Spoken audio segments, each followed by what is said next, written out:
Good morning, good morning, good morning. Sunday morning live stream. Can everyone hear me good? Loud and clear? I hope everyone's doing well. Let me get this all set up here. Welcome to the GOAT, the greatest of all technicians. I have arrived. I have arrived. I'm ready. I'm ready. Let's do this. I'm trying to focus here. I did have a kind of a late night. I went out and played some poker, had some bourbon, some cigars, and so I'm a little bit sluggish today. And I'm also sore because I was working in the yard all day yesterday. So we will see what we can pull off here. We have a picture I can't believe. Hello from Sydney. Sydney, Oz, New York, and India. You can hear me good. Nice. Hello, Premise. Hello, JFix. Hello, everyone. Hungover? No, I'm not really hungover. I don't really drink that much, but it's more like lack of sleep deprivation. You know, I got my new chair. You notice? Yeah, very observant. Got my new chair yesterday also. This is I don't really know what, I went to a Relax-A-Back store, and this chair right here is, it makes me sit up exactly where I need to sit, where I'm sitting right here. It's like, it's perfect. Full support. And then it has a really nice, relaxing lean back and the net in the back. So, fingers crossed. Hopefully it works. I got 30 days. I can return it. Yeah, so I had bourbon cigars. You're speaking my language. Greetings from Tokyo. Only 3.5 seconds latency. There better not be any latency, people. Come on, come on. Best shirt ever. So this is my limited edition shirt. This is only going to be on the site for another couple days, I think. Yeah, 4 more days. And then I'm taking this down. So if you want to get this shirt, there's a link in the video description. I was at the coffee shop the other day, and the barista was like, that is the the best Alienware shirt I've ever seen. I was like, well, I made it myself. Eat, drink, and water. I've been drinking a bunch of water. I took a bunch of vitamins this morning, so hopefully that will work. The chair fund has been claimed. Yeah, so all the money that it actually didn't cover because this was like a $1,500 chair, but I appreciate all the donations. So all the donations for the chair fund went this direction and got me a good chair. So hello from New Zealand, and good morning, good morning. So I have three different systems up there, and so vote right now. This is your opportunity to vote. If you're new to the stream, we vote. You're just basically getting me to work on a machine that I haven't looked at. We're going to kind of look at it together and see where it goes. One's going to be a 16R1. The customer says it doesn't charge the battery. I don't think it runs off the charger at all, from what I can tell on the notes. So the charger doesn't work, but if you put a battery in it, I guess it turns on.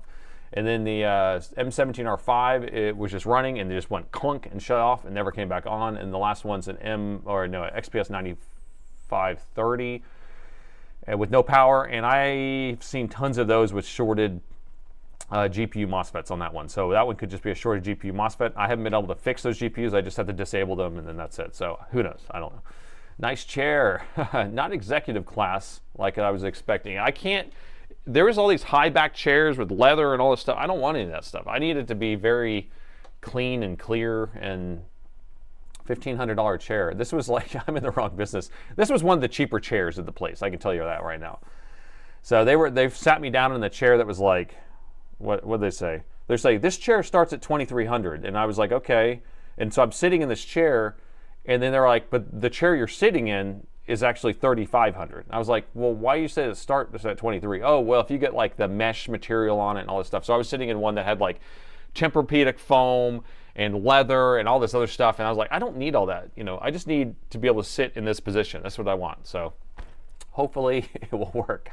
Hire me. I know diagnostics and SMD soldering. Well, if you're in Austin, I wouldn't mind taking I'll talk to you. I need somebody that knows how to do this stuff, because I'm getting burned out working so many hours. Oh my gosh.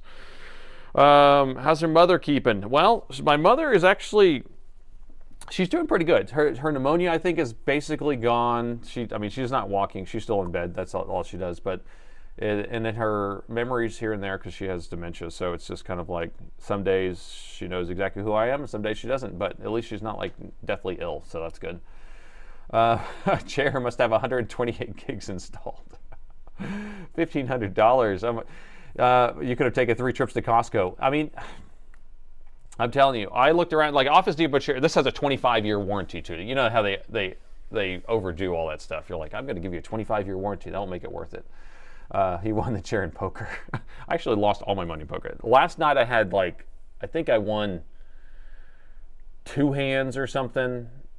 It was bad. It was bad. I didn't catch cards at all. It was just, and you're just basically bleeding away your money. And the one of the hands I did win, I didn't even notice, because I was kind of chatting and everyone folded, and then I got the pot, but it was just like not a big pot. So anyway, yeah, we were just playing Texas Hold'em. So why are chairs so expensive? Because I don't know.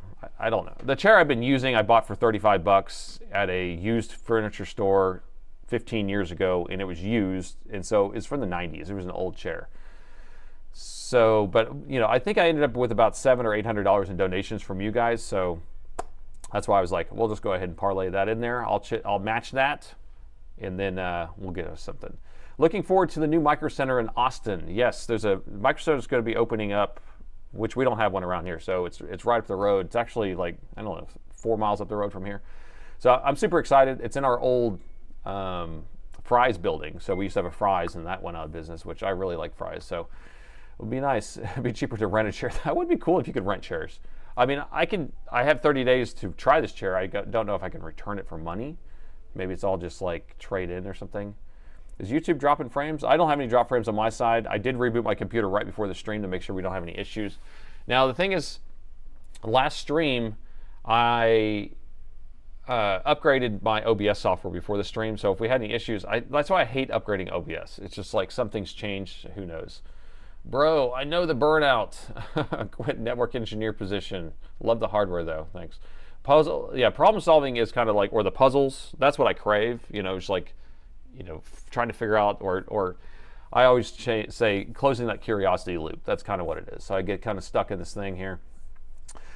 Chair manufacturers aren't sitting on fat wallets. Yeah, because I mean, you think about it, but it's the same as like clothing manufacturers or stuff. Whenever it doesn't cost very much to make a pair of jeans, but they can, if they market it right, they can sell it for buku bucks. I got a lazy boy for $5 at the auction.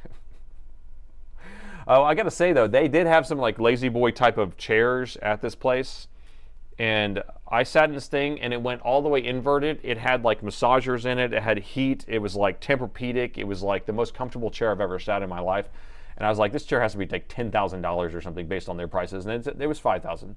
So I wasn't that far off. I wasn't that far off. $5,000 for a lazy boy. Oh, lucky you, lucky you. Greetings from South Africa. Let's do it. Let's do it. All right, so we got a couple minutes left on our voting, I think. Let me see. Let me pull that up. Yeah, 2 minutes left on the votes. Micro Center sucks. Nowhere near as good as Fry's. Fry's was so dynamic, man. They have so much stuff. They had all the capacitors and then had their washer dryer section. They had all the different areas of the store. I've never been to a Micro Center, so I have no idea. Stream is fine for me in New York. Let's see. My heat massage powered lift and recline uses a computer chair. I was thinking about that because then I can just sit back here, put my microscope right here. We'll have a motherboard on an inversion chair. I think it'll be perfect. We have one with 4.5 ohms. Well, if it's 4.5, you know it's wrong. Furniture is 100% markup. I would say more than that because, if they're allowing you to return the chair, then they can't sell it at 100% price, right? So they have to sell it at, 30% off or something like that. And then they're still going to be making money and probably a lot of money, I bet. How do phones cost $1,000 and chairs cost $5,000? How does all of that cost a lot? I mean, it's getting out of hand. It's getting out of hand, I tell you.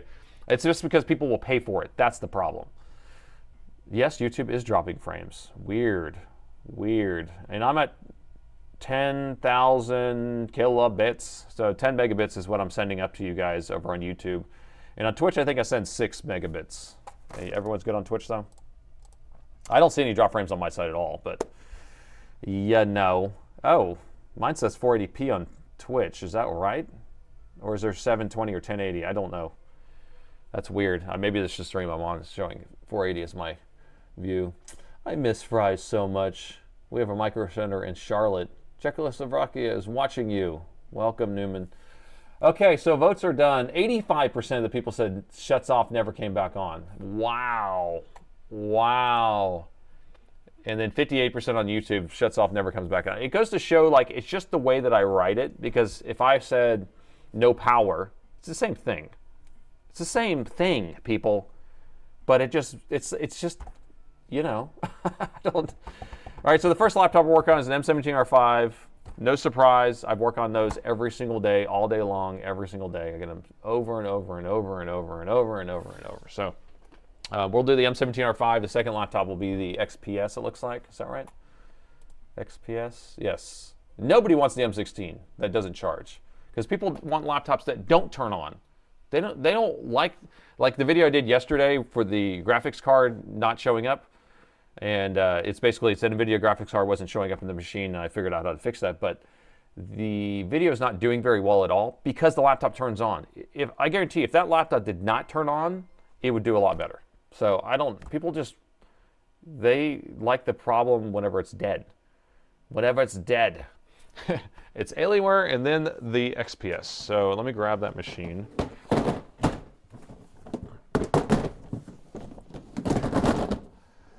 Okay, so here's our, there's our Alienware M15R5, M17R5, and what did we say was wrong with it? Here's our notes. We can take a look at that real quick.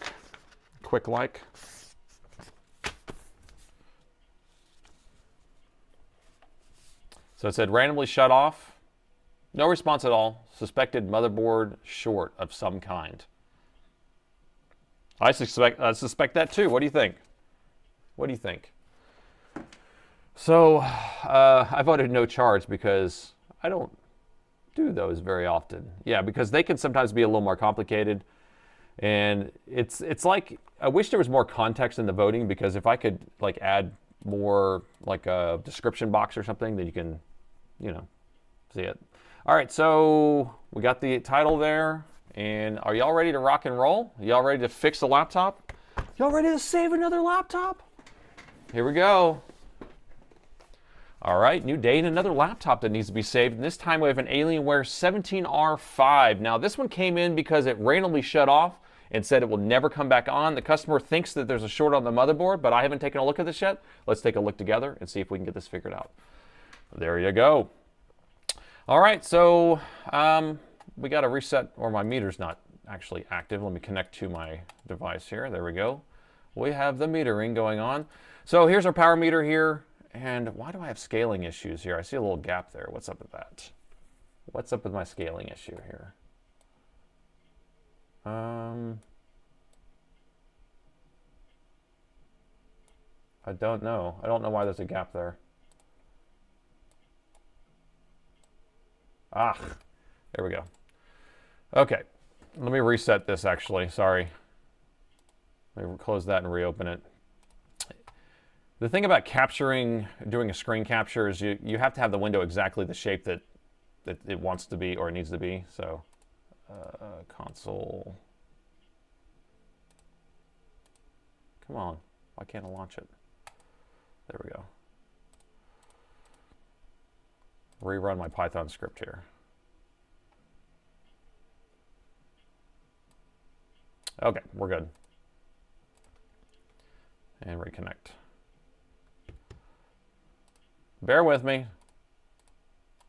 All right, there we go. We're good.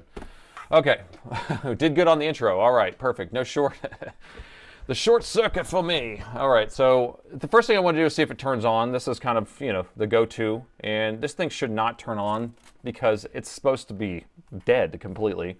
I hit the power button, nothing happens. Let's plug in the charger, keep an eye on the power meter. Now, I don't suspect we're gonna have a short on the main power rail where it shuts off, but we want to see what it does when we do plug it in. So it went to 0.01, and now it's just kind of hanging there at 0.01. It should kind of go up to 0.02, which is 20 milliamps, which that should be the resting current for this laptop. And I'm going to open and close the lid. I just want to see what it does, see if it reacts or triggers anything. It's not doing anything. Now I'm going to press the power button, and it's not doing anything at all. Now, I don't know if I trust that it's sitting there. Well, I guess it is.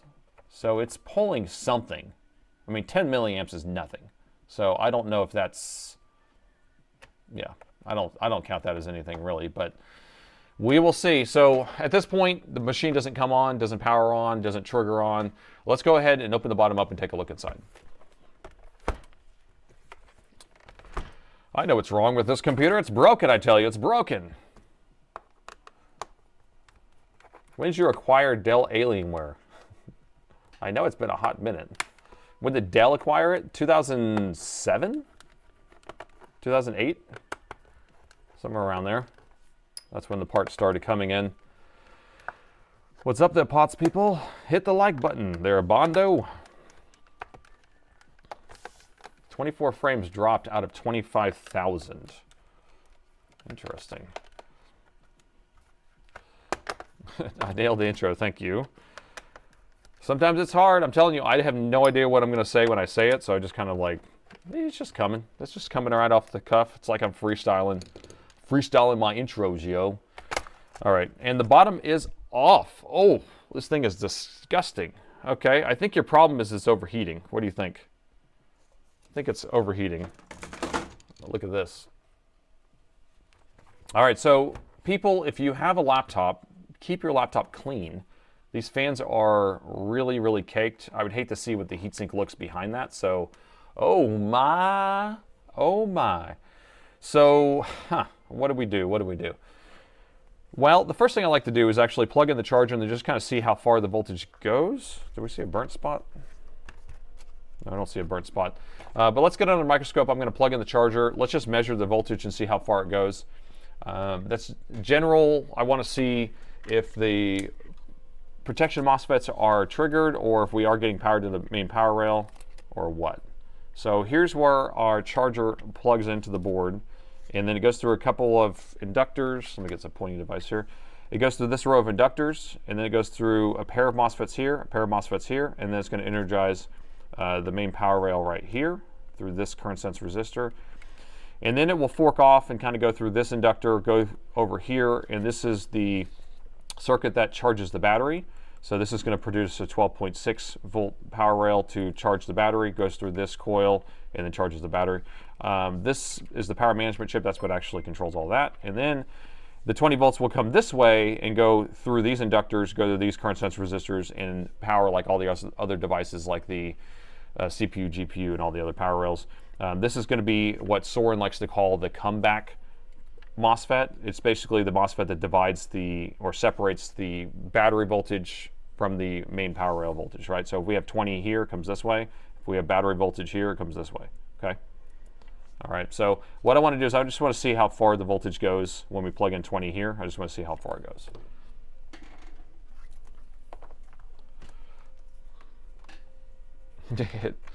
This laptop has gooch. It's more like a dusty gooch, though. It's a very thin layer of gooch. All right, so I have the charger plugged in, and I'm just going to measure right here. So we should have 20 volts right here. We do have 20 volts, and it's going to go through these inductors, like I said, and we have 20 volts on there. And then it's going to go through a pair MOSFET. These are in parallel, so it's going to be sharing the load. And I'd have nothing on the output here, which means we have nothing on the input, which means we'll have nothing on the output here. And what I'm seeing here is actually 0 volts. A lot of times whenever the main power rail, whenever these are shut off, the main power rail will still have something on it. It will have like, I don't know, a half a volt or something like that. This has nothing, which leads me to believe that we have a short right here. So I'm going to unplug the charger. We're going to switch over to continuity mode, and I will measure. So it touches, when I touch them, they beep. So if I touch right here, I bet we have a short. And we do, and ooh, it's a good short. It's a nice good short. What do we have? Oh, no, maybe it's not a nice good short. 0.3 is what we're measuring as our resistance. Here, I'll just switch to ohms mode here, resistance only. So you guys take note of this. So I'm going to press down really hard to try to get a really good reading of what the resistance is. And that's funny, I just changed settings and now you're not being able to see it on the screen anymore. I'm having issues with my program not displaying correctly lately. I think we're out of batteries on this. Let me change the batteries out of this. So we're going to take a little quick detour. My meter's out of batteries and it keeps telling me, and I haven't changed them, and so I'm thinking it's not being able to output properly to the computer, and I keep having to mess with it, so give me a second here. I should have done this before the stream, but I was like, yeah, I think it will make it through there. But basically what we're trying to do is we're trying to measure what the resistance is. And if we know what the resistance is, then it kind of can tell us what we think what type of device is shorted. And the lower it is, the better in general. So if it's closer to 0, then it's better. Get a fluke. Well, if I had a fluke, then do flukes have a PC output that goes on the screen? I need something that outputs to the screen. That's the only reason why I use these. That's the only reason why I use it. So if it has an output, then I'll do it. If it's a fluke and I have to pay $500 for an output, I'm not doing it. I don't need that precise of measurement. I just need something to output to the screen that you guys can see. So check the Wi-Fi card. We have to check it for a short. All right, do we have measurement now? We do. Okay, I think it was just because it was dead. All right. All right, so we are game on. We're back on here. All right, so let's go ahead and measure that main power rail. I need to measure that resistor, and I want to see exactly what the measurement is. So I'm holding it down, pressing really hard, trying to get a good measurement out of it. We are at 0.23, 22. All right, so that's going to be our measurement that we're looking for. I see people saying out there easy pizza time. I think we might be on easy pizza or easy burrito time, which means that we have a device like a capacitor that's cracked and shorted out on the motherboard. We could, and because it is close to 0, it does make a higher probability. It could still be the GPU, because the GPU is going to measure around 0.3, so we are kind of in that range a little bit. So have we blamed the RAM yet? Blame the Wi-Fi card and blame the RAM. Let me just take this back cover off, and then we'll unplug some of the other devices and then test again. But I like taking this rear cover off, though. Get it on my way. All right, PQ83 looks baked. Was PQ83 one of these protection MOSFETs? I'll have to come back and look at that. Short the leads. You want to see my shorted leads are 10, or it should be 0.1. So if I hold it together really tight, it's right around 0.1. All right, there you go. I usually just say 0.1 is my zero. I can rel it if you want, but it's just, I just minus it out. I mean, to me, it's close enough. Again, we're playing horseshoes here. The Gooch Collector, signal on. The bat signal, the Gooch Collector signal. Burr, burr, burr, burr. Easy pizza with pineapple time. Those are very dusty fans. Oh my gosh. I can't get this back off. Come on, bucko. There's a lot of dead skin cells. Oh gosh, don't sell it to me like that. That is, really doesn't make it sound good. It makes me want to put my gloves on. Did you flick the battery connector yet? You know what? I haven't. You are correcto. Look at this, people. The battery is still plugged in. Did you know you cannot measure for a short with the battery plugged in? Does anyone know that? Come on, crazy Nate. So battery's unplugged. Now we get to flick it to prove that it's unplugged. Now let's come back over here. I mean, I'm sure it still is shorted, but you can't do that. If it is shorted, it shuts off the battery anyway, but it doesn't make sense. Doesn't make sense, I tell you. Okay, now we're up to 0.5. Now it's getting worse. No, I'm pressing harder. There we go, 0.3, 0.4. Oh, it's a little bit high for it being a capacitor, people. A little bit high. I think the pizza is not as looking as good. So, but definitely this thing's been overheating. So we are probably looking at something that is powering like a GPU. I think the GPU is, that's where I'm putting my money at this point. I think the GPU is going to be the problem on this one. He was gaming too. Did he say he was gaming, or is it just he was using it and it shut off? I'll have to think about this. The CPU, not GPU, not CPU. No, the CPU would be higher resistance. The GPU is going to be lower resistance. All right. So if you're measuring a main power rail and it's shorted, I want you to kind of fork off a few different ways. If it's close to 0, think capacitor. If it's 0.3 or 0.4, think GPU. And if it's like 1 or let's say 2 ohms, 3 ohms, 4 ohms, something like that, then think CPU. And if it's like 8 ohms or 11 ohms, then think like integrated graphics. So you can just use all those as clues. All right, make a chart of that. We'll put that up on the screen. What do we want to do? We want to take out we're going to unplug some stuff. We're going to take the SSD out. We're going to take the Wi-Fi card out. And then we're going to take the RAM out, and then we'll measure one more time. But I don't think that's going to be an issue. I don't think it's going to be one of these things. They should make CPUs and GPUs swappable. Well, they used to, but then the machines got smaller and smaller, thinner and thinner, and then they stopped doing that. And I don't know if it really costs that much more to, make a little slot like this. I mean, I guess it does, because you have to have the mechanism on here. Then they just solder it on there. All right, y'all want to go thermal and do some injection before we take the board apart? We can do that. It's not going to prove anything, I bet. I bet we're not going to have any heat. But since it's 0.3, we can inject voltage. And we'll be okay. All right, so we have all that stuff out of there. Let me just measure that main power rail one more time. Dead literature, is that what you said? So what are we measuring now? Is it not shorted anymore? Ah, but I don't have a good ground. Okay, so we're still at half an ohm.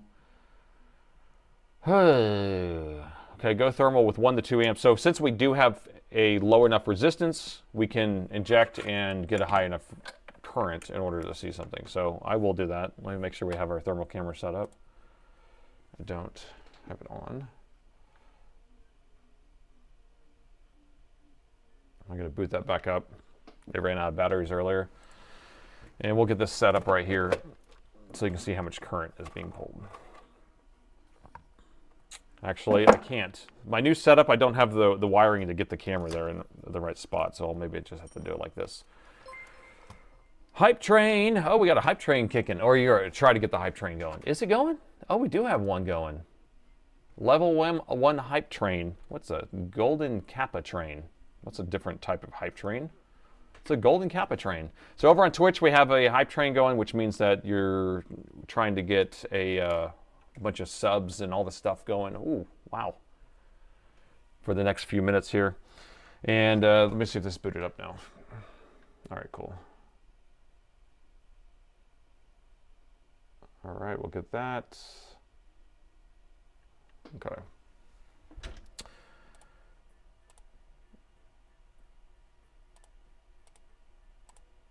Sorry, I got to connect my thermal camera to the computer. When I reboot the computer, everything needs to be reset. So it's just kind of the whole setup. It needs to be reset up.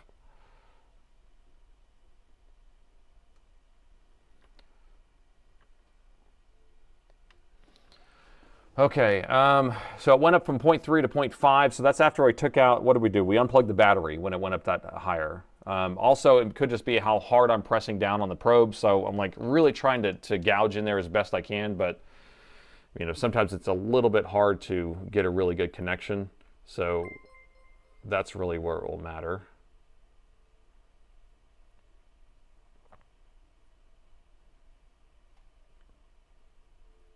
Of course, it's not connecting. There it is. Finally got it connected. Okay, we're going to go thermal, and we're going to inject voltage right on that current sense resistor. And here's what I want you guys to look at. I got to take all the shielding off, though. Let me take the shielding off, because you're not going to be able to see anything with having the shield on here. But the CPU and GPU, I think it's going to be on the GPU, so we might be able to see the back of the GPU light up, especially since the resistance is low enough for us to maybe be able to get enough heat. Run, train, run! Are you guys ready for this? Those fans are clogged. I mean, they may be clogged. I bet the actual heat sinks are clogged. The fans look just very dusty. It almost looks like they are in a dusty area. Let's see where they're at. They're in Maryland. Is there a lot of dust in Maryland? Gifted subs from Razar again. Thank you so much. You keep giving the gifted subs. Thank you. Appreciate that.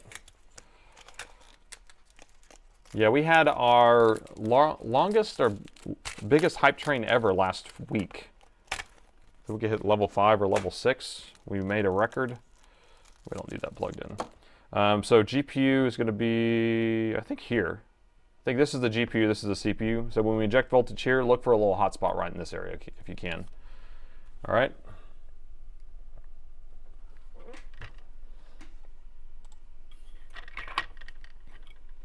So this is the GPU area, CPU area.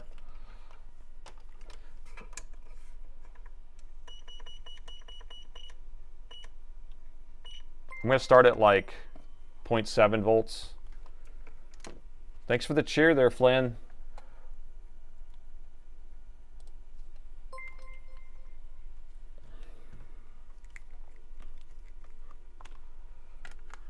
All right, I gotta hook one to ground, and then we were about to inject. Are y'all ready? Okay, y'all keep an eye out. We do have a little bit of a heat signature from my ring light. If I turn off my ring light, it doesn't make a difference. It's off right now. It's just, the ring light's hot, so it's just reflecting the heat. So I'm injecting the voltage right now. Ow! I just burnt my finger. What? Okay, hold on. Wow, okay. Right there. I had my finger right, like holding this down, and my finger was sitting on this, and it totally burned my finger. All right, let me go to split screen. I don't even know what that is, but it hurt. It hurt. It's a cap, I tell you. Oh, I need to turn the light back on. Oh, and you can see it cracked right there. You can see it's cracked right there. Wow. Wow, it's an easy pizza. Wow. Oh my gosh. You don't get very many of these. We got to mark this one down. We don't even need to take the board out. That's incredible. You know what's funny? I would have taken the board out. I totally would have taken the board because of that measurement. Because I saw what that measurement was, I was like, and I know what model it is. I'm like, it has to be that. It has to be the GPU. It was because of you that I didn't waste my time doing that. Thank you so much. All right, so there it is. It's cracked. It's obviously cracked. Let's just remove that. Oh my God, it's so crazy.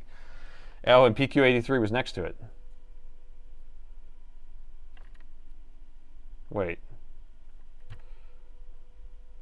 PQ. Oh, is it B3? So you're thinking that this one right here has a little hotspot on it? Yeah, you're right. So maybe we should just replace both of those and this capacitor just to make sure we're good. These are switching. This is the low side, this is the high side, and then this is the center tap. So we have 20 volts coming to this side. These are pulsing on and off. This is dumping to ground, and then this is the center tap to send it over to the battery. David with some gifted subs too. Man, thank you there, David. We're on level 3 hype train now. All right, so let's take this off. Let's remove both of those. But now we could actually do that with it in. This is a big board here. This is a big daddy. So yeah, let's go ahead and take that out. The cap is screaming.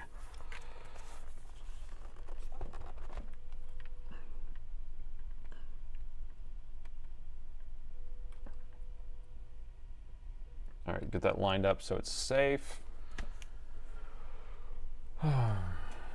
Greetings from Germany. Welcome. Always go thermal. You guys are right. I'm learning by watching you, all right. Yeah, I totally would have taken that board out. That's so funny. Oh my gosh. All right. Note to self, always do an injection beforehand. I just, you know, it's like I do so many of these repairs that I'm like, think I already know what's going on. And that is a problem. And that's the problem with hiring certain people, you know, like if you hire somebody who is like super knowledgeable of something, then they are so sure of themselves that they don't want to learn from you at all because they think they know it all. And I'm like, hopefully that's not what I'm doing, because I do not want that. I don't want to do that. I don't want to do that. That's so narrow-minded of me. Damn it. Now I'm kind of irritated that I would have taken this board out. You called it 5 minutes ago. I mean, the resistance value doesn't make sense, though. You know? What line is PDB1? This is going to be ground. This is 20 volts. So this is just reverse polarity protection. Sorry I'm late. What are we working on? M17R5 that shut off and never came back on, and we just found a cracked capacitor. 2 minutes left on that level 3 hype train.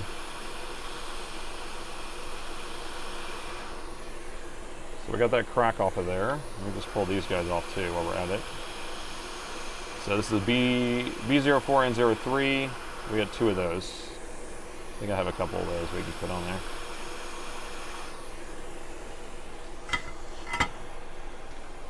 All right, B04N03.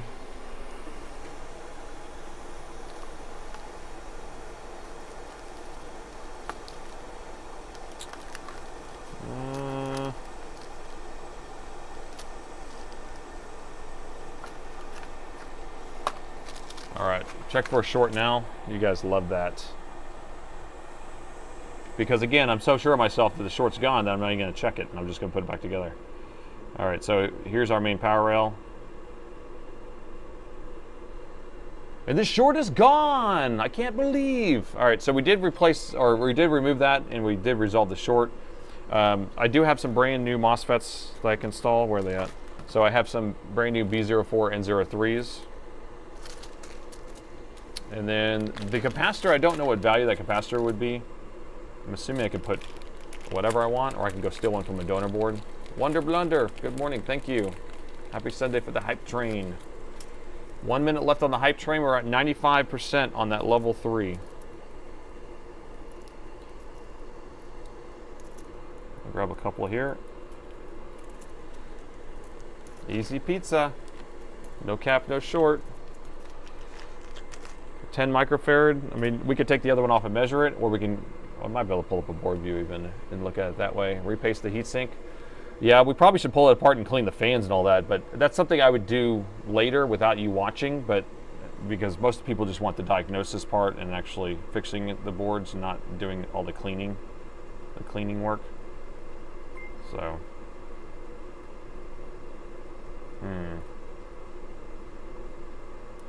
all right, let's pre-tin these. So, because they are new, we need to make sure we put fresh solder on these chips and make sure that they will connect properly.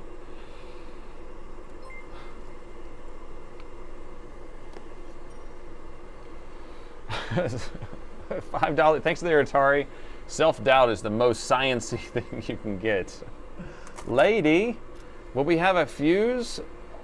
Will we have a shorted fuse? There is no fuses on most of these machines. That's the problem. Wish there was a fuse. So I would say no. No. Oh no. Get off my thing. Get off. Get off of there. It's not what I wanted to do.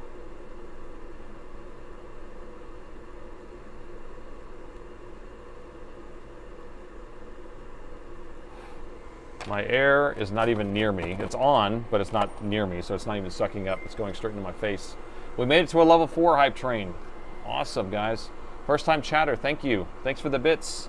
I2 comp. All right, this looks good enough, I think. Put a little too much on here.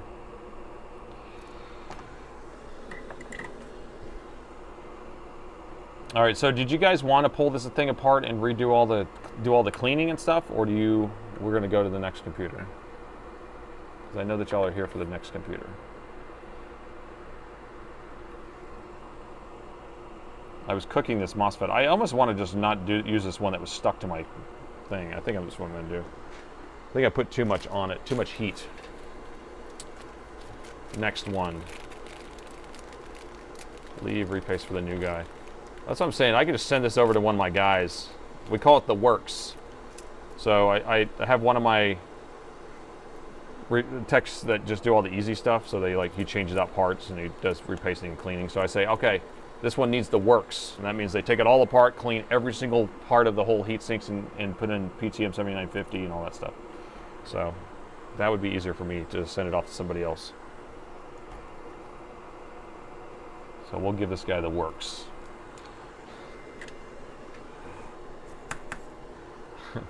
Next. All right, so we're going to do next instead. Let me just fix this one. We don't even know if we're going to fix this one, though. I guess we're just assuming, huh? So I decided to get another one of these MOSFETs because it did stick to my probe for a long time, or my soldering iron, and I don't want it to burn up or cause any issues later because I have a year warranty on these things, and I have to pay for shipping and I have to pay for all that stuff. It costs too much. Easy lasagna. PD1 has a crack. Does it? Does it? Let me check it. Let me check it. Hold on. Let me get this thing attached first.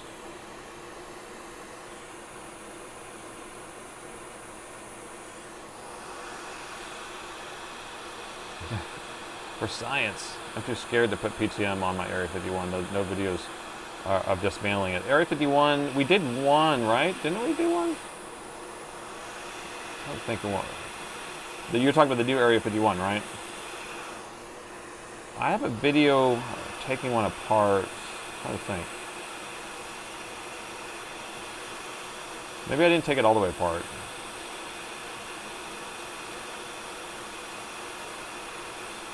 Can't remember. Things are a little crooked.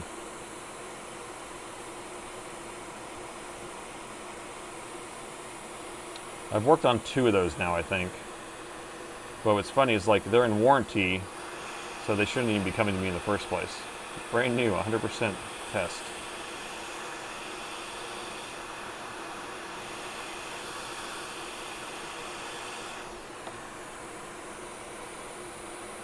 "30 seconds left on that hype train."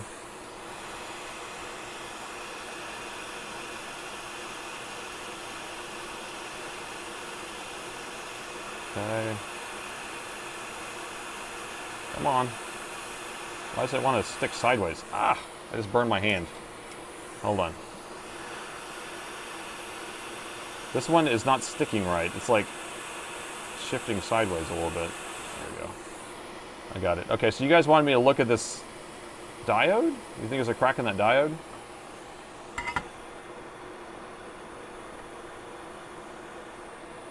The diode looks okay to me.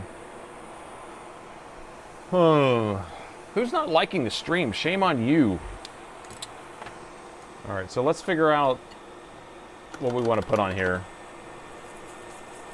Should I grab a capacitor from a donor board, or just put like a nice big capacitor on here? Even under warranty, Dell's afraid to ruin it. All this damn liquid metal. Where's my coffee at? I'm just gonna grab a donor board and pull it off of there. It'll be a lot easier. And get a coffee while I'm at it. I can feel myself already slowing down, and we just started. It's because of all that poker and cigars last night. Cold coffee.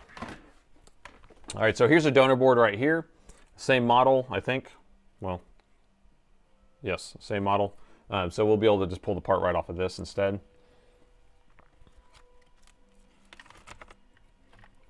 And so here's that same setup. And it looks like those are actually different sizes, so I would think that the one that we have to grab is that exact one right there. So let's go ahead and get that grabbed off of there, or pulled off of there. 100 microfarad, 50 volt. That thing's huge.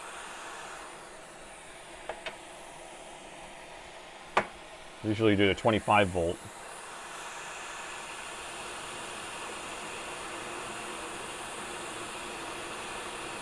How's the weather today? You know, last night was really nice. I don't know what's going to be. It was like 90-something degrees Fahrenheit yesterday, and I was working in the yard, and so it was pretty hot. All right, got that guy off of there.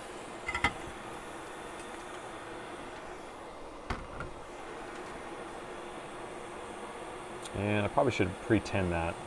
Yeah, let me do that. Let me set this down. What I want to do is add solder to that area because it's going to be kind of hard to get a new capacitor to stick down in there, even if you are transplanting it. So I'm going to add some fresh solder on this. There we go.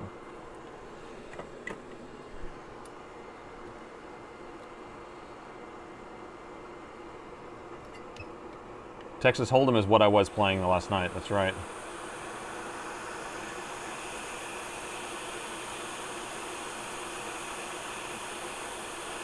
And we played one hand of a bomb pot.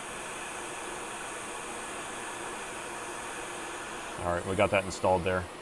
We did one hand of a bomb pot where you're doing like a higher bet to get in, and it's almost like a double-handed Omaha. So it has like two hands that you're playing like Texas Hold'em, and then if you've ever played Omaha, you have 4 cards. It's a pretty complicated game, and it's a lot of splits going on, so the pots get really huge. All right, we'll get this all cleaned up here. We'll check for shorts, and then we'll try turning this thing on. I don't even think we have to have a vote on this one because I'm pretty sure we did fix this, right? But we're going to need to make sure it does charge the battery since we did change out the whole battery charging circuit area. But let's just measure and make sure our short is gone. So main power rail's right there. And we're in the kilo ohm. So short is gone, but will it turn on? That is the question.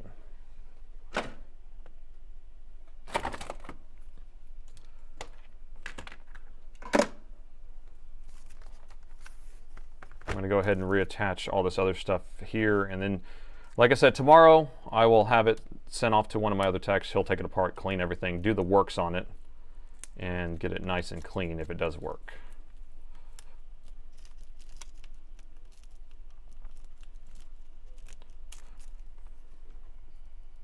Brand new donor board. All my boards are brand new. All my donor boards are brand new. And you know that's a joke, right? Donor boards, the whole term about donor board is that it's a bad board that you're just stealing parts from, that have it all laid out the same. You need to learn how to play poker. Shameful. I I'm usually the big winner. All right, I'm going to plug in the power. Keep an eye on the power meter right here.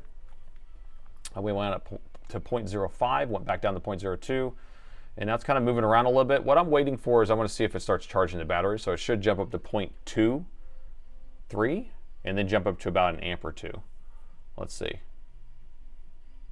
That's pre-charge current right now, so it's talking to the battery. And then there we go. We are charging the battery now. So do you see that whole startup process for charging? Machine's not on yet. Now when I open this lid, we should see the amperage change. You ready? And there we go. We are having some sort of current change. It did have a current spike. We do have keyboard backlight, and we do have a blink code right here. What's this blink code saying?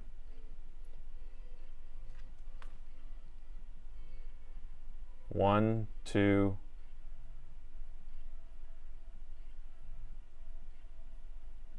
And it's probably doing blue, but I can't see it. Is it saying memory? Oh, because we don't have any memory in there. Good point. Good point. Look at this, guys. No memory. We did take out everything like a responsible human being. So let me put the memory back in. So it was probably giving a 2-3 error. What ends up happening is the blue light doesn't blink as bright as the red, so we're not able to see that actual blue portion of it. So now we do have the RAM plugged in. I plugged the battery back in, and we will get going again. You won $10,000 one time. Wow. Wow. All right, keyboard backlight. I hear the fan spin. This will go through a CMOS reset. It will take a little bit of time, so I'll be right back. Just kidding. That's just what I say in my videos.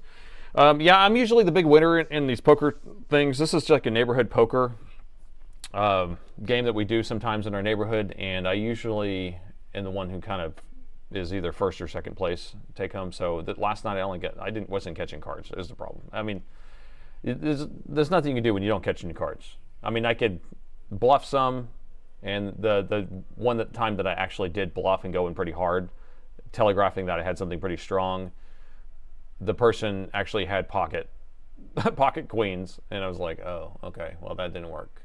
So it did not work out. There's another error code. 1, 2. We're still getting 2 something. It did turn off, turn back on. So it is going through a CMOS reset still, right? Oh, keyboard backlight's still on. All right, let's zoom in on this, see if we can actually see the blue. Otherwise, we have to kind of guess.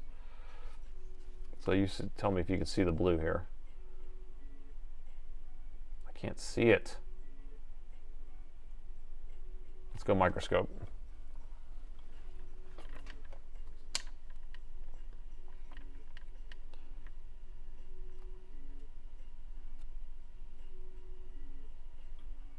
Can't see the blue. Can you see the blue?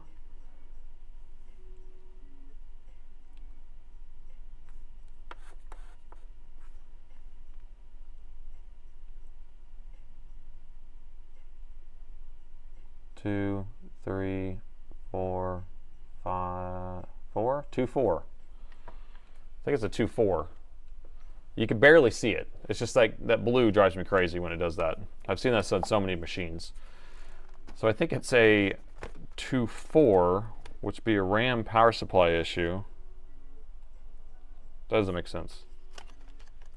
Or let me switch these out. Let me just make sure that we don't have some sort of faulty stick of RAM. Oh, did this easy pizza go to a hard pizza?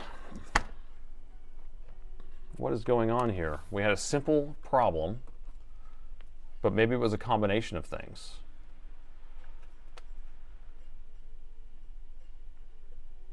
Okay, now it's looking better, right?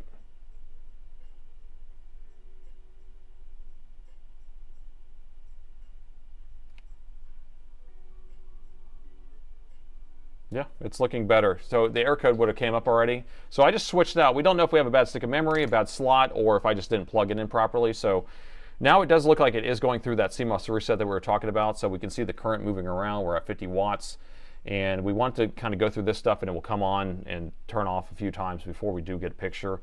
And then we'll have to address whether the stick of RAM is the issue, or if it's just a slot issue, or maybe I just don't know what I'm doing when I put a stick of RAM in. I don't know. Who knows? Who knows? We will figure that out shortly. The oven door got stuck. Pizza's burning. Unplug the LED. Well, it's not. It's like, it's weird because like the ribbon cable, you can unplug it, plug it back in. It's not going to fix anything. It's for some reason that blue LED like either burns out or, I mean, it becomes really faint is what it is. Because actually still is blinking. It's just very, very dim. And so usually what I'll do is I'll put my eye over it like really close and in the dark, and then I can see it. But that's what I was trying to do. Bad breadstick. That's what it is. Pizza's gone stale. It's super faint. That's all it is. The thick crust. Thermal for blue. Oh, that'd be funny if the thermal camera can pick it up. That would be crazy. All right, and we do have a picture. I can't believe I saved another laptop. So we were able to fix this laptop, but we still need to address why this other stick of memory did not work. But we had one cracked capacitor that was preventing the machine from coming on, and we did notice that there was a couple MOSFETs on the charge circuit that were a little bit suspicious, so we went ahead and replaced those with brand new ones. Now let's go ahead and turn this thing back off. Let's go ahead and add this back in and see if we can get this thing to post.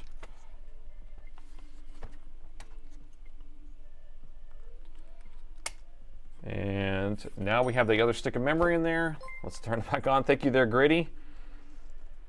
Power it back on.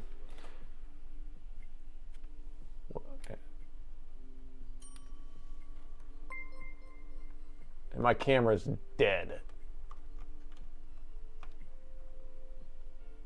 Of course. All right. All right, so I did add that other stick of memory in here, and it does look like it's going through and doing memory training, and we do have pictures. So I don't know why it didn't like it whenever I installed that memory the first time. Maybe I did have it a little bit off kilter or something like that, because I do kind of plug them in fast, but I was able to save this laptop, and I'd love to know your thoughts on this one, and thanks for watching. Oh my gosh. I saved another laptop. Thank you there, lady. All right, so this one is good to go. We can run diagnostics on it or something like that if you want me to do that. But that was too easy, man. It's too easy. Nice. So my camera, overhead camera, like I have it plugged in. It's supposed to be charging to keep it on. And I can tell you right now, it says it's dead and it wants to shut off. So I don't know what I'm going to do with that. It really drives me crazy when it does that. But we will see. Maybe it will stay on. Nate saved another laptop. Thank you there, David Bolton. All right, I'm going to let it run through this real quick, and then we'll put it away and go to the next ones. And the next laptop we are working on is going to be an XPS 9530. Now, I've seen a slew of these come in with these have RTX, let's see, RTX 4060s in them. And if you know, these machines are really thin, and there's so much heat in those machines, and they can't keep it cool. And so they end up melting itself. So bad design, I think. Nice, finally catching a live. Well, thank you. I'm glad you made it. I'm glad that you made it. Why don't you get an Insta360 link? I don't know. Are those good? Is it like the Insta360 Goes? Is that what you're talking about? Like the little tiny little cameras? Do I have a backup camera? I mean, this camera, it's annoying because it's like it's plugged in. Like if I turn it off for a little while, sometimes I just have to mess with the charging cord and it works. Did you hear the fans? I did hear it go through the fans. It would have given me the error if the fan already failed. It's a webcam. No. Oh, the 360 is a webcam. Oh. Yeah, I mean, I need something that's high res. So this is going to be a Nikon Z30, which is not like super high end, but it still has an it's like a 50 megapixel sensor, so it's pretty good. Hey, I took the soul of the RAM. Damn AI, no. Do we need to save your camera? Do we need to save another camera? I don't know. This camera's, I mean, I would never buy these cameras again, just because both of them I have to have plugged in and then they overheat and they're 4K, but they are a pain to keep them on because they want to overheat or they just don't want to stay charged. The Pixel 9 with the IV camera, yeah, and I use cell phones for a long time. Overhead camera replacement fund, $10. Thank you there, Grow. Thank you. All right, the fans passed the test. The fans are not spinning right now, it says, but it says they did pass the test. The temperatures are actually pretty pleasant.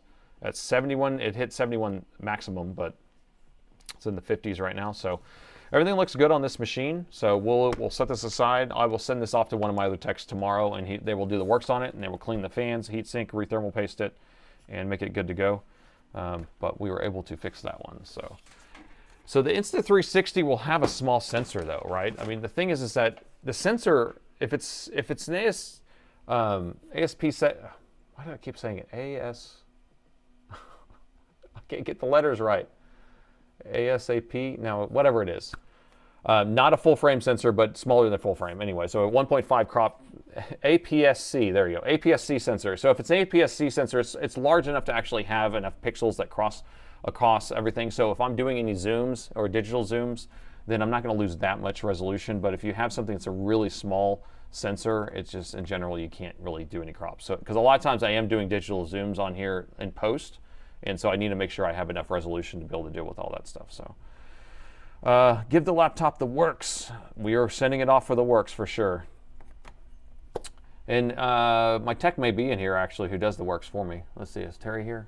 I don't know, but he does the works for me, and he's been tuning into these Sunday streams. Okay, let's grab this next one. Let me clean up after myself before I start on the new one, because I don't like a dirty desk. No one likes a dirty desk. All right, so we did set the title already. So the next one's going to be a XPS 9530. Like I said, there's a known issue with these that they overheat and start burning up everything.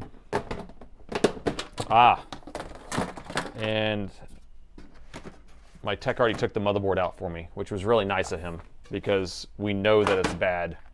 So I won't be able to tell you how to turn it on, but we can look at it like this with it already out. But I'll still do the intro just for kicks. But here's the customer's note. We know how good this note is because it just says no power. And when we have no power, we know it's dead. We know it's dead, all right? So no power. Oh, do we still have a poll up here? Yeah, let me close that poll. There we go. So let me set this aside and we will do this. All right, Nate got himself an easy pizza. On these, they're not generally that easy. They're more of a pain in the butt, and then they end up being a situation where you're like trying to fix something, but you can't fix it because it's not fixable. But you can make the board work, but I don't know. I don't know what's wrong with it. We'll see if it's an easy pizza. Just gonna try to screw this in. Maybe I'll just put a screw to hold the battery from flopping around. Screws.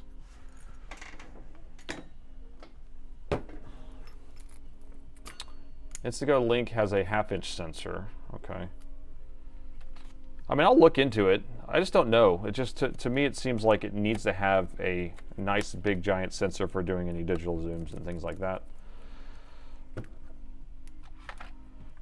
But they are tiny, aren't they? All right, your shirt, your shirt. I probe aliens for science, people. Don't you know that? This is a limited edition shirt, so it's only going to be on the site for another 4 days before it gets taken down. So if you want one, you can get links in the video description. All right, new day and another laptop that needs to be saved, and this time we have an XPS 9530. Now this one came in with the only description of no power. I have seen a lot of these where the graphics card is actually overheating and burning up on the board. I don't know if that's what's wrong with this one, but I haven't taken a look at this yet. Let's take a look together and see if we get this figured out. And the motherboard's already taken out of this one because my other tech looked at it and confirmed that we do have a dead shorted motherboard of some sort. We don't know what's causing the short, but let's take a look together. Since the board's already out, I just want to see what it does. We can take a look with the power meter. Let me go ahead and plug that in. Where's it at? It's right here. Let me reset our power meter and just see how much current actually gets pulled. I'm going to plug it in. So keep an eye up here. And it just goes to 0.04, and that's it. That's it.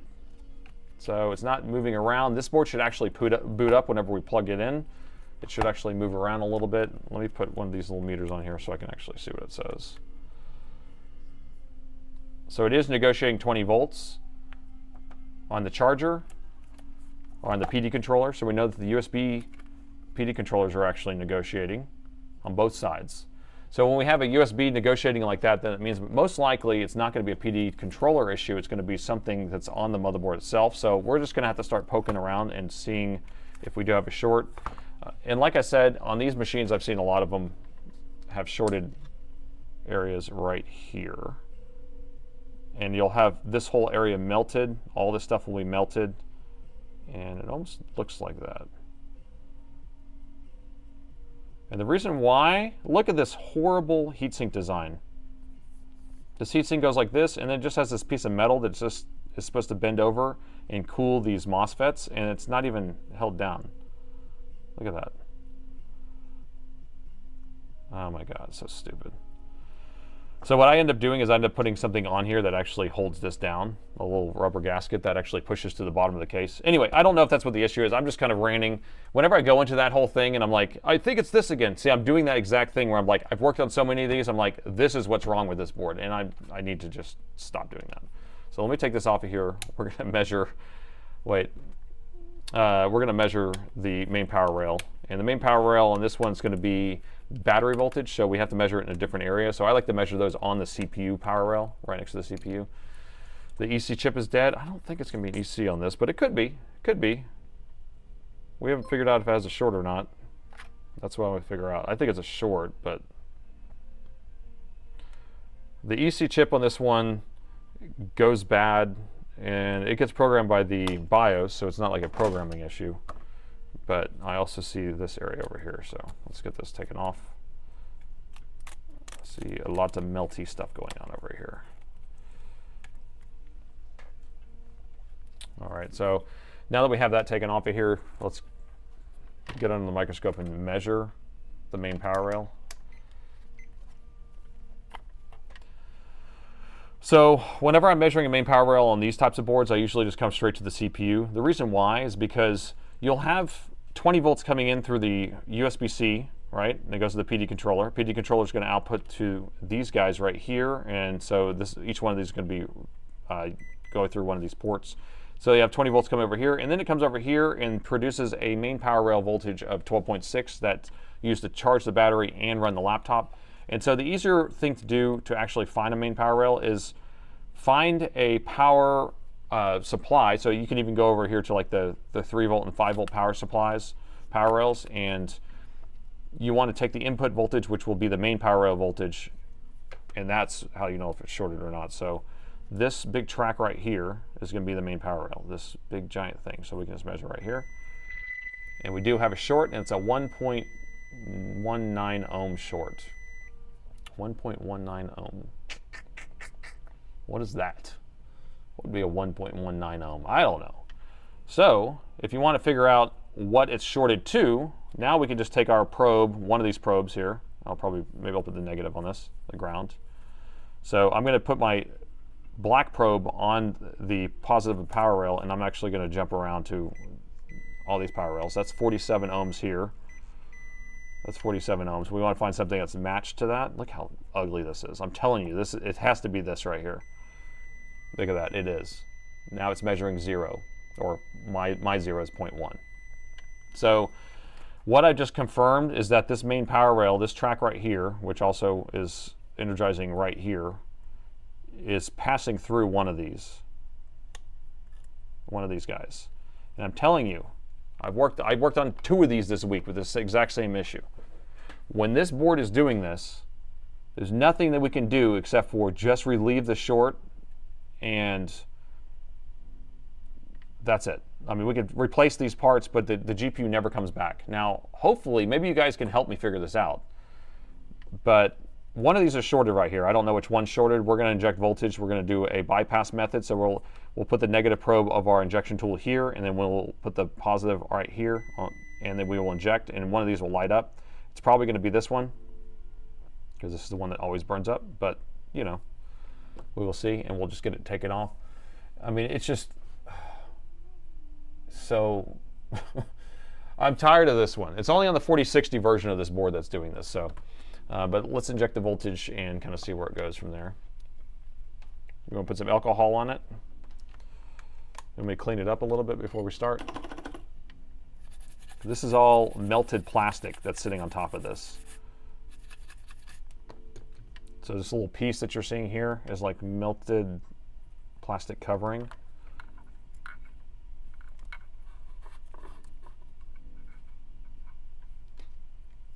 Let's see if I can get this off. Yeah, see, it's just that plastic cover. Because this thing gets so hot. And then the heatsink is not protecting it very well. It's not doing its job. You need a little high GPU and a little low for the CPU. High and low. All right, so we'll put the thermal on.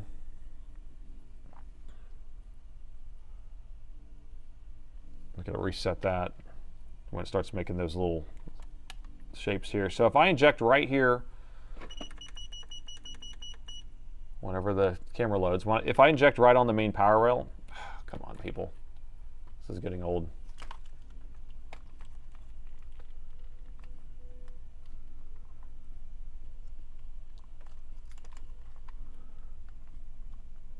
All right, so if I inject right here on the main power rail with 0.9, we're going to see the GPU get hot, but we're not necessarily going to see which MOSFET's getting hot, because the MOSFETs are going to be right here, and you can't see which one's getting hot at all. So that's why we do the bypass method. So the voltage is going straight to this GPU, but it's not telling us which one of these MOSFETs are shorted, even if we put alcohol on it, because we're not going to have enough heat. So we're going to take our negative probe. I'm just going to use this to hold it, stick it right there, and then we'll inject again. If I can get my wires long enough here.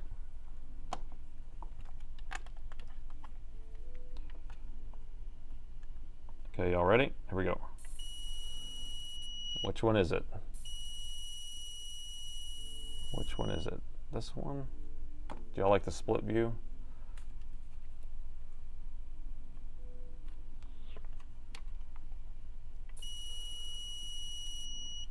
Split view is not really showing anything. I don't have them lined up very well, but I think it's this middle one right here. So I think it's this one. So this is the one that's showing where it's getting super hot. So we have basically voltage just passing right through this, like that. So the main power rail is coming right through, coming through here, and then going straight to the GPU.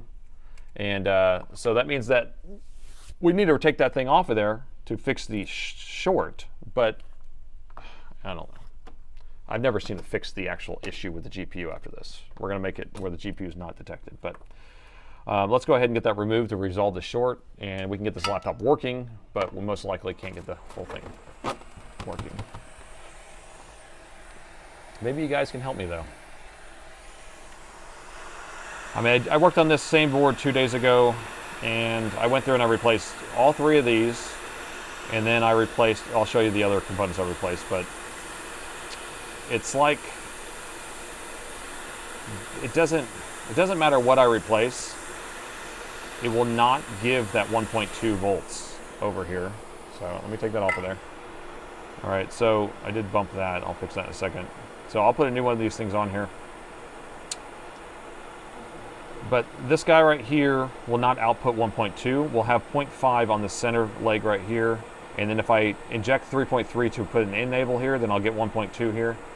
But I'll have to replace this guy, this guy, this guy, those 3 guys. I've replaced all of that stuff and it still doesn't work. It basically, the GPU is not detected. The machine will turn on, it works. It's just the GPU is not detected. That's what ends up happening. I'm speaking a little bitter right now because I've spent so many hours trying to make the GPU show up on this and I just can't do it. Replace the GPU time. You gotta be kidding me. Let's see if I can find a board here.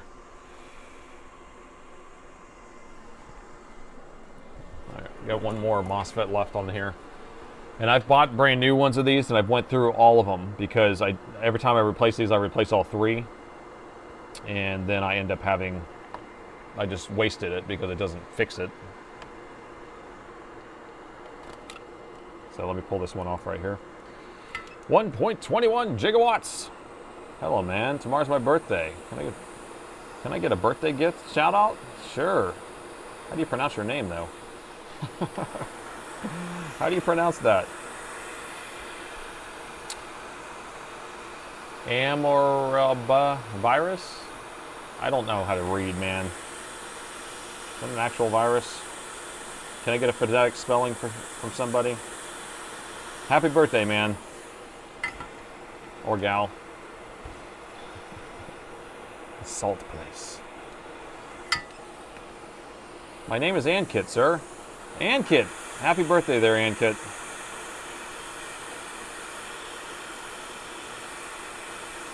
Yeah, it could be the crystal oscillator. You know, it'd be funny if it is the crystal oscillator because I did that video yesterday. Because I don't think I replaced the crystal oscillator. It's like the only thing I didn't do. That would be so funny. Ha ha ha.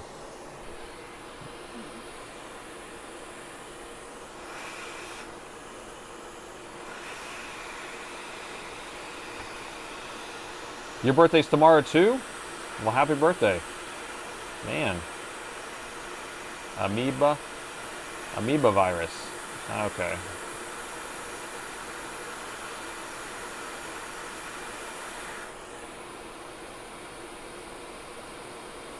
Okay, so that looks good. Birthday was yesterday. Man, we got a lot of birthdays in April, huh? What's an April birthday?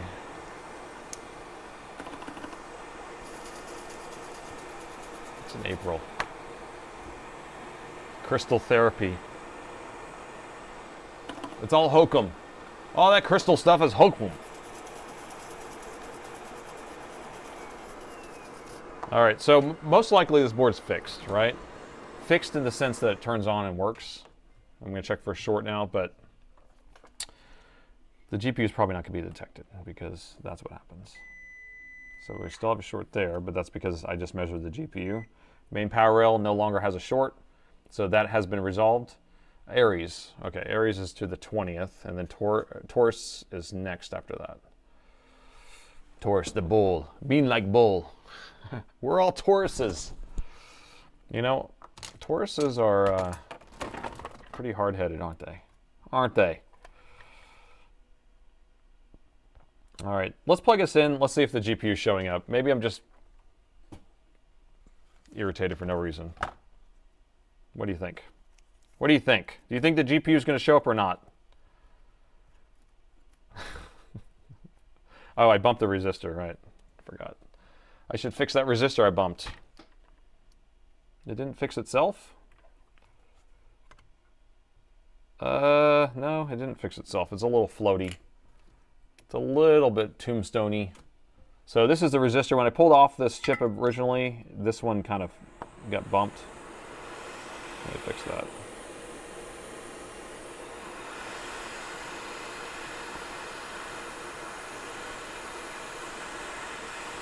All right, move this over a little bit. There we go. Boom. Okay. Much better, much better.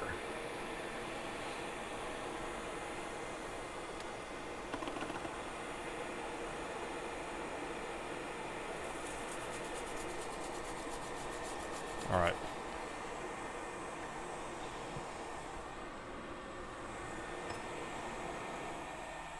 Will it turn on? Yes, I think it will turn on, but will the GPU show up? Let's see, do we have a pull up?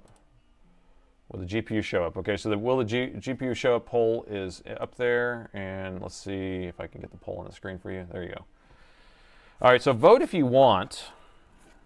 I'm very bitter because I've worked on these a bunch, and anytime that this has happened, I've never had the GPU show up, ever. And then I sit there and like, okay, this is going to be the time where I'm going to spend the extra amount of effort, and I'm going to see if I can get the GPU to show up. I'm going to change this out. I'm going to change that out. I'm going to do all this, you know. And then it still doesn't work. Bitter, bitter, bitter. And it's only the 9530, if you're wondering, that has this issue. The 9520 is just fine.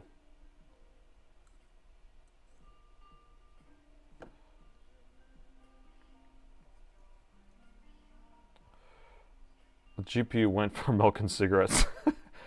Your dad went for milk and cigarettes and never came back. That's pretty funny.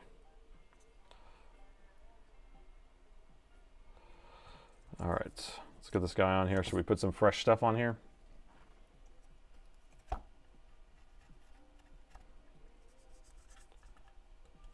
These run really hot too because they have like i9s.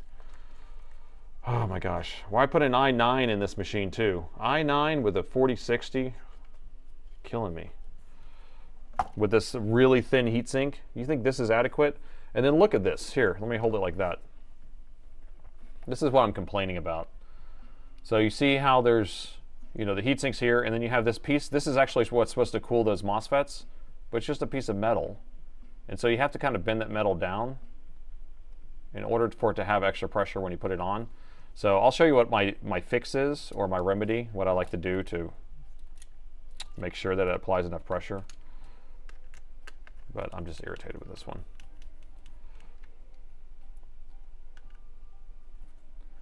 Ever seen a hard drive with 100% constant use? Yes, you need to replace it.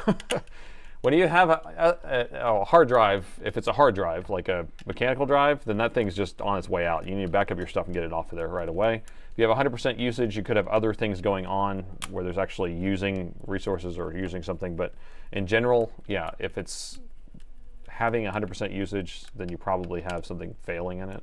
And I would get that thing off of there. Not hot glue. Definitely not hot glue is what we would not use because this is so hot in this area. LLM time. Should we install LLM? Stop complaining. It's steady work for you. It's not, okay, this is interesting. So that's a way of looking at it. It's not a complaint.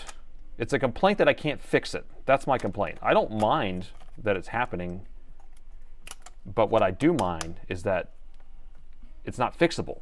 So this thing's happening and I can't fix it. So what do I do about that? All I do is basically just say, okay, you'll need a new motherboard if you want the GPU to show up.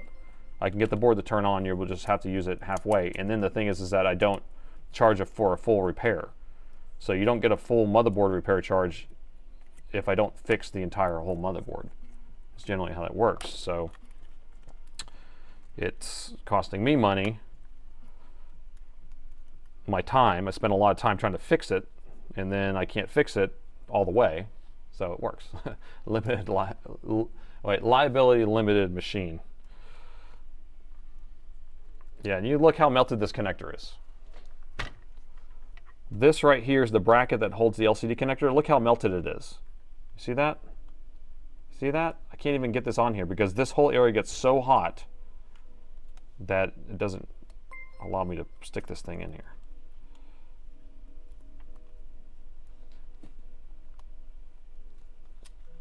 New Prime sub, thank you.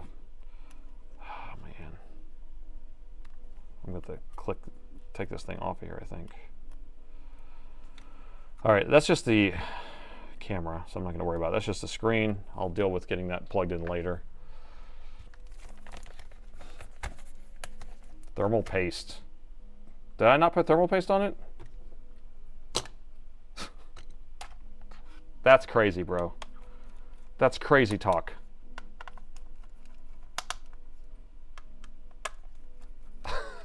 That's crazy talk. Did you guys miss it? Who's the only person who saw it? Jar saw it. Look at that.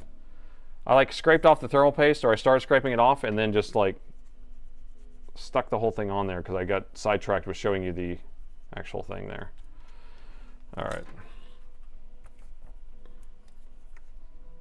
That's funny. You're fired. Here's your sign.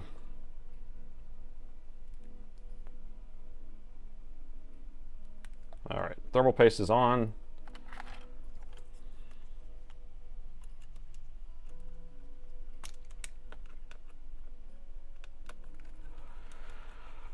You missed it. I missed it too. No thermal pasta. No pasta for you. I'm planning to use the thermal pasta with it. It's planned obsolescence. Yeah, it's a 2023 model, so it has a 13, no, 14, no, 13. I think it has a 13900 CPU. and a 4060 RTX 4060 Ti, or just maybe a regular 4060. I think it might be a Ti. With that little tiny heatsink. And I'm running at 130 watts, so I don't really understand how it even can power it, because the machine only takes 130 watts total. It does require the battery to be in the machine for it to power on, so maybe it's using power sharing. So basically it doesn't charge the battery at the same time. You still want to see if the crystal oscillator is clean or not. That's a good point, and we do have the new oscilloscope. But right now we're just going to see if it shows up. So, all right, let's turn it on.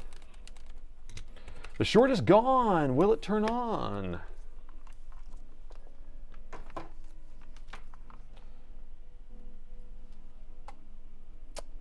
All right, so it looks like most people say the GPU will not show up, and I am in concurrence with that.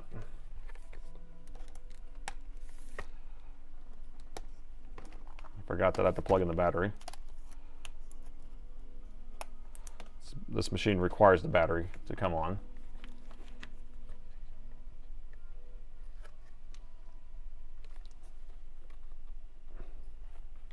Fire extinguisher ready? Yeah, I do have one around here, hopefully. Somewhere. So the machine is powering on. We don't have a Dell screen yet, which is kind of interesting. We should have a Dell screen already while it's going through this setup. But at the same time, maybe I didn't get the LCD connector plugged in all the way, because I was having a hard time getting that melted connector to hold down properly. Here, let me tilt it like this and see if we get any light codes.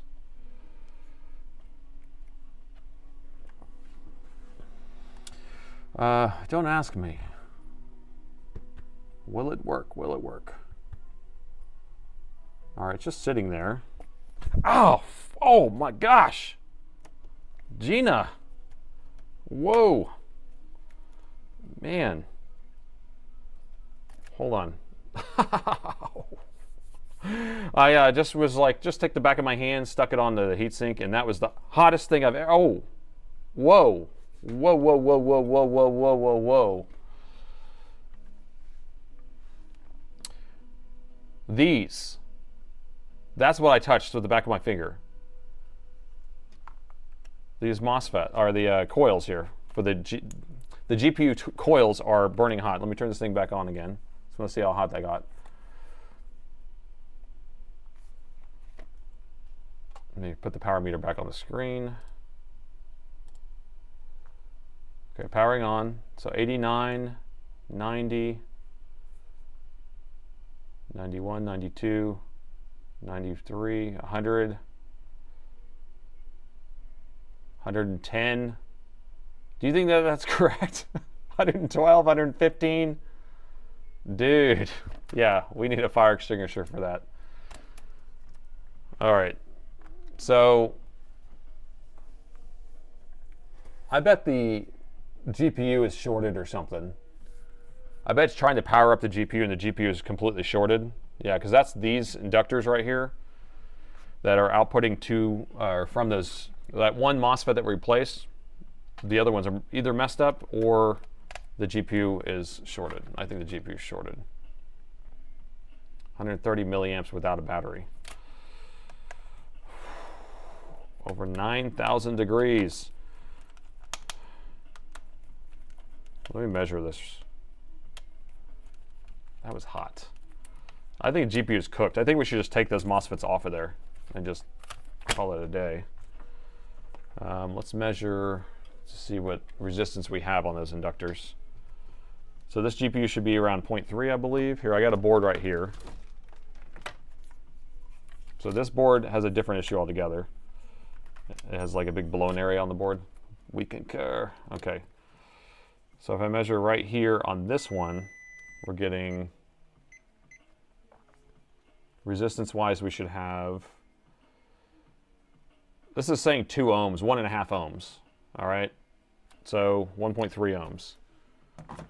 So if we're getting anything less than that, then I think that we have an issue with the GPU and probably just disable it.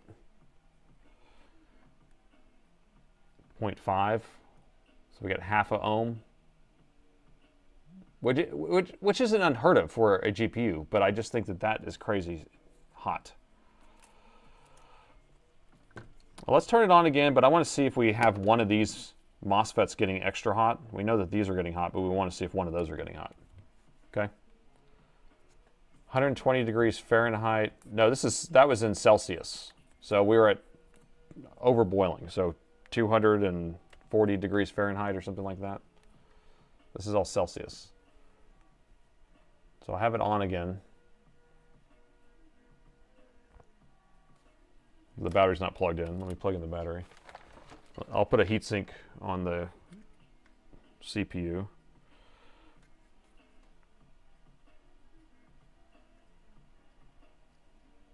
Okay, CPU has a heatsink on it.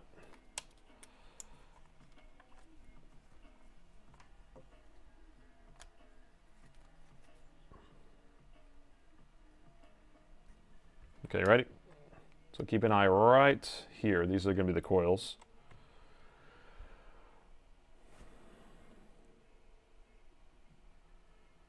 That's not even turning on. Oh, there it goes. Okay. 83.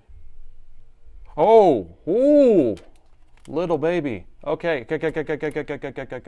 Okay. Well, I don't know if you guys saw that or could tell, but I'm going to zoom in and we'll look at it here. So these two, this one and this one, got so hot. And this is the one we replaced. This one wasn't even on at all. There was no heat coming out of that one. So these two got really, really hot. What does that mean? P4 has a crack. You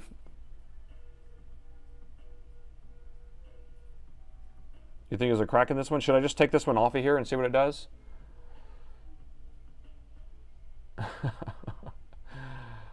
The thermal camera says don't touch. Let me take this MOSFET off of here, I think. I want to see if it changes.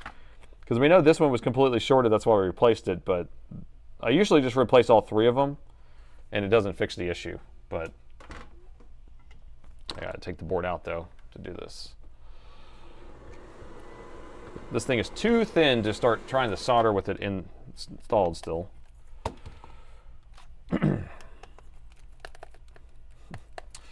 But it's bad news. The board is bad.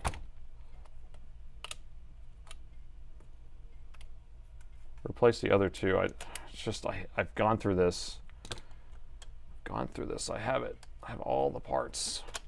I've replaced all the parts. Where do you use the Kirchhoff rule in the laptop system, sir? Where do you use the Kirchhoff rule? I don't know what rule you're referring to. Because if it's something that's taught, I'm self-taught, so I have no idea.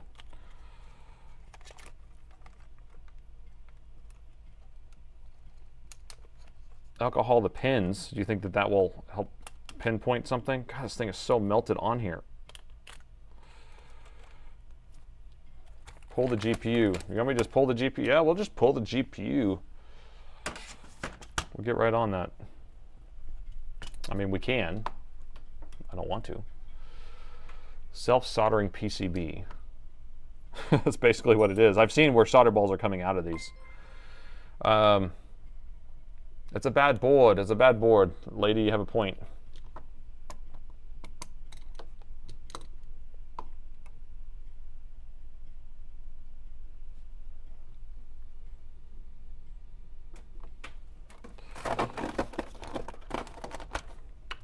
I fixed another board. Yeah, let me pull this one off, and then we're going to plug it in again. I just want to see what voltages we're getting, or heat we're getting. And then we'll see after that. I think a GPU's dead, personally.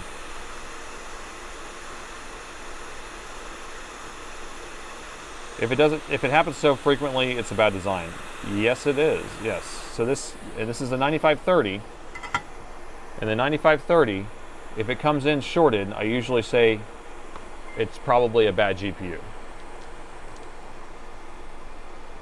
So, what temperature are you using? So my hot air station is set to 450C at 60% air, but you know that none of that matters. It's just based on whatever I need. This is a thinner board, so I could probably get away with like 400. And then, but most of the time I'm using or working on Alienware, so I needed to have it at 450. I know Soren does it at like max heat. And I think Tony over at Northwest Repair does it at like whatever the lowest temperature you can do it at, and still melt everything because he doesn't want to damage anything, which is smart. Oh, so who was here for Wednesdays? Wednesdays ended up being the first, the GPU, we replaced the VRAM, and the GPU was still having a VRAM error. So I've talked to him. I'm actually shipping that laptop over to him right now, and we're gonna do a little collab video or something, hopefully, but he's gonna fix that one. Pull the GPU, reball it, and see if that fixes it. I mean, I don't know. I'll send him an extra GPU too in case he needs to just put another one on there. So we will see. That could be a fun little project. All right, I'm kind of inclined to plug this thing in without that MOSFET on there, just to see if this one gets blazing saddles also. See what it does. What do y'all think about that? Although, then it means that this one's going to be pushing all the stuff through it, so that will probably just blow up. Reball for science. Looking forward to a collab. I'm hoping it's a collab. I don't know. We'll see. I filmed all my portions, and so I have my half. I just don't know if he wants to do one or not. We didn't get like a full explanation on that, but all right. So y'all keep an eye on this one right here. We're going to plug it in. Let me get a battery.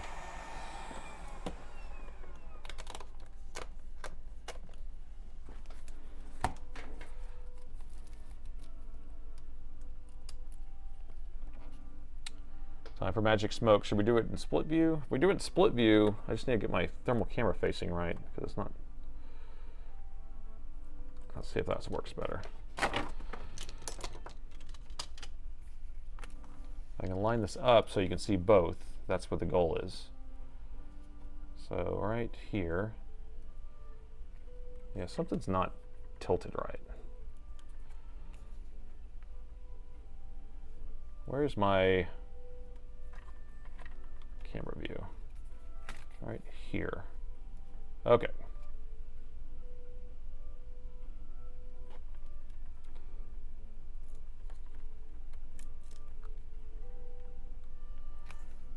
I think we got it. We got it. Right there. Okay, so we can see them both now. So here's the center one right there.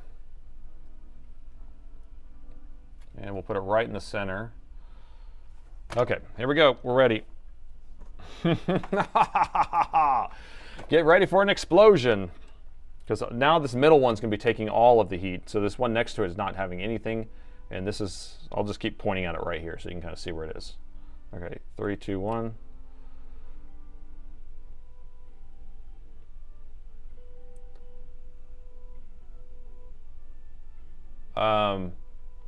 Is that so hot that it's not even telling me how hot it is? Oh, I know why. The CPU is being detected.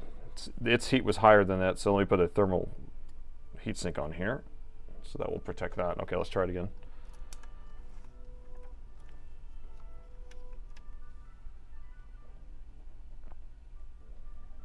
Okay, it's powering on again. And there's where that MOSFET is, 54, 55. Okay, so that MOSFET was bad next to it. It was backfeeding into the other one. Interesting. Now it's actually staying pretty stable.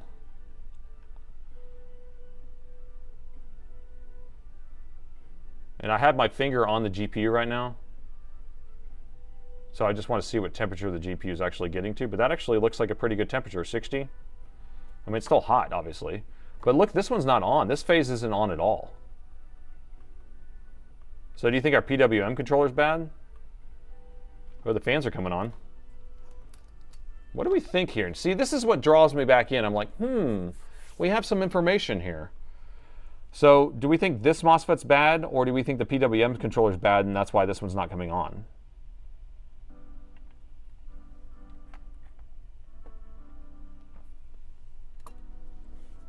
Factory defect. I mean, the factory defect is this. It's just the heatsink is just inferior. That's what the factory defect is. It's just they put too much in there. I think they should have like underclocked it. PWM is bad. Okay, so I have another PWM. I think we have, or I might have one. It's a rabbit hole for sure, but it's for science. But I've done this so many times, it drives me crazy. I think this is the PWM controller for it. It's right here. And we can test that by ohming it out, but I'm pretty sure it is. So if we take, the PWM signal should be this first pin, I believe, right here. And then if I just rub my probes across here, so that's that one. So yeah, this is the PWM controller. I believe it's these first 3 pins on here. Can't get my focus right today.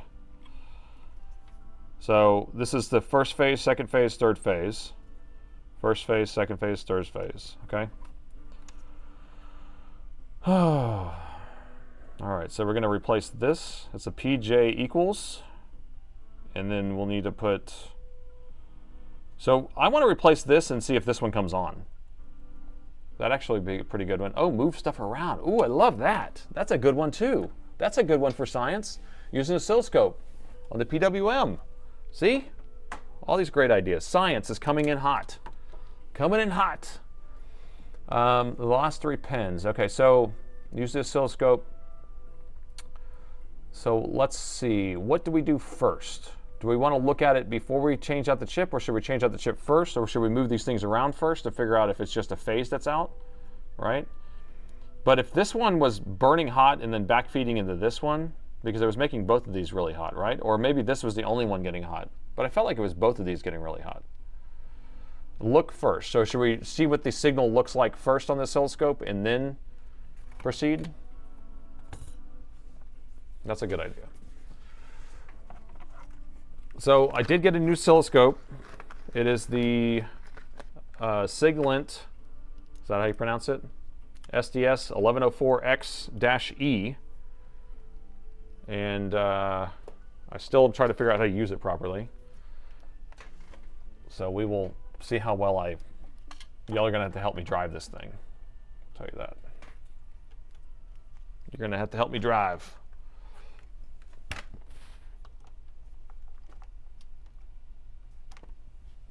Let me see if I can pull up the software and get it on the screen. A new toy. It's a new toy. So I have a screen capture. I can connect a new device. Let me power this thing on. Is it bench isolated? Ooh, that's a good question. I did not connect it to, I just have it plugged into the wall. I don't have anything actually hooked to the bench. Should I? That's a good question.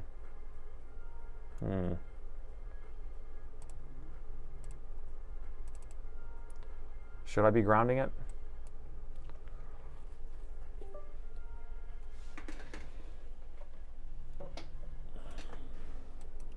Let me see if I can hook up my wide angle camera so y'all can see this.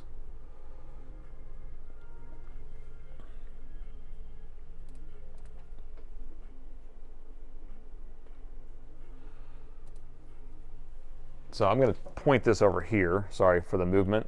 Give me a second. Get over there. So you can see it right here. Step 1, plug it in. Find a box. Put it in the box. Something wrong with my old one? My old one was like very cheap. It didn't work very well. I wasn't able to actually see the signals properly. The oscilloscope is a caveman used for a fire device. It's better if it's grounded or if there was instructions that came with it. Yeah, there's instructions. I haven't read any of that stuff, of course. There are a couple pins right here. It's weird the screen turns off every couple seconds, which drives me crazy. So this is just me touching my finger on it.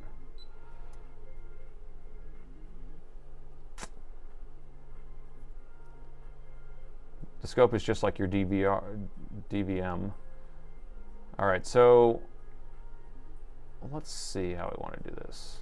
Always ground the oscilloscope. So is that what those pads are? There's a calibrate and there's a ground right here. I see a ground right there. I mean, it's grounded by the 3-prong plug that goes in the wall. Isn't that grounded? Or does it need another ground? I need to add a second ground. Cancel the last pole. I don't have any poles up on the screen here. I think the pole is canceled. Calibrate signal. Use the probe to calibrate the output and check the scale. Okay, step 1, do that. So do I need to clip this on here? I haven't done this, so you guys have to tell me. Step 1, take it out of the box.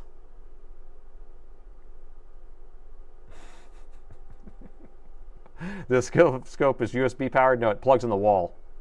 It's using a 3-prong plug that plugs in the wall, so it's grounded to the building. Clip to the ground. Okay, clip to the ground. Ground is needed only if it's a noisy environment. I don't have a bunch of noise unless you guys are noisy. All this chatting going on is noisy. Use a Zener diode. I'll get right on that. Clip the prongs. You will get a square signal. More ground is better. My bad. Pole is frozen. Oh, okay. Screen timed out. Avoid the burn-in. Oh, probably. That's smart. You don't need to clip to ground. Just put the ground. But the probe point to calibrate the terminal out. So, because there is a calibrate right next to it. So I don't need to do this. So I do that. You're fine working. Put the signal on the other pin. I got that. I don't have a signal. Where do I get a signal from? You guys are killing me here.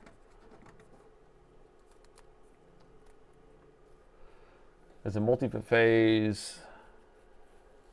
Yes, that PJ equals. So must have ground in the box. It does have ground because it's grounded in the building. I'm telling you that. But there's an extra ground here. Press auto. Okay, so if we do this, I'm going to press auto. Well, there's auto setup here.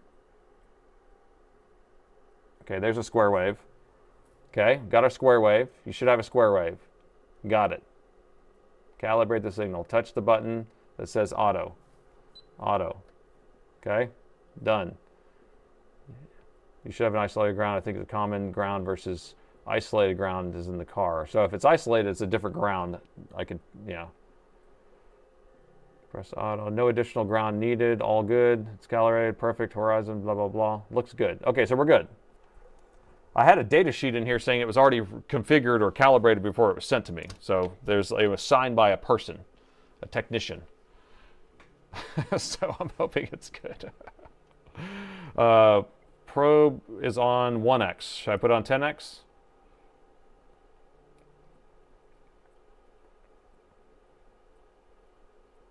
Set the time base of the square wave to help calibrate it. So no on the 10x, or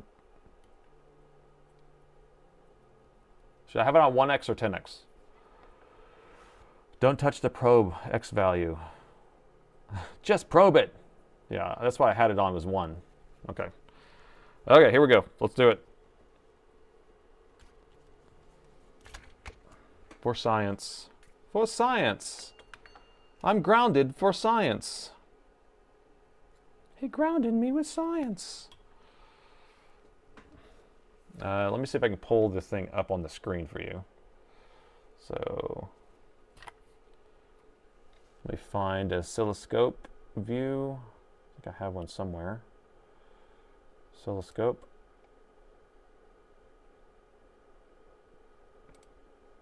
$10x is better. Set the 10x on the channels. I was trying to find 10x on the actual machine too.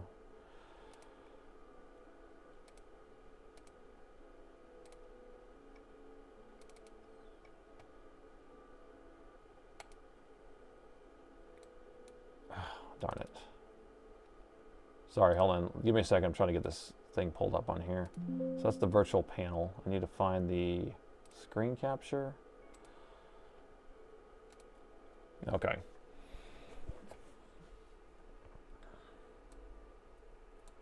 Probing aliens? I'm probing. Okay, use 10x if the electronics you're using have an influence to the probe impedance. 10x is preferred. So if I put it on 10x, I need to change the 10x setting over here. Where is it on this menu? Where out thou 10x divides by 10. Who has one of these? Because there's no 10x button on here. That's what, so it's, I guess it's in a menu somewhere, so it's buried. Setup.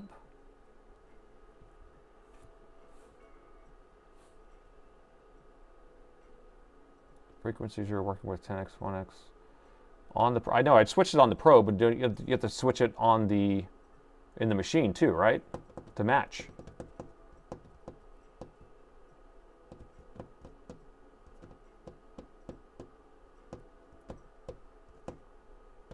Then use 10x to avoid damage to the O-scope. Oh, I mean, I always just use 1. Why are we going back and forth? You guys are fighting over there over this. You're telling me 1x and then you're telling me 10x. Snip, snap, snip, snap. Back and forth. Come on. I don't like this. I need one person to tell me what they want me to do. Maybe we should just do them both. For science, of course. 10x is for voltage, height. Use 1x, 1x, 10x. How about 5x? How about 6, 7? Do they have a 6, 7x? Either one, just pick it. Yeah, so we already have it calibrated with the 1x setting, right? So I want to see, I haven't turned this thing on yet, but so we're not using higher voltages. We're going to be using low voltages.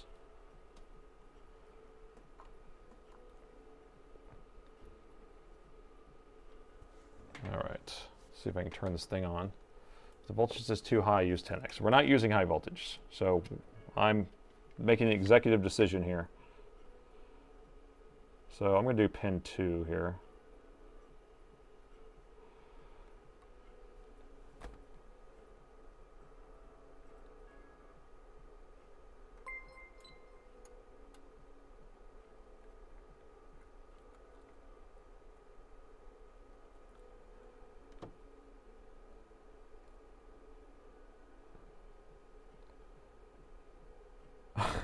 I see a wave, I see it. Let me check the other one. The one that's not getting a signal at all has this on it.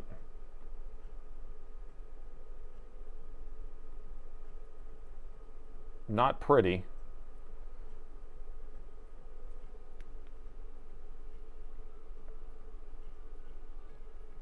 Alien probing gone wrong. It's also a wave. The fans are on. All right, let me see pin 1. Pin 1, this is the one that we don't have one on there. Pin 2, pin 2 looks weird. And pin 3 has a cleaner wave. So why does this one have a double? What does that mean? Or why does it look weird?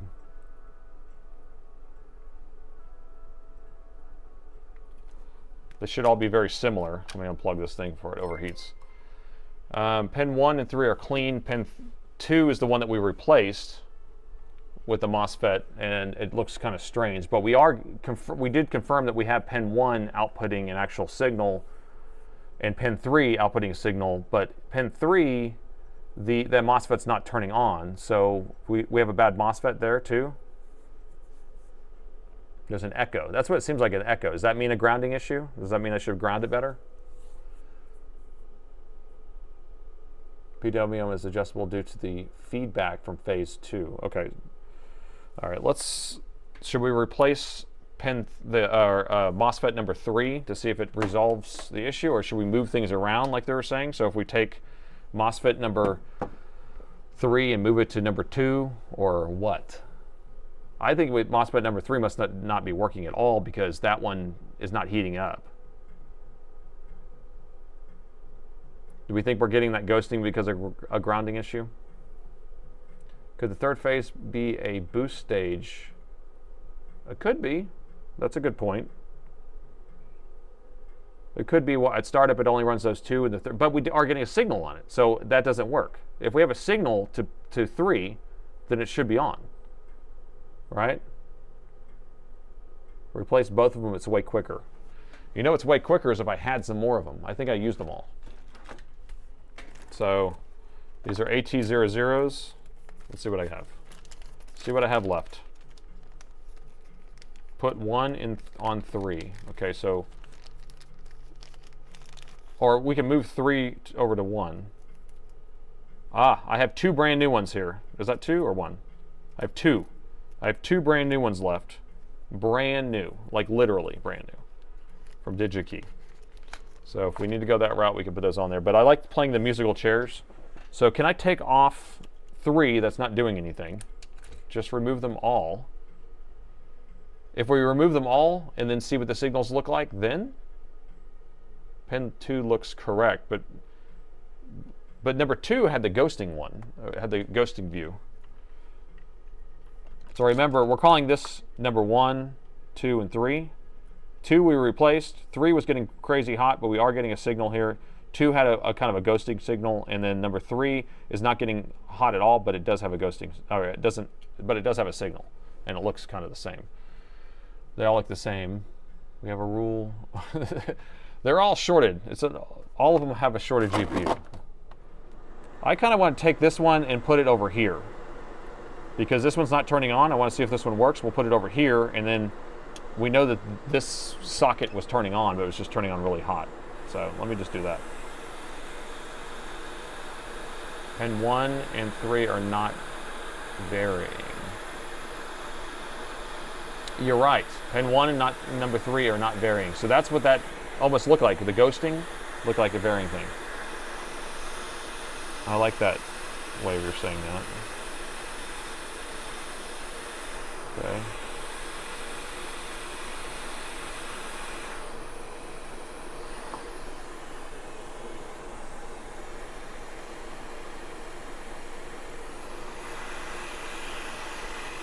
All right, so we just moved number 3 over to number 1. We're calling it musical MOSFETs.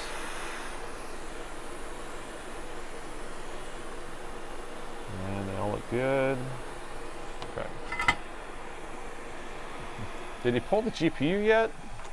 No, I took out the Wi-Fi card though. Here's the GPU right here. Nice little 4060. And 1 and 3 are not giving feedbacks to determine the MOSFET's time. Okay, so you think that's what's going on. All right, so now we want to see if this is going to get hot, because these 2 phases should be on if this MOSFET's okay. If it's not okay, then we know that we have something else going on. So we'll do it thermal camera. See if it's turning on.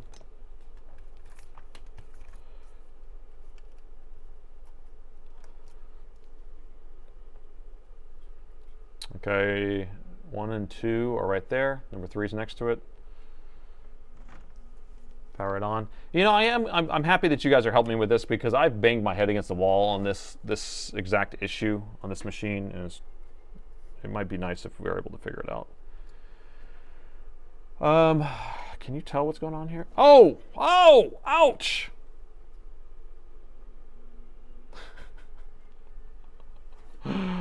Oh! The thermal camera said, "Don't touch, it's hot." Why do I keep doing that? Okay, so I think that's conclusive. That's conclusive. So this phase was not on. So we took this MOSFET, moved it over here to this phase, and this phase was burning hot before. Well, now we moved it on here, and this phase is burning hot again. So it's not a MOSFET issue, especially right here. So that MOSFET works, and it's burning hot, which probably means the other MOSFET that was here works too, which means that it would be a PWM issue, right? I mean, it's probably a bad MOSFET now, but don't you think it's a PWM issue then? What's the PWM chip do? Wait, what's the PWM going to that chip? It's the PJ equals. PJ equals is the PWM controller. So and then the 3 pins right here are the phases that run each one of those. PWM or a shorted board. But so these are all tied to the same output, right? So why would this, well, I guess if it's shorted underneath here. This was the one that was shorted. We replaced it. With that on there. You know, what'd be interesting is if, because this is the phase that seems to be working okay. 65 degrees C is pretty hot, but that seems pretty normal. PQM is bad. Could be a motherboard is melted. Yeah, it could be. Is that a DR MOSFET? These are DR MOSFETs, yeah. So these are AT00s. They're, here's the actual chip right here. It's A05016, but AT00s. So PQM bad. The pulses chip drop. So PQM bad. Let me see if I can find another PJ equal somewhere. I don't have one on here because I already stole it. Let's see if we can find one. Once the pin, the PWM sees incorrect, it recommends to replace the PWM. All right, here's a bunch of boards here. Scope the PWM on the hot chip. Well, okay, which we didn't do that before because we had nothing on there. So yeah, that's a good point. So let's try that. So before I try replacing the PWM signal, we're gonna scope that chip that's getting blazing saddles and see if the signal looks different.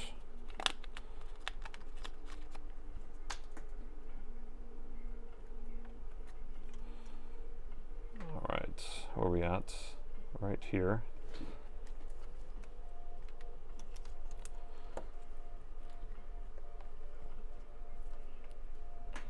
How much are you working for on this one? $5 an hour? I think that I'm shooting for $5 an hour this time. I usually work for $10 an hour, but $5 an hour is what's going to end up being at the end of this. Enjoy watching GPU repair.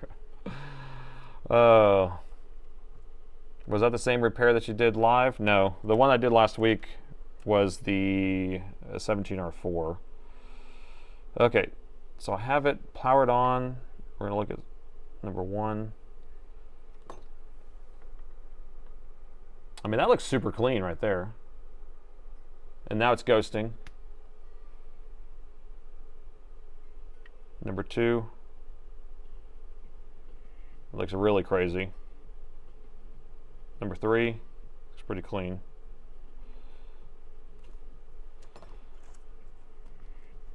I have to unplug it because that thing is so hot.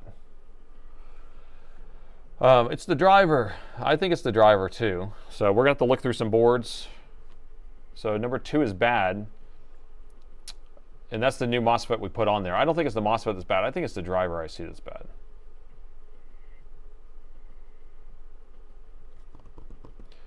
Nathan, repair of Dell laptops, I think, are like 95% easy. No. Repairing the motherboards are all over the place. I mean, there are some that are like that end up being like pretty quick because I know how to fix them, but there are some that are, there's plenty actually that take a long time. All right, PJ equals. Let's find some. We're going for a PJ equals scouting here. Maybe y'all can do a search on a board. Tell me what board it's on. But see, all these boards, these are the 9520s. They all use the MPP chips. So none of these are going to have PJ equals on them.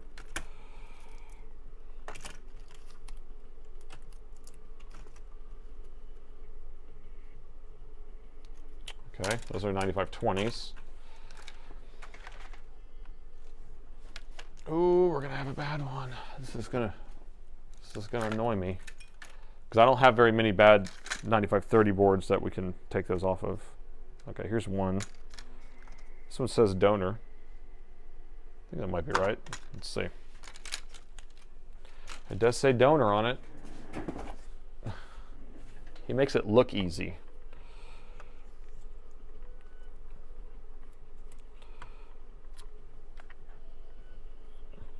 I don't know if I'm making it. I don't feel like I make it look easy. PJ equals, got it. All right. I think I'm going to order some of these. My idea is to like order those, order these, order this MOSFET, and then I'll have all those MOSFETs, and then see if I can get a combination that works to fix these, because it would be nice if I could fix this particular issue. All right, I just want to measure here, make sure we don't have a short on there. That looks fine. This board already has parts taken off of it. So, but I just realized what it says here. Bad video. I'm pretty sure that this must be bad on here too. So, I don't know what that means. We can try transferring that over and see if the PWM signal changes. No, it's not a reflow GPU issue. We had a MOSFET blow up because of overheating, because the heatsink couldn't keep one of these MOSFETs cool, so we had too much voltage that went to the GPU. So it could be a bad GPU, but it also could backfeed into the PWM controller and blow that thing up. So I'm just going to transfer this over and see what it does, see if our signals are different, see if we're still getting that really hot temperature. So let me take the old one off first.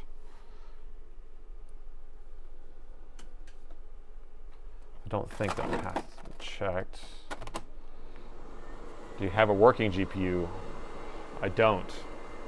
These boards are really hard to come by, so no. I don't even have one in stock. I don't have a test machine. I have an ARC board, so I have one that has the Intel ARC, but I don't have one that has the 4060. Checked it. Well, this board doesn't turn on. This has a bunch of parts taken off of it already, so I can't check this board ahead of time. So this is the bad one, supposedly. I'm setting it off to the side. Mr. Texas. Shorted cap passing current on phase 1. Because phase 1 is the one that's getting really, really hot, which I think is weird. So here's our supposedly good PWM, so we'll see.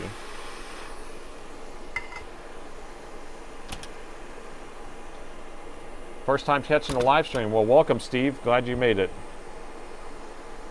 We are trying to fix a 9530 where it was actually shorted. We did fix it where it is powering on now, but the graphics card is not going to be detected properly because there's issues with the PWM controller here. Let's see if we can fix that.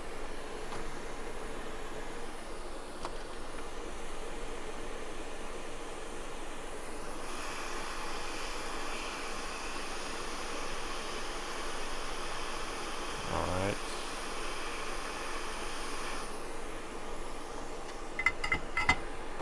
Got that installed properly. Chasing a rabbit hole. That's what we're doing, actually. That's the easiest way of saying what we're doing. So chasing a rabbit hole that I've already been down this rabbit hole like 12 times probably. No, not that many times, but a couple days ago I went down this exact rabbit hole and then gave up after many hours. And what's annoying is, like, if I end up spending hours and hours and hours trying to fix something, I'm hoping that I'll find a solution, so therefore it makes it quicker and easier next time. Like, if I would find it where I'm like, okay, well, whenever I have these shorted out, change all 3 of those out, change the PWM out, change that chip out, and it should work. If I knew that as like the sequence, I will do that sequence and be done with it. But, you know, I'm sitting here changing out all these different chips and then hoping that it resolves the issue. Or change, you know, seeing what changes happens, you know, change one thing. It's a never-ending rabbit hole. It's the gift that keeps giving. I'm hunting squirrels. Okay, so we're going to put this heatsink back on here. We're going to probe.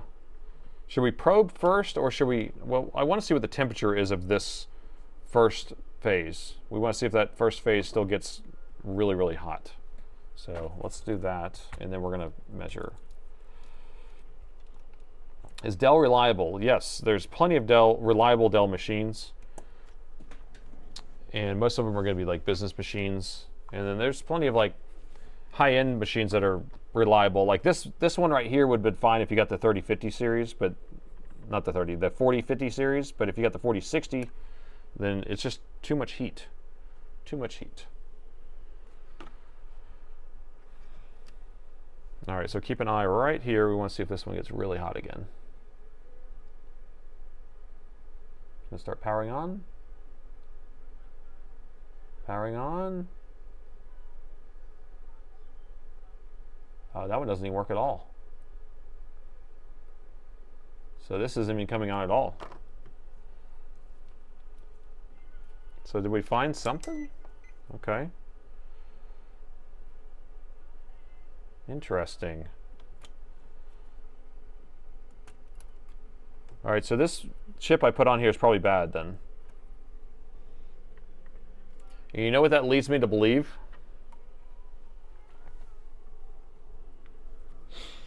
All these chips are bad when I've been messing with this.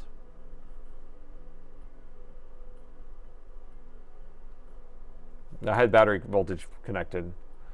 So here's kind of what ends up happening here. All right, so I don't have any chips in my arsenal, right? I don't have any in my, yeah, we're gonna measure the signal in a second, but so what I do is I have donor boards, right? I have a board that is a bad board that I can take parts off of, and I expect all those parts to be functional because the board is bad in a different way. Well, all of these seem to have the, and if this board has this layout, then that's the layout I need to have all these chips. Well, they must all have this exact same issue. PWM controller chips are bad. I mean, and so I need to order a stack of them. That's what I need to order and see if that fixes it. Compare if it's working. Well, the PWMs shouldn't even be coming on now at all because those did not come on, but we'll check that right now. So let's get back under here. I'm going to plug the battery back in and see what we get.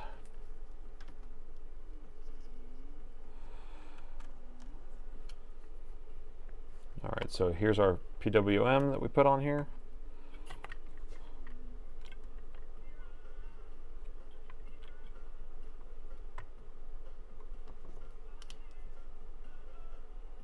All right, ready? Plug it in, 3, 2, 1.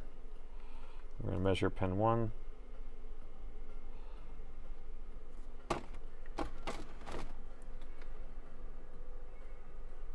Yeah, so we're getting nothing here. Maybe find a replacement from another donor board. That's why I think I need to find a different brand, like an Alienware or something that has it on there.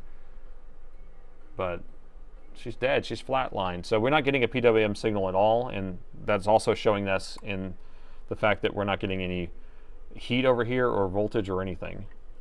Now, with our other chip, we were getting really hot on this first phase, normal heat on that one, and then that one not coming on at all. So all three of these phases were kind of working or not working. Search for another board. Let's do that in Paul Daniels software. Let's do it. Okay. So we need to get the number. So what was the number again for that? And then let me see if I can pull up, and we'll just do a board search, and it'll tell us what board it's on.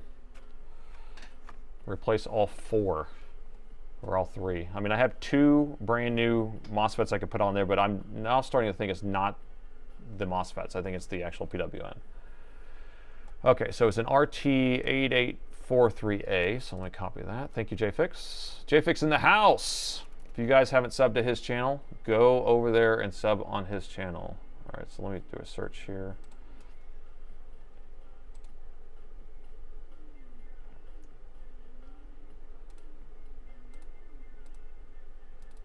All right, so this is Paul Daniels software, and it's a board view software, and we can do a search, and we can find parts. And I'm just going to use that part number, and I'm going to search for inside my schematic directory, and we'll just do a search. It takes a little while, but it's going to search through all the different board views or schematics that I have, and see if one comes up, a board that contains that chip. Now, what we're trying to find is a board that isn't this motherboard, because this motherboard tends to have that chip bad on all of them, from what I can see. Otherwise, I need to order them and then just do it that way. And while that's searching, actually, let's pull up Mouser and see if we can see if they have them.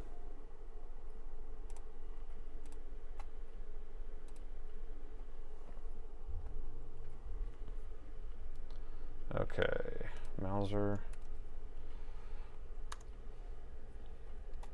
Mouser does not have them. What about DigiKey?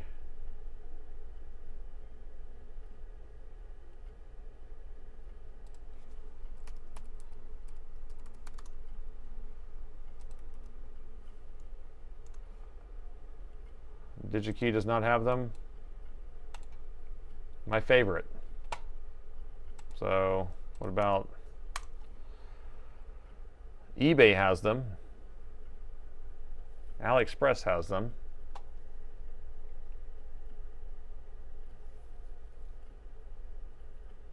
So I think I'm going to have to order some AliExpresses. Look, they're $4 each, people. This is what sucks about this. It's like you end up buying these and you don't even know if it's going to fix it, and you end up installing a bunch of them and you don't even know if it's going to fix it. All right, still checking through all these boards. It hasn't found a single one. AliExpress is where you get most of your chips. I mean, I buy them at the last resort from AliExpress. So it didn't find it in a single board, which is interesting because the board view, I mean, the board is a 9530, right? So it's this board right here. But I don't have schematics for 9530. That's probably what it is. And see, it doesn't have it in here as an actual thing here. And the schematic I have for this is the 9520 schematic is what I have attached to my 9530. So anyway.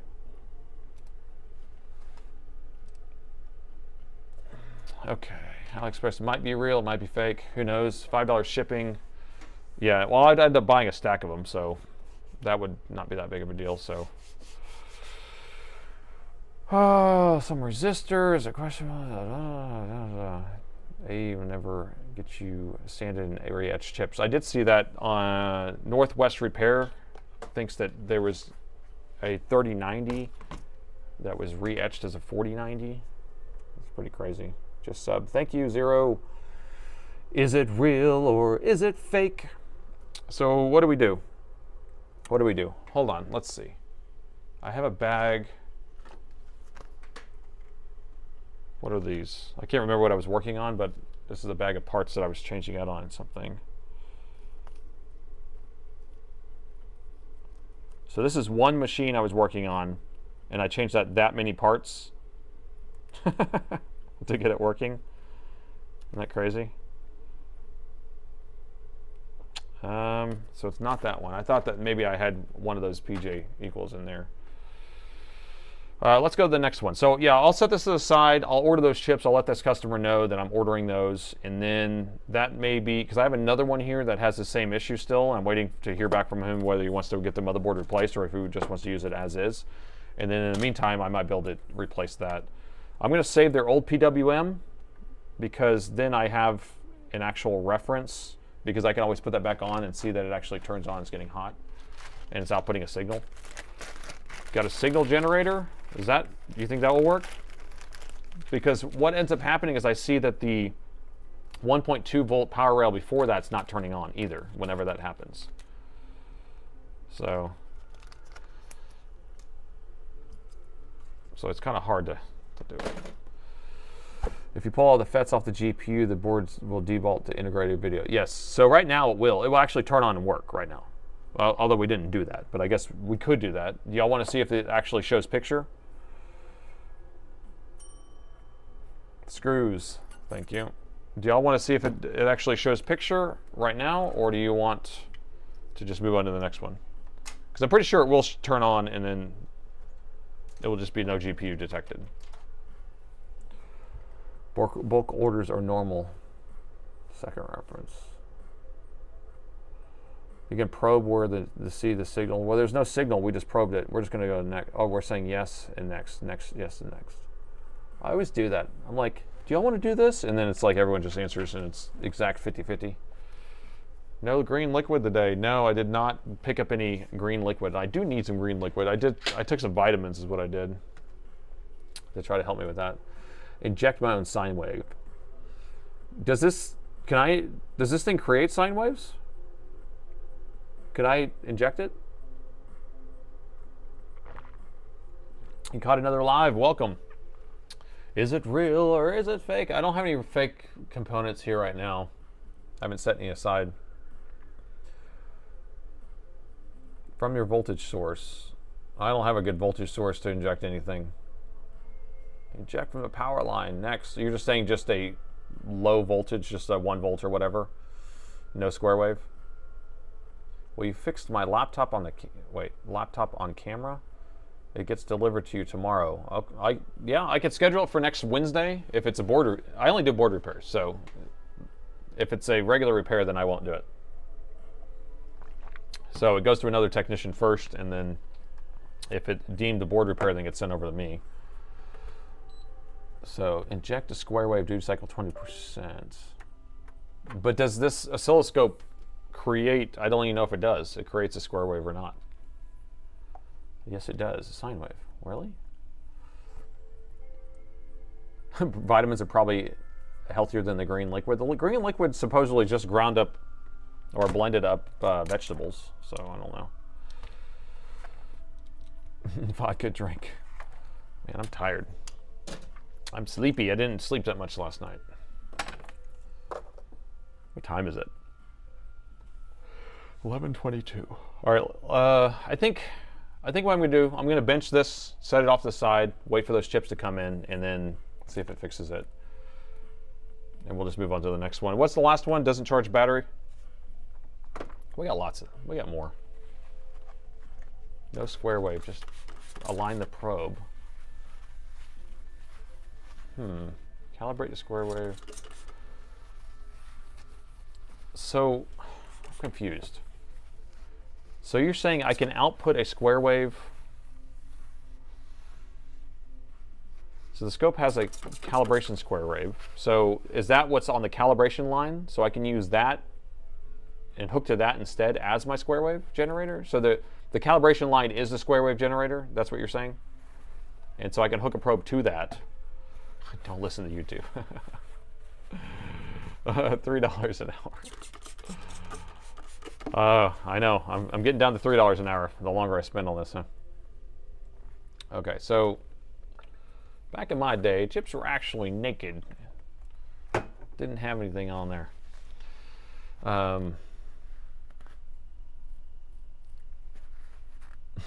When will you do a real fake? I did one last week actually, and we smashed it open. It was pretty messed up. It was a, do I still have the bits? I don't think I have the bits around here anymore, but it was a 65 watt power supply that had an AC transformer stepping it down to whatever voltage, 20 to 40 volts, and then it had a half wave rectifier connecting straight to the output. And it had 2 capacitors. And that's what your 65 watt cheap adapter was. No switching power supply, no real isolation. But it was cheap. It was cheap. No, it's a different frequency. Use a calibrated, you guys are all over the place. I'm telling you. Whenever this happens, when you guys are trying to tell me something, everyone's fighting over what the information is.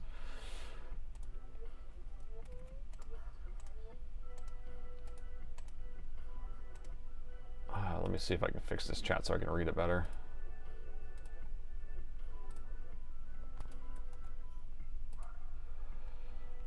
Okay, inject a power line. Coffee equals vitamins. It tells a story. Okay, don't listen to YouTube or Twitch. That's who we should not be listening to, is anybody. I'll mess around with it. How's that? I can play around and figure out 1,000 people, 1,000 answers. 1,000 ways of looking, right? Looking at things. Interesting, the PWM gets a duty cycle when it is a PMU. No PD, very hot. I mean, I think it's weird. The first phase was getting burning hot. The second one was getting medium hot, and the last one was off. So it's like the Goldilocks, right? So what's up with that? All right, so this is an M16 R1. Says it doesn't charge. The notes, I think, mentioned that it works off a battery, but I'm not sure exactly. Laptop won't charge. Let's see. Laptop won't charge. After replacing the power cable and battery, it won't charge, although it does boot up off a new battery. Attempted to replace the DC jack. Oops, sorry. And with a new port, and cannot be plugged into the motherboard. It appears that pin 24 and 2 of them were bent over, and presumably the old cable is bad and will not plug in. So my technician did find that the pins were broken or bent over inside the DC jack, and he bent those back. So it does have the DC jack plugging in now, but it still doesn't charge. So that's it. All right, well, let's do our intro real quick, and we'll be ready to go. All right, new day and another laptop that needs to be saved, and this time we have an Alienware M16R1. Now, this customer said that this laptop is not charging. It does work off of a new battery until it depleted all its power. They replaced the DC jack and it bent some pins over, but now the laptop no longer charges, doesn't come on at all. And so I've been taking a look at this yet. Let's take a look together and see if we can get this figured out. Not the best intro, but I didn't know what I wanted to say exactly. That's the problem. Let me get this out of the shot here. There we go. All right, first thing we want to do is see if it turns on. So, this thing's a little bit worn out, but we're going to press the power button, see what it does. Doesn't do anything. Let me reset the power meter and we'll plug in the charger. All right. It's a pretty good intro. It wasn't too bad. All right, we're going to plug it in. And we got 0, 0. Interesting. So we should get something when we plug it in. It's almost like nothing's plugged in. It's like the DC jack's not doing anything. We should get a little bit of current draw. Opening and closing the lids, we're getting nothing. So there was a note saying that the DC jack did have some issues plugging in. I'm pretty sure my technician fixed that, but maybe he left it unplugged. So let's get the bottom taken off here. And we're missing screws. Probably a blown fuse. There's no, they don't have fuses on the inputs on these at all. So no fuses ever on the inputs of this. If it's a, let's see, I'm trying to think. If it wasn't charging, a lot of times we will have a PSID pin where there's a communication line on this one where it actually talks to the charger. It figures out how many watts it is. And so it could have an issue with that. It could have a burned up power management chip. And the bottom is off. Okay, the DC jack is unplugged. So there you go. And we can see lots of mischief on here. And I'm pretty sure he did bend back these pins. Let's take a look at that. Yeah, so all these pins look fine. And if we plug the DC jack in, it looks like the top portion of it's broken off, but that's fine. All right, plug that in. All right, now, let me take the O-scope off of here.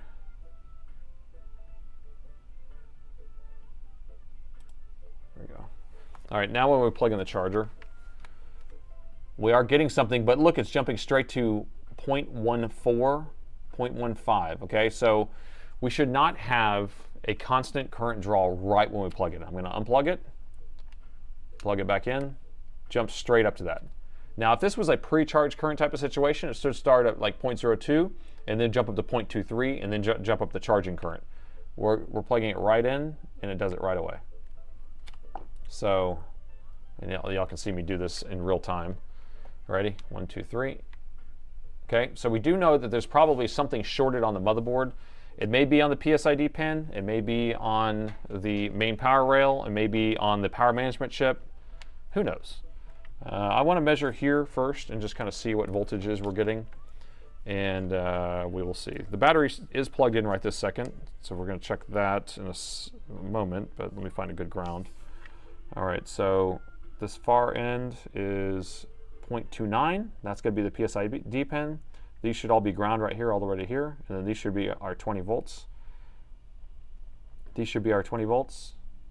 Okay, so this is an isolated pad that doesn't do anything, so this is 20 volts all the way down to here. There we go. So this one's not no connect. These are all ground, and this is our PSID, and it's at 2.9 volts, which seems a little low. It should be at 3.3, I believe, but who knows. And then all the rest of the stuff's on the other side of the board, so there's not much we can do on this side of the board, so we will have to pull the board out. And the power management chip's on the other side of the board too. So let me check the voltage on the battery. See if we do have voltage on the battery, and then we can also plug a charged battery in to see if we get the machine to turn on that way. 8.4 volts is not enough volts, and I have it measuring negative because I have the probes backwards, but 8.4 volts is not going to be enough to power on this machine. So if we do plug a charged battery into this, I bet that this machine will turn on. So let me grab one of those real quick.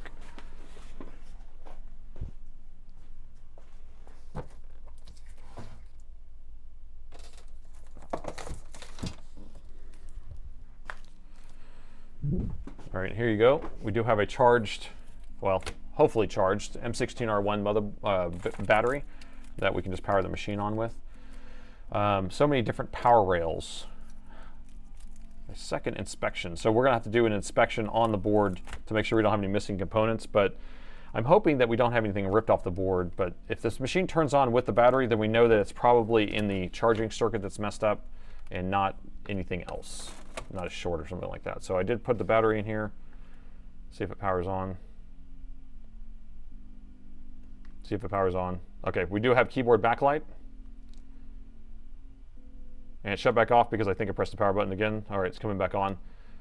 You'll see the keyboard backlight. So it is trying to power on at this moment. Now we can't see it on the power meter because I don't have the power meter plugged in because the charging circuit's not working. But when we go through this, I want to see if we can get picture, and that will at least kind of alleviate our worry about having some sort of short or some sort of damage on the motherboard itself, and then we'll know that we have something on the input circuit. It isn't on the main power rail, so that's automatically confirms that it's not on the main power rail either. It's not short on the main power rail or something like that. It's most likely going to be something on the, I don't even think the PSID pin would have the issue because that's the communication line. I think it's probably a blown up power management chip or something like that. That's probably what makes sense. But the power management chip is going to be, or the PMIC or the PMC, those are going to be, it's going to be a controller chip that controls all the MOSFETs on the input that also protects the laptop from any damage and will also charge the battery, things like that. So that's what I think is happening. What happened to the bent pins? Which pins were bent? I'm not sure, but he said it was 2 different pins, my other tech, and he straightened those out to get it plugged in whenever he was kind of screening it for a bad motherboard or not. First time chatter. Does it work if you charge the battery by yourself? You're saying like pushing some current into it. I'm sure that will work to bring the other battery up to voltage. Right now I'm just going to plug a charge battery into it. But by pushing current to the battery, that works too because the battery is just going to take the voltage it needs.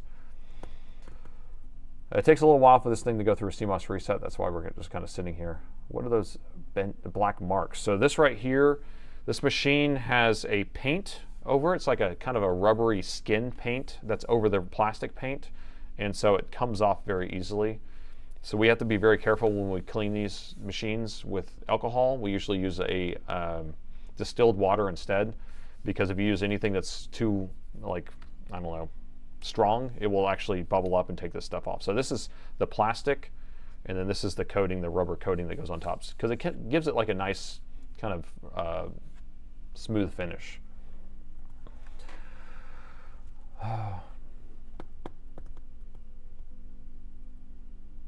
From phone, telephone, headphones to probe circuits.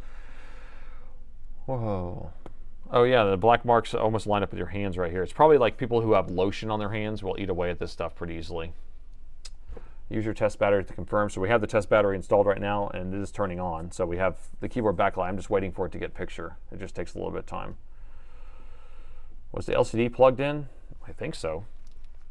This machine takes like 5 minutes to go through a CMOS reset, so I'm not concerned with how long it's taking, but yeah, LCD should be plugged in because the cover's still on here. I can feel the heat on here, so the CPU and GPU are on. We have no error codes, so this thing's staying solid. We're just waiting for this to turn off and then turn back on again. Now, we don't necessarily have to go through all this. I think that it's nice to be able to know that we have picture, that we can just kind of get that out of our heads. Yeah, the fans aren't on either. A lot of times it's because it's running on battery. It's not going to run at full speed, so it's not even having to crank the fans up.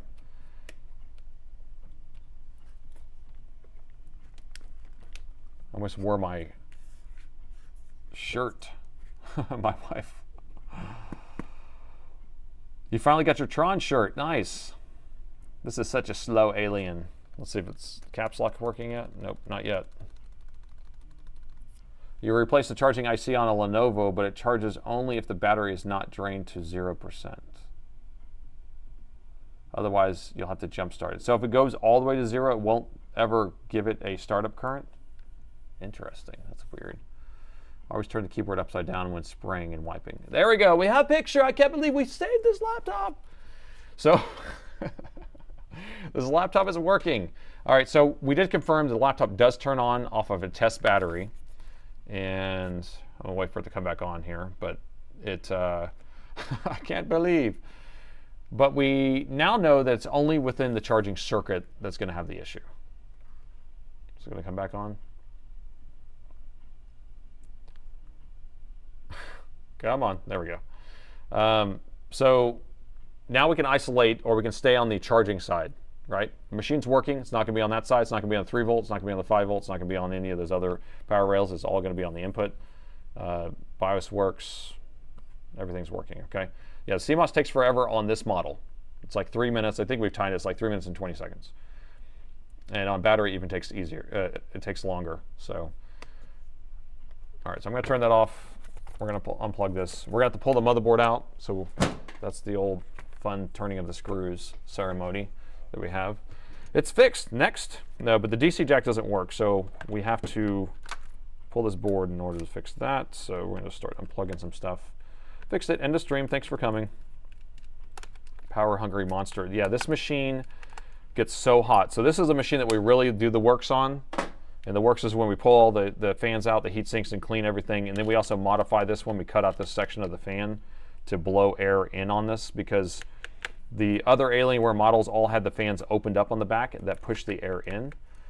So, resub, thank you there. How many months have you been subbing? That usually tells me.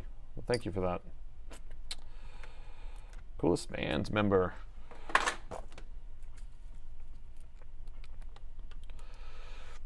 All right, so we're gonna pull this stuff out. Got some e-bikes, some cordless hand tools, etc. Have a controller for the battery that must have enough juice for standby mode to start charging. Huh. The controller is off due to a dead battery will not charge. I mean, that kind of makes sense because it doesn't have, it can't even turn on its own electronics. And that's kind of like, and you got more gifted subs, 5 more gifted memberships. Gifted Save Another Laptop memberships? What? That's tier 3 memberships. Whoa. Thank you. Wow. Super generous. Oh my gosh. Wow. Thank you so much. Flick the battery connector. Wow. So gifted. Man. Thank you. I got some really good supporters here. You guys are too good to me. You're too good to me.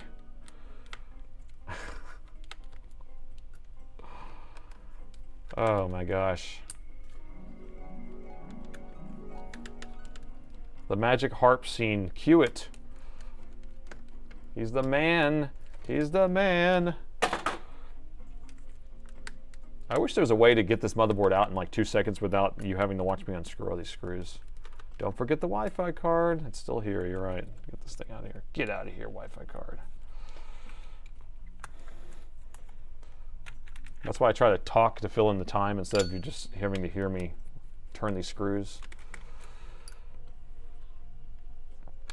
Yeah, way to go. Man, you're killing it.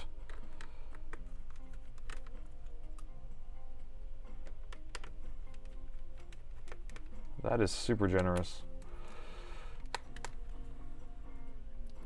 Missing a sense signal. God bless those gifters for real.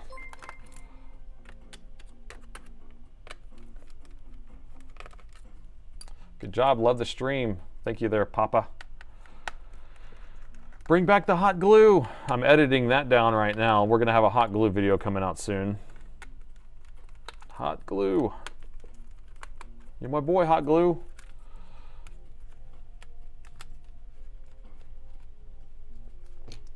And be sure to give back by liking and subscribing. That's another way. You don't even have to do it monetarily. You can just click the like and subscribe, and that pushes it out to all these other people. EMA mount with ARM. Unreal.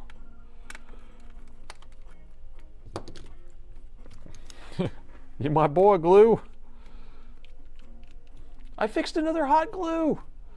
I can't believe that they hot glued that machine. And we're talking about this machine that we worked on the other day. I think it was the same model. We took it apart, pulled it out, and the BIOS chip was hot glued on sideways. Someone hot glued the BIOS chip onto the board. And we're like, well, there's your problem.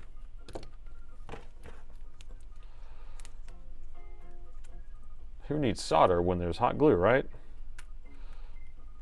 My internet goes down to 2.4, down to 12. I think the Wi-Fi card,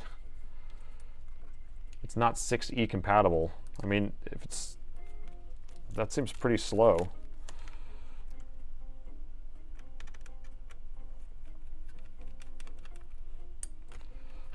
Glitter glue. It'd be funny if someone glitter glued it. We're gonna bedazzle the BIOS chip. See, what you need is a little more bedazzling with your BIOS. Okay, where's my last screw at, people? Where's that? There it is. It's out. Okay, got it. And the motherboard is out.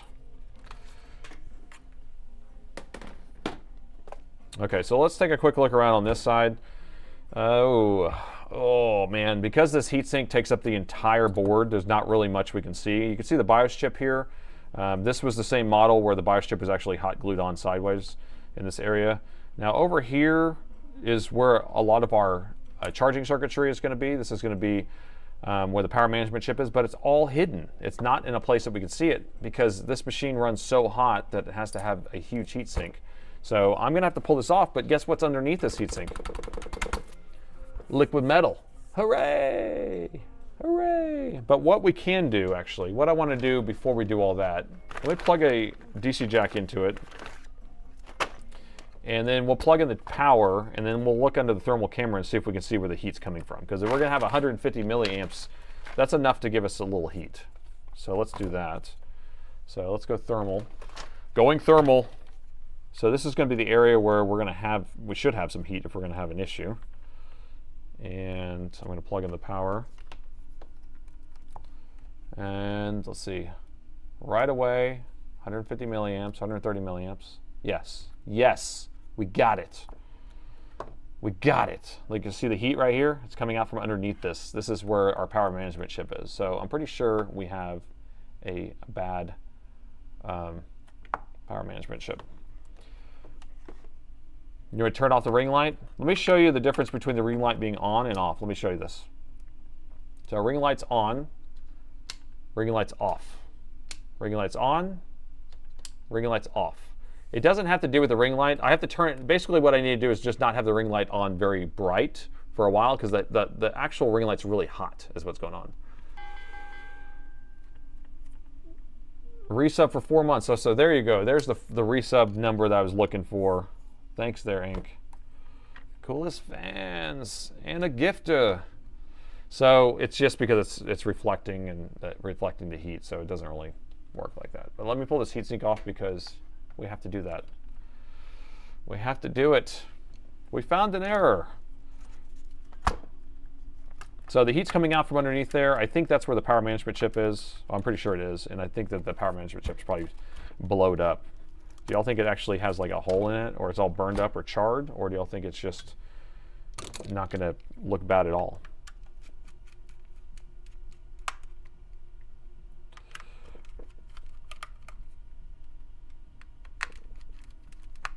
Oh my gosh, I was working on one of these a couple days ago. This entire top row, oh, I think I filmed it too.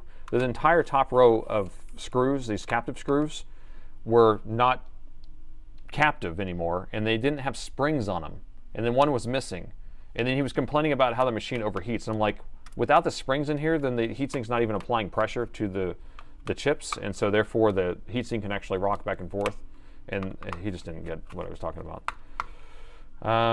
Double the problem, pass it to the next deck. Well, after I do this, I'm going to pass it over for the works. We're going to give him the works. All right, so we'll take this off. We do have liquid metal. It's going to be the Element 31 kind that is a mix with thermal paste and liquid metal. Woo! Look at that stuff. That stuff is good, but it's not going to be leaky. They do pretty good on the amount that they put on here, so I don't worry about it leaking on this model as much. See how it just stays right in the middle? So, and then they have a really nice big barrier, but the early models is where they were leaking. So, wait, did I see something burned? Look at that. Look at that. We missed that.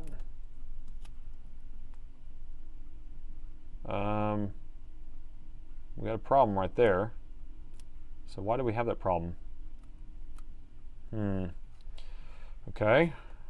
Well, and here's the power management chip. So this is what I thought was going to be burning hot. But we have multiple problems.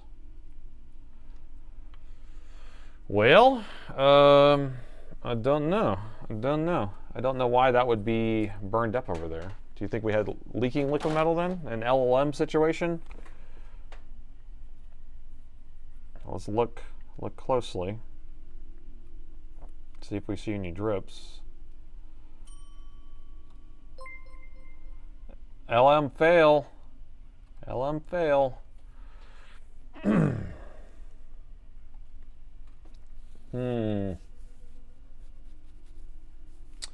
Well, I don't see how that would have burned up. Okay, let's clean this off so we can get a better view at it. But what do you think happened here? I'm going to zoom in.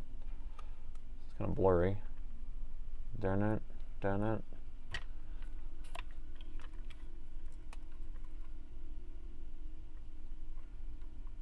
What is it?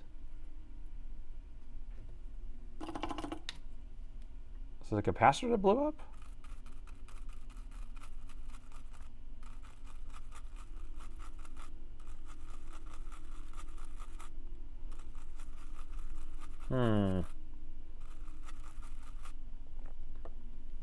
I mean, you see that molten ball that's right next to it? Right next to that capacitor? Is that what's actually bad? So we have a molten ball. I punched LLM in hot glue. Oh, I punched it. I punched the hot glue. Do you think this capacitor is bad right here? I mean, why do we have a molten ball right here? Look at this.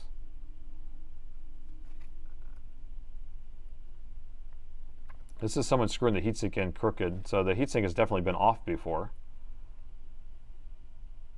because of that screw mark. All right, I'm going to measure this, but I'm confused. If it's just, it could just be a cracked capacitor, I guess, but. Oh, the trace is gone. That's why. That's where all the molten is. Okay, I can see it now. We're going to come at this angle.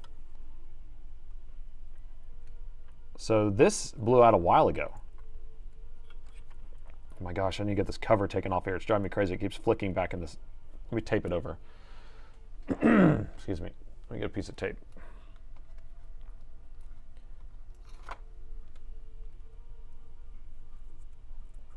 Okay.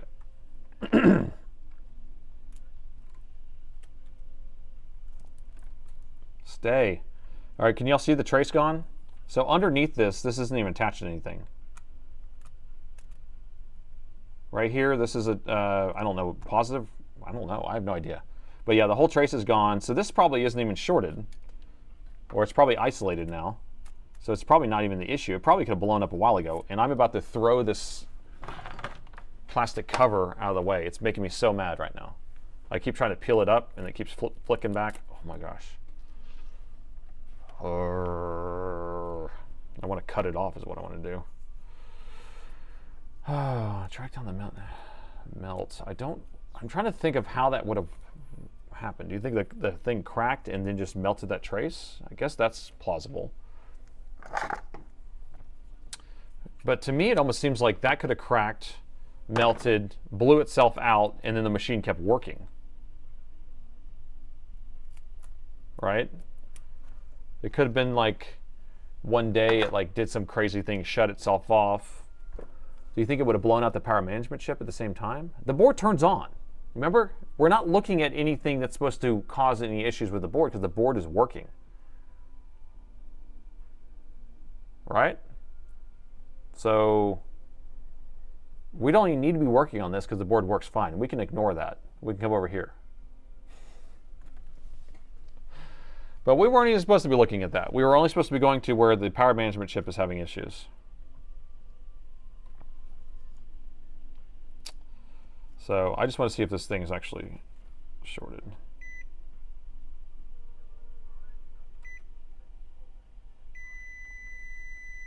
Okay, so the cap is shorted, but this rail is probably not shorted. This rail's not shorted because it's isolated itself. It's kind of like, that's a fuse. If you want to say there's a fuse, that's a fuse. That trace being so vulnerable to a burnout was the actual fuse itself. So that saved itself. Okay, so we're gonna leave that for right now. We're gonna come back to it since we know that that's not gonna be causing any issue right this second. Because when we go thermal, that's not gonna light up. It's gonna be this over here that's gonna be lighting up right there. So let's go thermal. I'm gonna go over the whole board so you can actually see the whole board, but we will have it set like this. There's where the power management chip's going to be. There's where that one chip is in the middle. Oh, I got to plug the DC jack back in.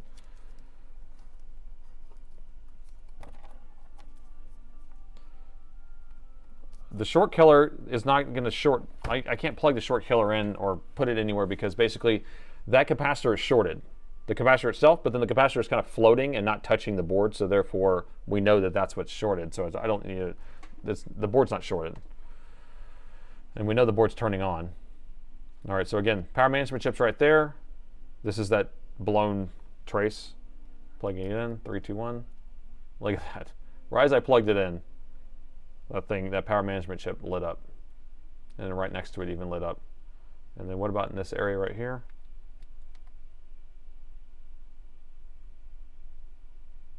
Nothing. So yeah, it isolated itself is what it did, because I bet it connects right across the 20-volt rail. It's probably the input to that other power rail. So I'm going to plug this in with some alcohol in here so you can see how hot it gets here. Yep, power management chip is bad. All right, so let's pull that guy off. Let's replace him.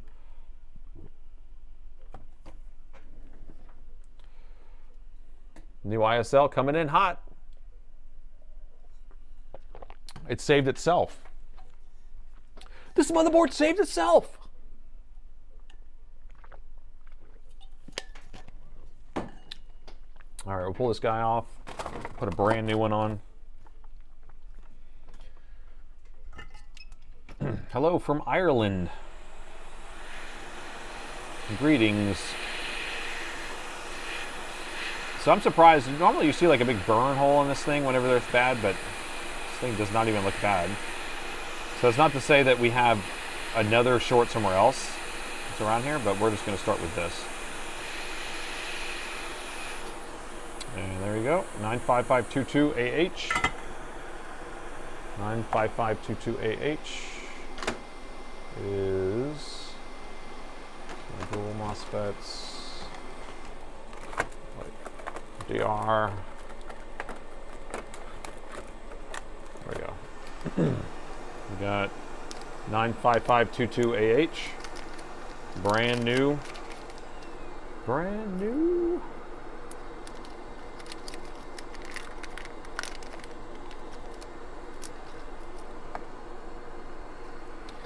It's a fuse, but it was a weird fuse.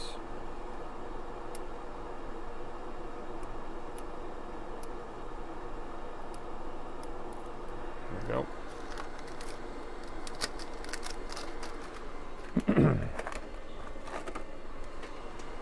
All right, so we'll pretend this one like we always do, since it's a brand new chip.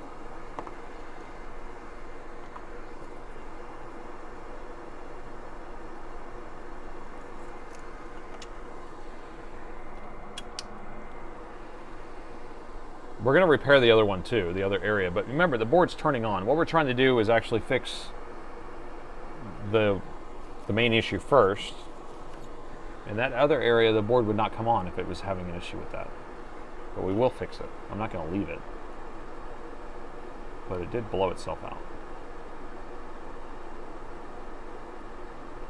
So we'll pretend this with some fresh solder so it can make a good contact on the board.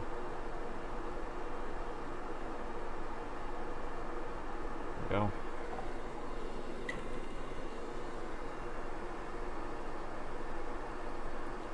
All right, and it's hard to know where pin 1 is if you can't see it. So pin 1 is here. Pretty sure it goes that way.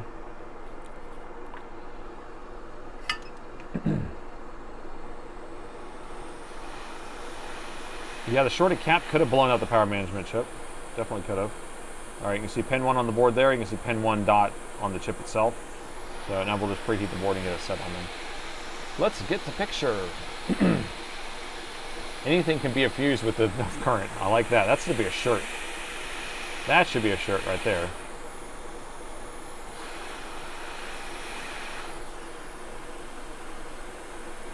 I need to get another set of tweezers out. These are at the end of its life.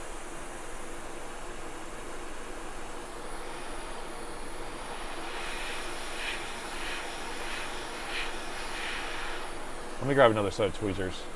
About to throw those across the room. Hold on. I need to open another pack.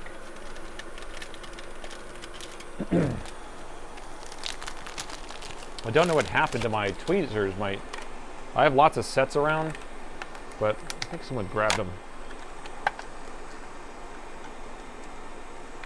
What's happening is those tweezers are holding it a little too deep, and I need to just hold the very top edge of it. So, there we go. There's a new set. I don't necessarily like these rounded ones or these curved ones that much, but this one I'm just going to have to go with for right now.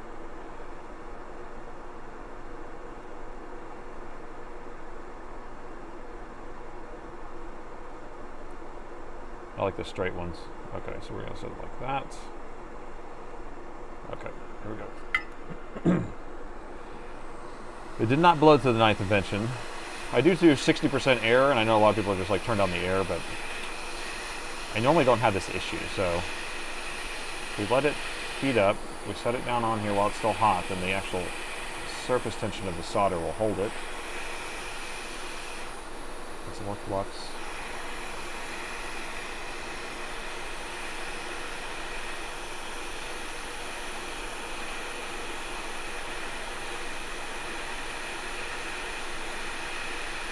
Yeah, I don't like these curved ones. They're making me hold it kind of weird.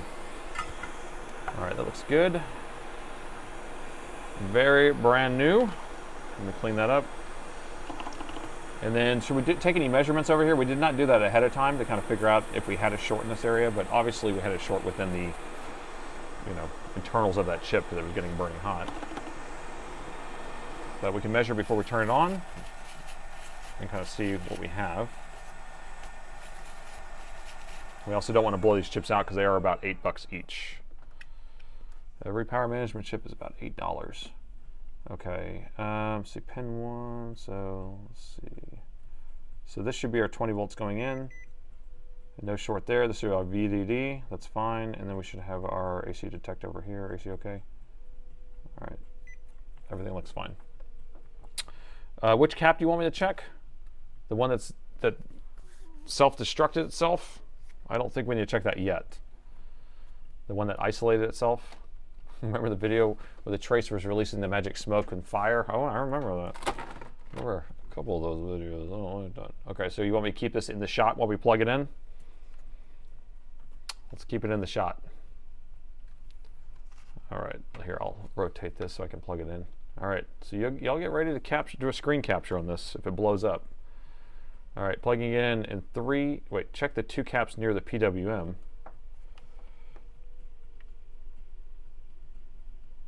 You're talking about these over here?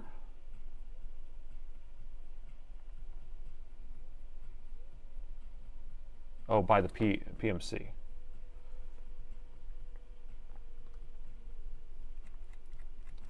I don't see any issues over here.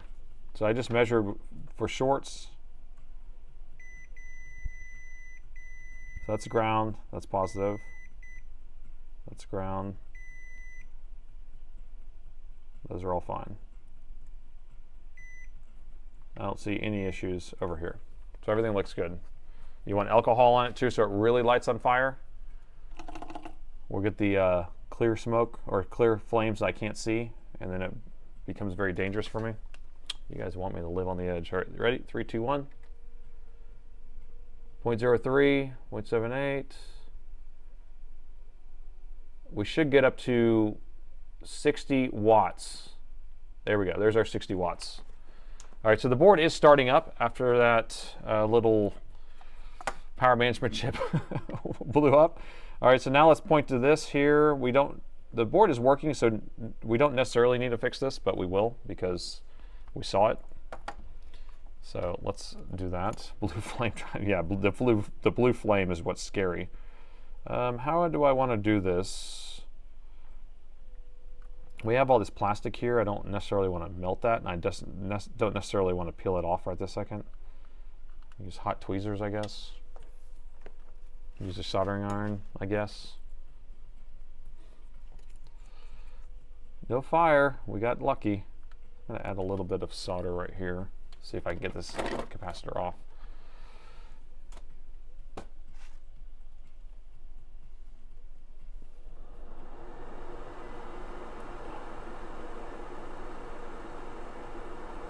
So this side is the only side that's connected. It was just floating. So that capacitor definitely went kaboom, or went cracked, turned into a wire, and so therefore that trace could not handle how much current was going through it and just burned up the entire trace. So it did isolate itself. It did a good job, because it could have been a totally different issue. Now we don't know if that's what caused the power management chip issue or not. So what we're trying to figure out now is how can we connect the capacitor here? We can move this guy over and just hook them both onto this one. Run a properly calibrated wire, that's the other way of doing it. And that actually might be the safest route, because then it can re-blow itself out. So that's what we'll do. We'll put a capacitor here again, and then I'll just run a properly calibrated wire across there. I do like that idea. So what do you think that one is? What value? Should we just pull it off a donor? I'll just pull it off a donor board, because I don't know what value it is going to be.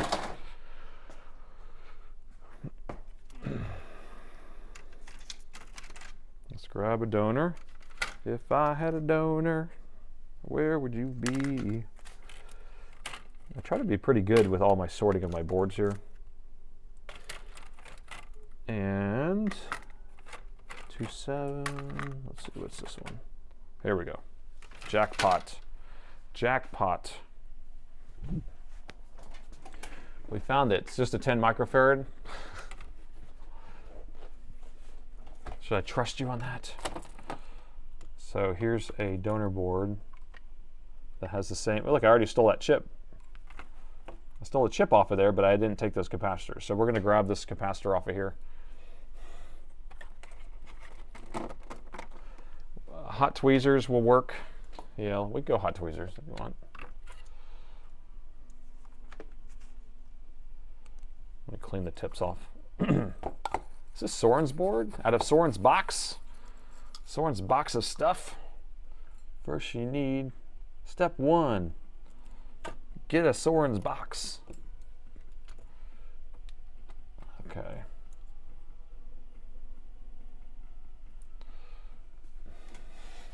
Yeah. Step 1, get Soren's box. And then step 2, grab a capacitor.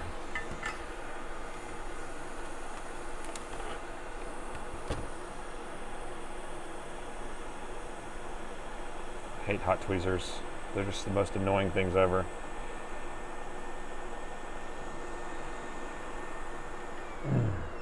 It's like they're convenient for like little things, but these Alienware boards in general, they're a pain, and then it's like, because they're not hot enough in general. And then they stick to it, and they're trying to move it around, and then you're sitting there holding a component in the hot tweezers, burning it up. To me, that seems too hot. Did I already re-tin that? Oh, I hate hot tweezers. Okay, so stay right there. I'm gonna use a regular tweezer, regular hot. Or I can't even say what I'm going to say. I'm going to switch to my regular soldering iron. That's what I was trying to say. I can actually just hook those together with solder too, right? Step 5, you fixed the laptop.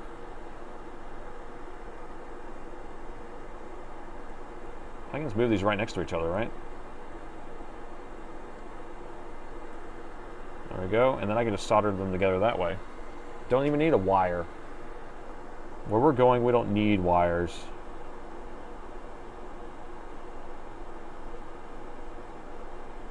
Oh no.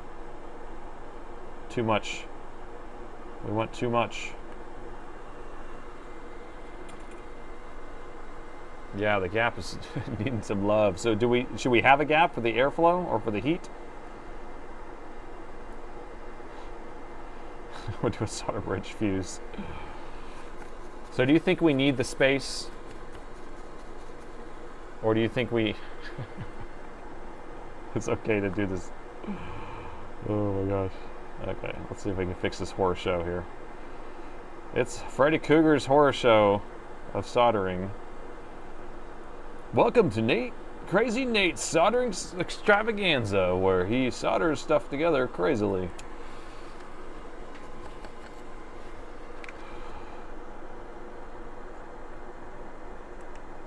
Here, I know what's bothering me.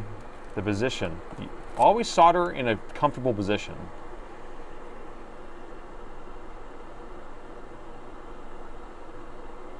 Okay. So I have that connected. I have this connected. Let's make sure we're not touching anything down there. I'm gonna clean it up.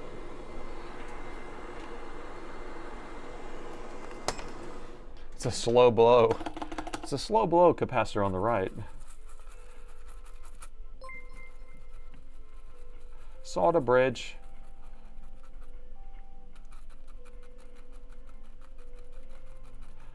So electrically, these were connected to the same trace on both of them, so it's going to be the same setup.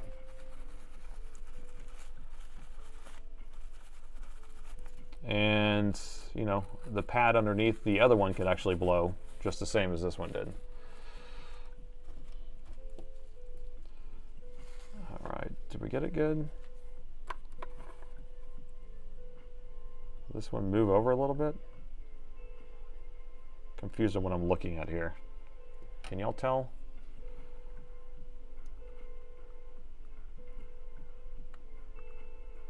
Still have a solder ball in there. Let me see if I can clean this a little bit better.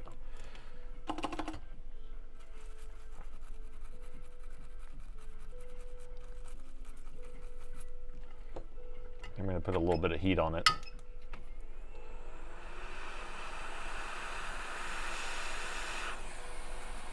Yeah, I'm going to check for a short. I kind of want to fix that other cap down there.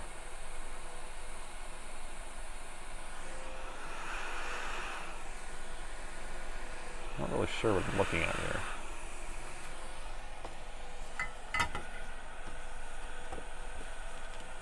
All right, can you tell? All right, we're going to poke it.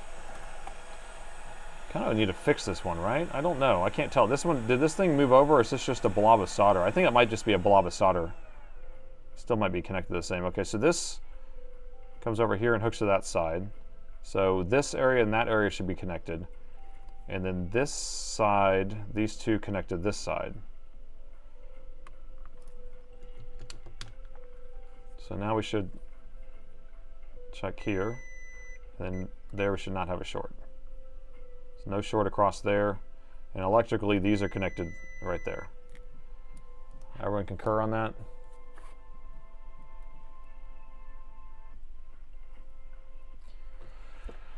I'm going to fix the small cap just a little bit, just to make it look a little bit prettier, just to get the little blob out of there. But it's hard to get down in there. It's tight. It's tight.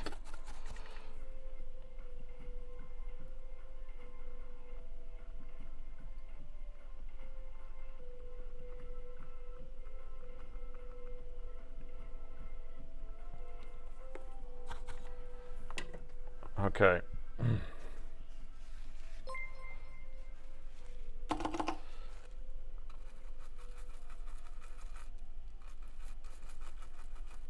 See if that's better.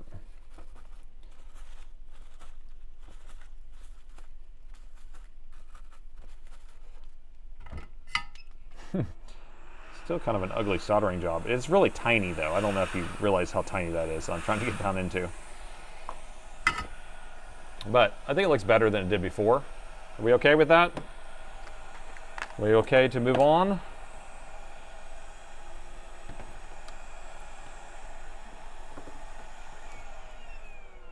Thanks, looks better. So you feel much better with that.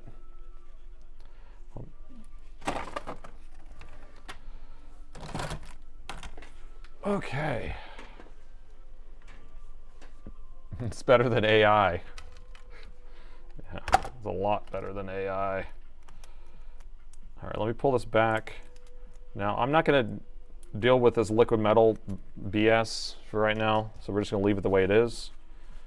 And like I said, I usually send this over and we'll do the works on it, but that's going to be somebody else doing that. I'm not going to do it. So I'm just going to put this on here. I'm actually going to put a dollop of thermal paste on here because we're going to be cleaning this off anyway.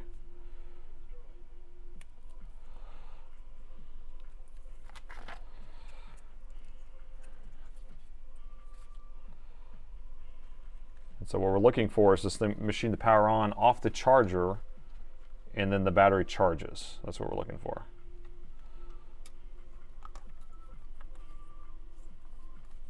%, factory.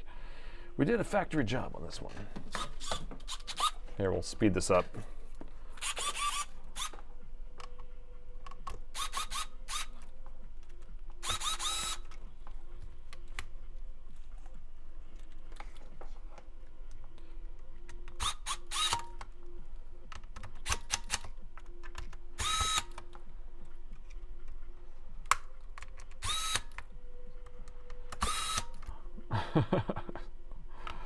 Dell should hire me, huh? No, I don't want to work for Dell. Don't want to have anything to do with that. But if Dell wants to come buy me, I'll take that. That will be a consolation prize. They can come buy me and then don't require me to work for them at the end of it. So if they want to say, we'll come buy you out, and then all the processes and all that stuff, perfect. And you're not required to work for us at the end of that. Like, all right, cool, I'll take that. I've been doing this for 25 years. Or next month will be 24 years in business. May 8th will be my 24-year anniversary.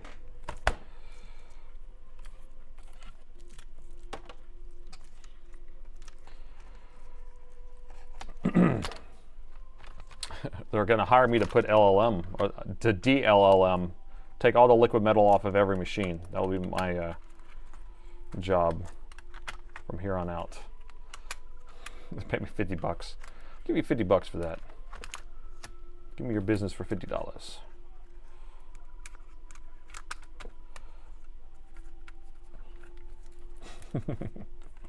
I don't like HP at all, and I don't even know if I mean, I'm sure HP makes good laptops, right? Do they make some good ones, and then there's always the trash ones?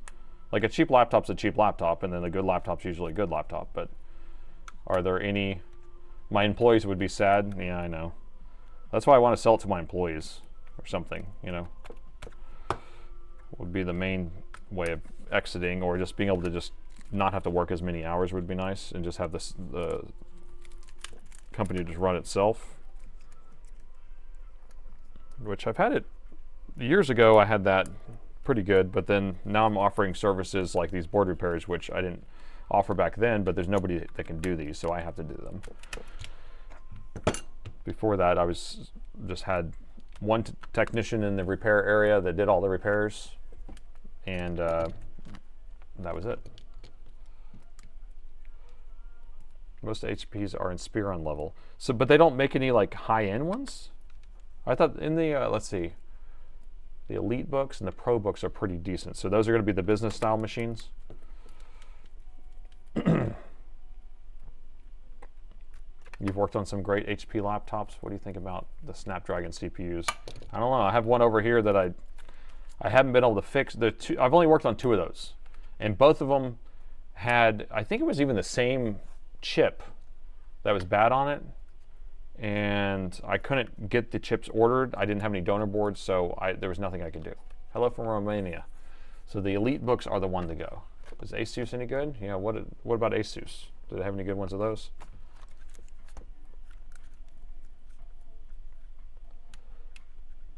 BioSuster drove me mad with HPs. They were really bad, in my opinion. Depends what level, though. Again, it's always like cheap ones. So Omens are great laptops. So the Omen's the gaming one, then. All right. And the motherboard's installed. Let's go ahead and plug in the power. I'll keep an eye on the power meter. So we are getting current draw now. Instead of sitting there, it was pulling out 130 milliamps right when we plugged it in before. Now we actually have current draw. It is stair-stepping up. And look at that. We're pulling 12 amps. 12 amps seems a little high. We got all the way up to 236 watts. That's crazy. We hadn't even started. The machine hasn't even started. It's going through a CMOS reset right now. So here we go. I'm going to open the lid. It's shut back off. I don't know. Something looks suspicious about that just now. The battery was at low voltage. It was only 8.4 volts, so it shouldn't even charge. Why did we pull 200 watts? Did it just blow the power management chip back out? Press the power button again. It's coming back on.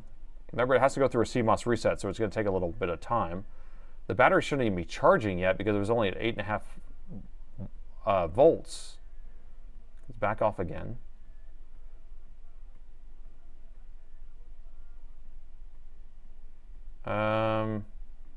Yeah, something's wrong here.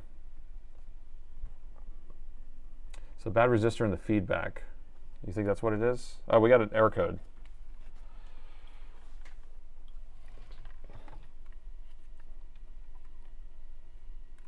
What's our error code say? Well, that's a 4-1. So you see that fast blink and then the 1? That means battery is not there. Okay. All right, so maybe we have something going on here. So let me try this. So without a battery in this, and I only have a 240 watt, I don't know if this thing's going to turn on. Let me plug a 330 into this thing. So we're going to go 330 watt. The battery's dead for right now, so I'm going to plug in a 330 and see what it does. See if it likes that better. No, it's not starting up on its own. Press the power button. Why did it go up to 250 watts for a second? So it should sit here in this exact wattage for a couple minutes and then actually post. But with the battery dead, maybe it's not allowing it to kind of go through its full startup process because these things do require a certain amount of watts in order to run. And so the 330 seems, no, it turned back off again.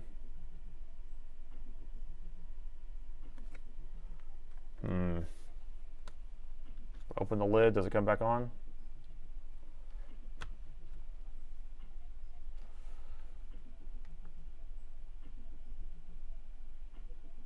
All right, let me put my good battery in here. Let me take his battery out of the system. Did we blow it again? I don't know. We're going to pull out the board in a second and measure it, but I just want to plug my test battery back in. We know it does post with the test battery. So I want to see if it tries to start up like normal with a test battery in here and the charger.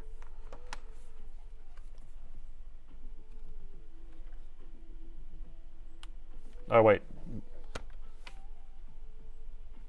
One thing I wanted to check. It just, when we plugged it in, it went straight to an 1.5 amps. I just saw that. But let's just see. Is the battery real? Oh, that's a good check. We have a 330 watt plugged in now. Whenever it went to 230 watts, the CMOS reset, oh no, I know, that's really high.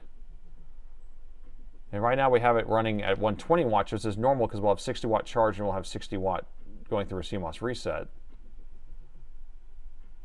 I mean, it's still on.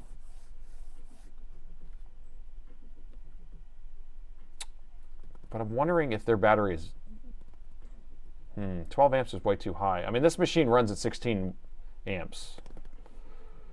Whenever, or maxes out at like 15, I guess.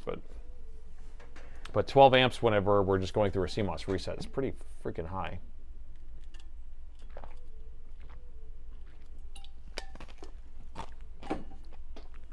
Did we notice if the battery was real or not?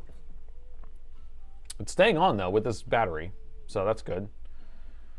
So maybe their battery is the problem. So I'm gonna let it keep doing that. We're just gonna flip this over. I just want to see what the battery looks like.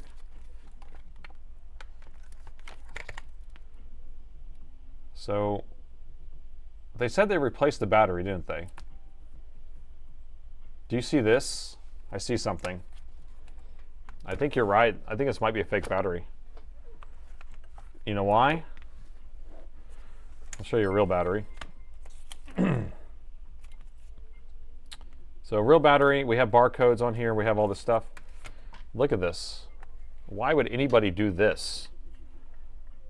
Put tape over that, put tape, or put a spot in this barcode here, and put a spot in the middle of the barcode for the serial number.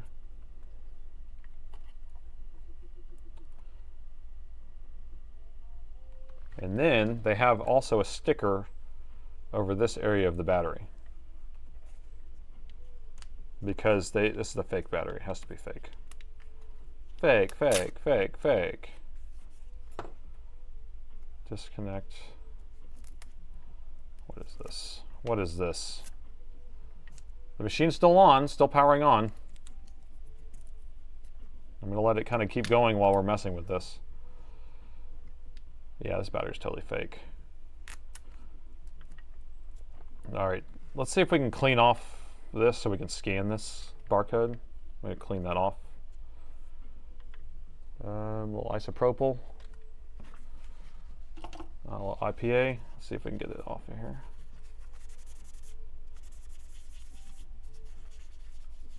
Let's see what that barcode says.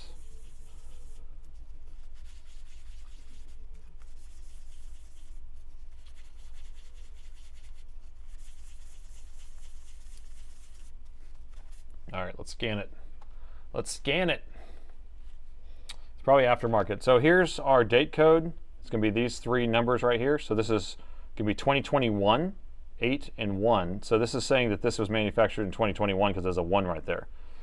And if this is a brand new battery, it seems like it would be closer to the year. I mean, I've seen, we order these from Dell, and sometimes they'll come in with like 2024 on here or something. It will have like a year or two old, even though they're brand new. But but 2021 is a lot. That's like 5 years ago. So that doesn't make sense. So I bet that code's not right. And I'm going to scan this with my scanner. Let me pull up our website here.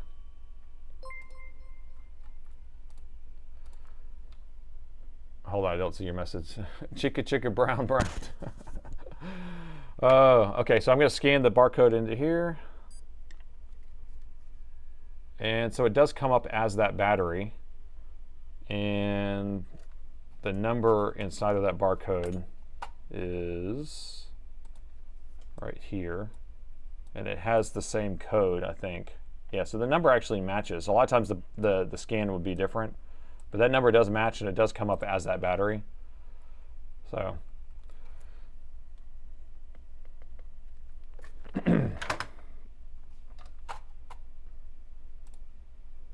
but I bet they didn't pay $150 for it, which is what a real battery costs. It's $150.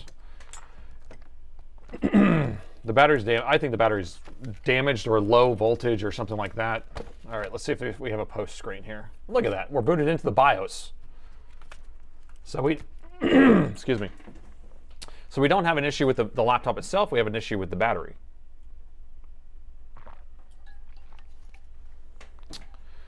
And I'm showing that it's charging. I'm going to boot into diagnostics real quick. Production line reject, sold as real. Oh, that's interesting. Do they do that?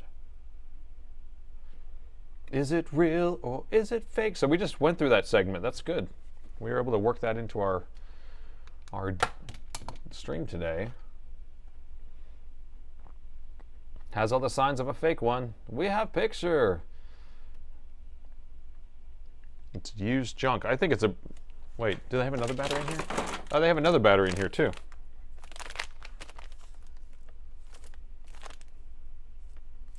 This battery doesn't weigh anything.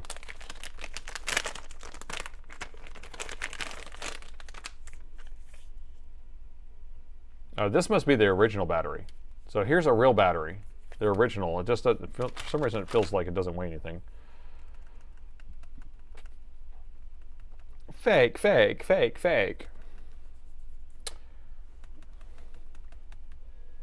Did you make that barcode there, Hugo?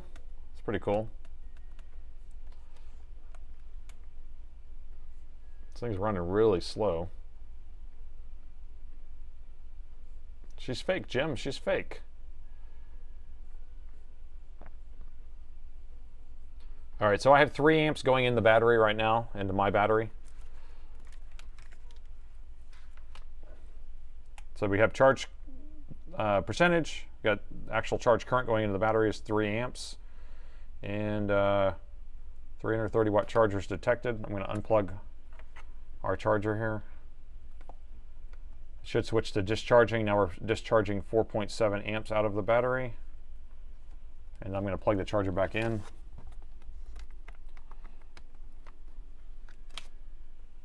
And then it should switch to idle, and then it will switch to charging. So idle, and then it will wait. It will have to negotiate. Now it says charging, and now it's putting 4 amps into the battery. 3.9. So our battery is working fine. I wonder if their original battery is working fine too. Still low on watts, is that what you said? Maybe a dodgy eBay seller. I mean, most of these things are dodgy. Barcode shows up on the TV, but not on the computer. We were in chat. I can see it on my chat here. Rebadged as fake. Plug in the original battery. I want to plug the original battery in, or this battery that looks like a OEM battery. I want to see what that one does. So we don't have to go through a CMOS reset. I'm going to do it with it still plugged in. So I'm going to plug in the charger and then unplug the battery. So that keeps powering the system. The machine's not on though. And then I'm going to switch out the batteries. I guess we can just use my battery cable. Yeah, maybe I'll take this battery out. It's a hot swap.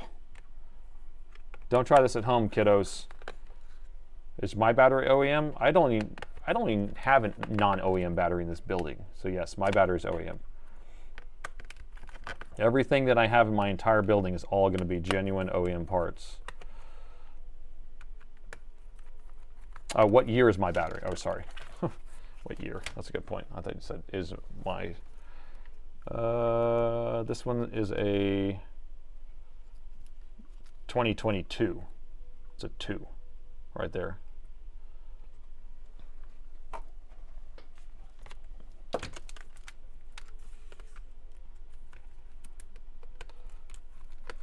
You got a fake one in your building now.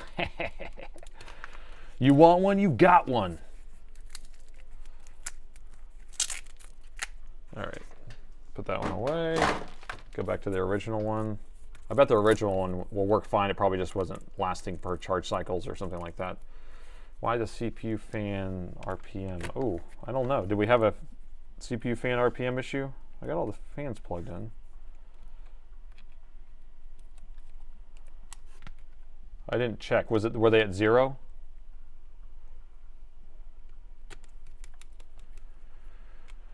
You got to get one before 2032.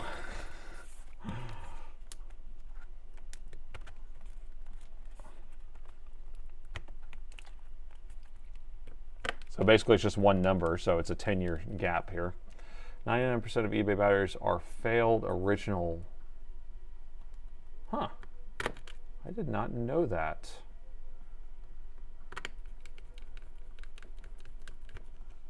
You have customers' battery. I know the customers' laptops with fake batteries. I'm just okay. Well then, yes, there's technically in there, but I don't have any as my test ones or for anything else. Okay. Are we charging the battery? We're not charging the battery right now. I can tell you that. We have the battery plugged in. It's not charging. It's plugged in, not charging. Time for a fan mod. Yeah, I could do the fan mod. We'll be back in the diagnostics.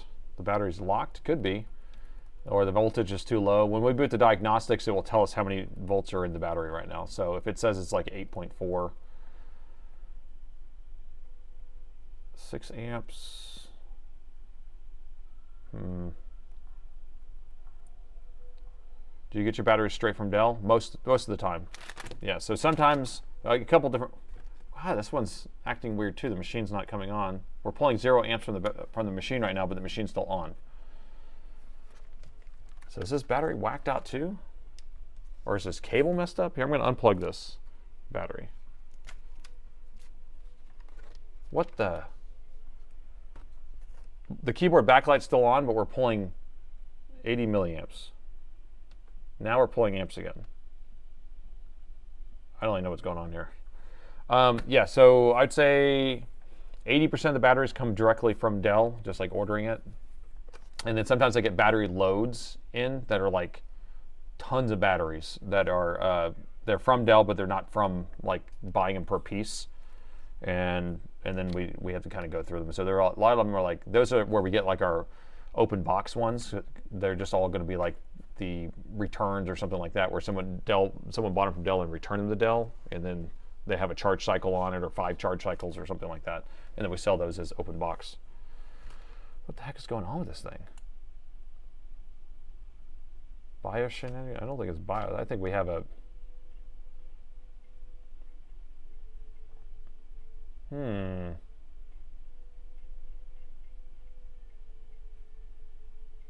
I have the battery unplugged now. You have tried third-party batteries? Have I tried any? No. Well, I've never ordered any to try. I mean, we've had them in the building. Here, I don't know what's going on. I'm going to go back to my other battery. The other battery's messed up. Or we have something else going on where it requires a battery to turn on.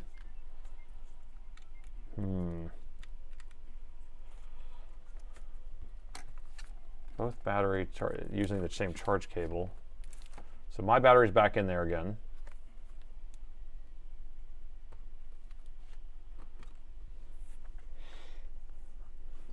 Look at the battery, the client's cable. Yeah, they could have an issue with their battery cable. Is there any video for learning unlocking batteries you can suggest? No. I mean, I have a NLBA. I know that someone mentioned it. Yeah, so I have an NLBA machine. I did pay for unlocking for 1 year, but I find that, like, I don't need to unlock batteries very often, because if it's a bad battery, then I usually replace it. And what ends up happening is that if the battery's locked, it's locked for a reason. It's not like it's just locked because it decided to lock itself. It's usually locked because you have a cell that goes imbalanced. So, I mean, that's really the only, I mean, I guess there's that other company that you can get it through, but NLBA, it's 99 bucks a year for their unlocking, which is fine if you're a professional who does that, who unlocks them a lot. But I bought the NLBA machine one time, and then I use it just the way it is, where you can read it and you can charge it and do cycling, and then you can basically, I'll just grab it and plug it in and make sure everything's working on it. So we're at 13 volts here. I'm going to hot swap it in. All right. The subscriptions are too expensive. So, well, if you're doing it as a business, $100 for a NLBA unlocking license doesn't seem like it's too much to me, because if you just use it twice or 3 times or whatever. I'm going to unplug the battery, see if it stays on. Okay, it's staying on. I'm going to plug their battery in live. You all ready for this? Get ready. Fan 0. All the fans are 0. Right now it must be in passive mode, I bet, in the BIOS. Okay, ready? Plug it in. Whoa. Yeah, there's something wrong with that. Bang. Right as I touch the cable to the connector. So. Oh. In addition to the whole building 30K generator. Oh yeah, Doc, you have a whole APC backup system. Yeah, you've told me all about that thing. Old Doc Brown over there. Doc White, I guess, would not be Doc Brown. He'd be Doc White. Okay, 0 fans. Let me show you what's probably happening with the 0 fans thing. Or did we blow it out again? Okay. It's probably in quiet mode, and this thing, for some reason, this BIOS would default to quiet mode, which means the fans would be running in passive mode. I think his battery cable's messed up. 2 batteries, same cable. Bob's your uncle. Although this thing doesn't want to post with these. We also did not check. No, because my battery works fine. So I was going to say, like, maybe these MOSFETs, the charging MOSFETs, are messed up or something, but is it a BIOS problem? I don't think so, because my battery works fine. I think these are messed up batteries or battery cable.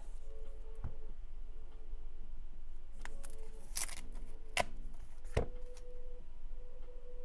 mean, there's not much to this.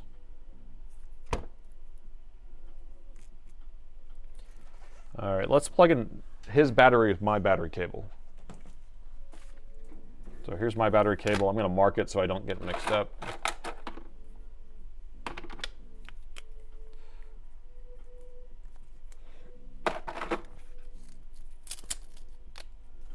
The third-party battery doesn't work. Neither one of the batteries work. My battery is the only one that's working. All right, so this is his original battery, and I'm going to plug it in, see what voltage we have on the battery connector. But why did it shut off when I touched it? It was crazy. Right as I started to plug it in.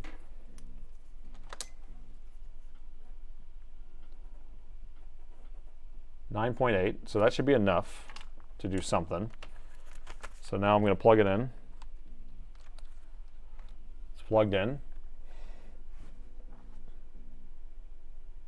And it should sit here at 60 watts for a while and then start charging the battery.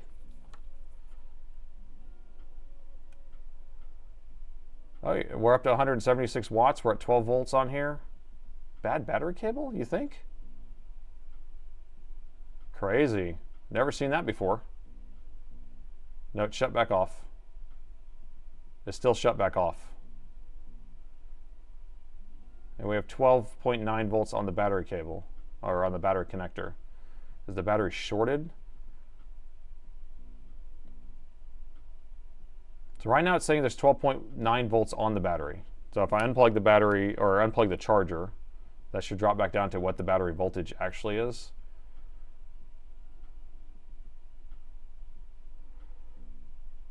This is my cable. Oh, I sparked just now. Let me plug this back in again. The fake batteries. They're both fake. I don't know. This one could be fake or just old, or it's bad. We're on the test for a while on the battery. Let's put, I'm probably just going to sell them a new battery because my battery works fine. Current went up when you're hot selected connector. Oh, whenever I hot swapped it, the current went up. See, it's weird. It's like it's doing like it's about to start up right here.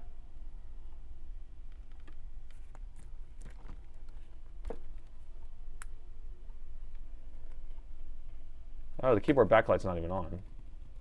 So does that mean it's charging right now?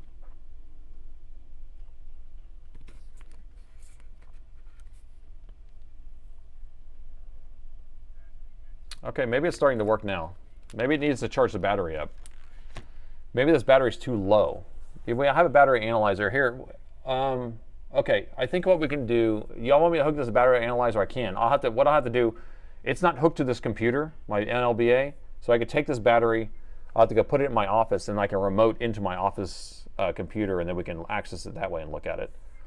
But it looks to me like it's actually charging. So here's what I'm thinking. All right, stay with me on this. I think that this laptop requires a battery to have voltage for it to start up. Okay, so even if I'm running a 330, I think it needs battery voltage. And both of those batteries were undervolted, right? So this one was at 9.9 we measured, or first it was like 9 point something else. And then the aftermarket or fake battery was at 8 point something, 8.2 volts. So undervolted, right? So they should be at least 3 volts per cell for it to be at 0% charged, but really more like 3.1 or 3.2 volts would be 0% charged.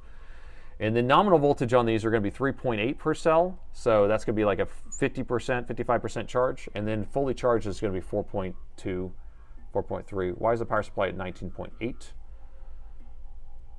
It's because it's pulling 3.5 amps, so there's a little bit of voltage sag, if that's what you're wondering. because it's normally at 20, but we are pulling 3 amps, so we're going to have a little bit of voltage sag.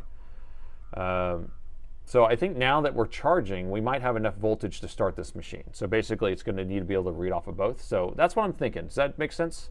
So now after we let this charge for a second, we might be able to get this thing to power on. So let's see.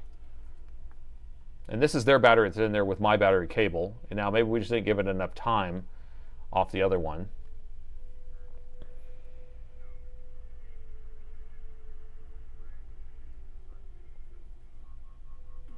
You check the customer's new battery with the wrong cable. So here's their cable. Their new battery is technically the one that was in there, so their old battery is technically the one we have in there is the original one. But look, the machine's staying on now. So it looks like it went through that first phase of startup and then would shut off because it didn't have enough power. Oh wait, keyboard backlight's not on now. Thing shut off? Wait a minute, wait a minute. We have lights in the window. Are you doing okay? Try this again.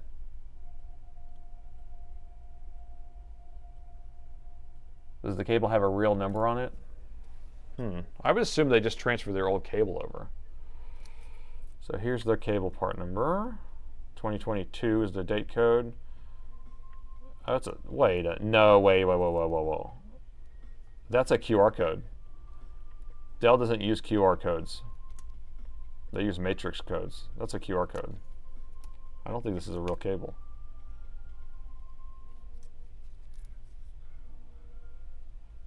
Huh.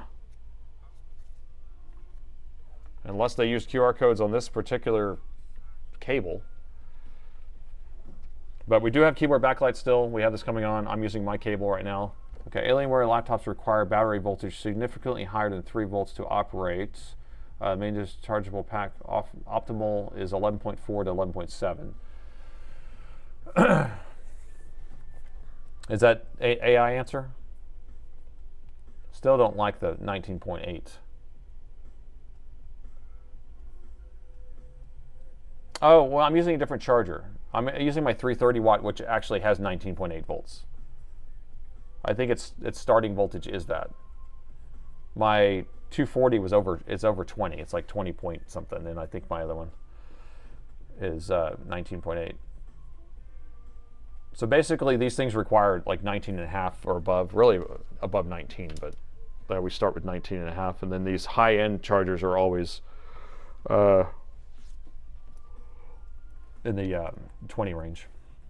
Yeah, I think this cable might be fake if it has a QR code. I'm going to flip it over in a second. I want to wait for this thing to turn on. So we are at 200 watts now.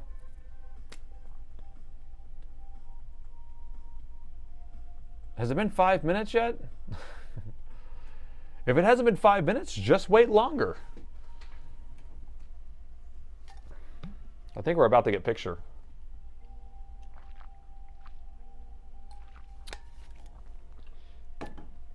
Yeah, if the battery is undervolted, it needs to come back up. It basically does like a trickle charge to bring it back up to like regular voltage in order to start charging the battery at a higher current. And then it also has to balance it. An old Ace Ventura line, that's right. Zero fan sabotage.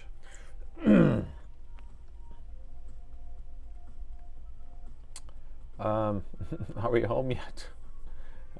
Oh shoot, we only got 15 minutes. We only got 15 minutes left. By golly.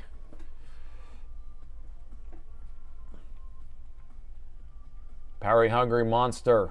Come on, come alive, come alive. Once we get this up, then we can go to the BIOS. I want to see what the fans are set out. And then we're going to run a full diagnostic with their cable. I mean, this is my cable with their original battery, which would be an OEM battery. Cut the blue wire, not the red one. And then you're supposed to take the red pill, not the blue pill, right? Or is it the other way around? Poot, you got another 2 hours in you. I don't know. I don't know if I can do that. I'm gonna go home for a nap.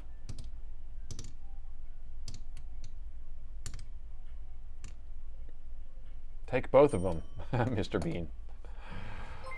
Mark, Thanks. Got any tips to remove covers off of Dells that are latched tight, like the Latitude, not to nick the board by accident? So what I do is I use a fingernail, if I can. You can use guitar picks to get in there. You're just trying to get multiple tools in there just so you can slide. Never do a prying like this. This is going to be where you stick it in and go like that, and you keep working it. That's when you end up marring it and causing damage. So I always get a fingernail in there. We have a picture. And then just try to get another one in there, and then just try to slide across and just kind of work your way around. I always like to slide and keep it in the same orientation. Don't tilt it. That's my kind of way of doing it. Nate, I posted it on Discord. What did you post on Discord?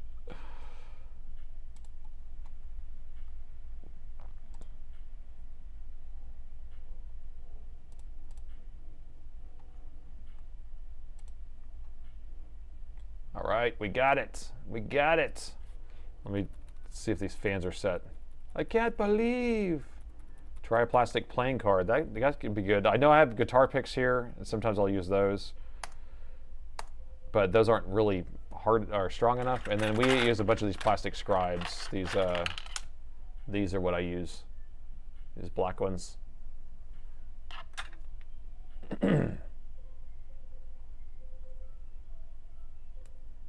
And then I have this style too. There's a bunch of different styles. You can buy like one of these kits that have a bunch of different shapes. So I have this one too. Thanks for the stream. Glad your mom's doing much better. Thank you there, AJ. Thank you so much. Come on. All right, so this battery's up to 19% charged now. That's super efficient. It's in good status. I just want to see what the power is. Fans. This thing is running so slow. So we're in adaptive charge. So fans are on quiet mode, just like I suspected. So I'm going to change it to balanced. And that should make the fans blow.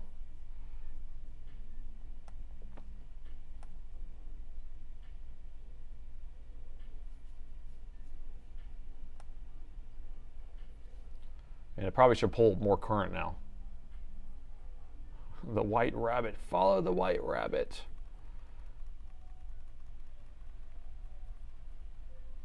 Yep, I can hear the fans now. Noctua fans, that's basically what it is. In quiet mode, you put Noctua fans in.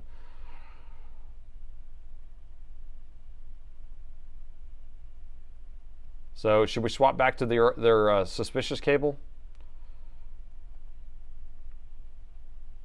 Oh no, an ad break.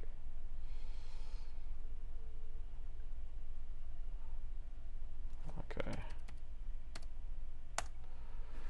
No. A spark for science. Okay. No, throw it away. Throw the cable away. Yeah, I will sell them a new cable. I think they're like $11 or something. It's not a big deal. So their battery has 194 charge cycles. It is charging. It's up to 22%. We have the fans on, and we can run a quick fan test just to make sure that's working, but we are getting actual RPMs on here now. So, all that looks very good. All that looks very good. And it's charging 3.6 amps. Where is it at? Right there. So should we go back to their fake battery then? With my good cable. I'm going to turn this off.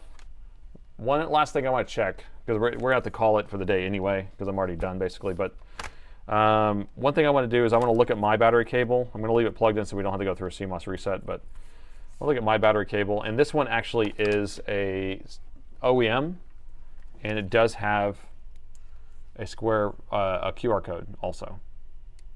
So I can't confirm or deny whether this is an aftermarket one. I would assume it wouldn't be because it probably came off as original battery. So I don't think this is a fake cable. Has all the same markings, so it's weird that Dell would put a QR code on something when they don't normally. Delete fake batteries from the world. Sometimes that's all you can get, though. That's the thing. Stickers don't make a difference. All right, so the last thing we can do is we can actually put their fake battery back in here if we wanted to. To see if that's working, if we can get the charge to come up. So I'm just going to plug it in with it plugged in still, but we're not going to turn the machine on. We'll just see if we can get it to bring its voltage up. All right.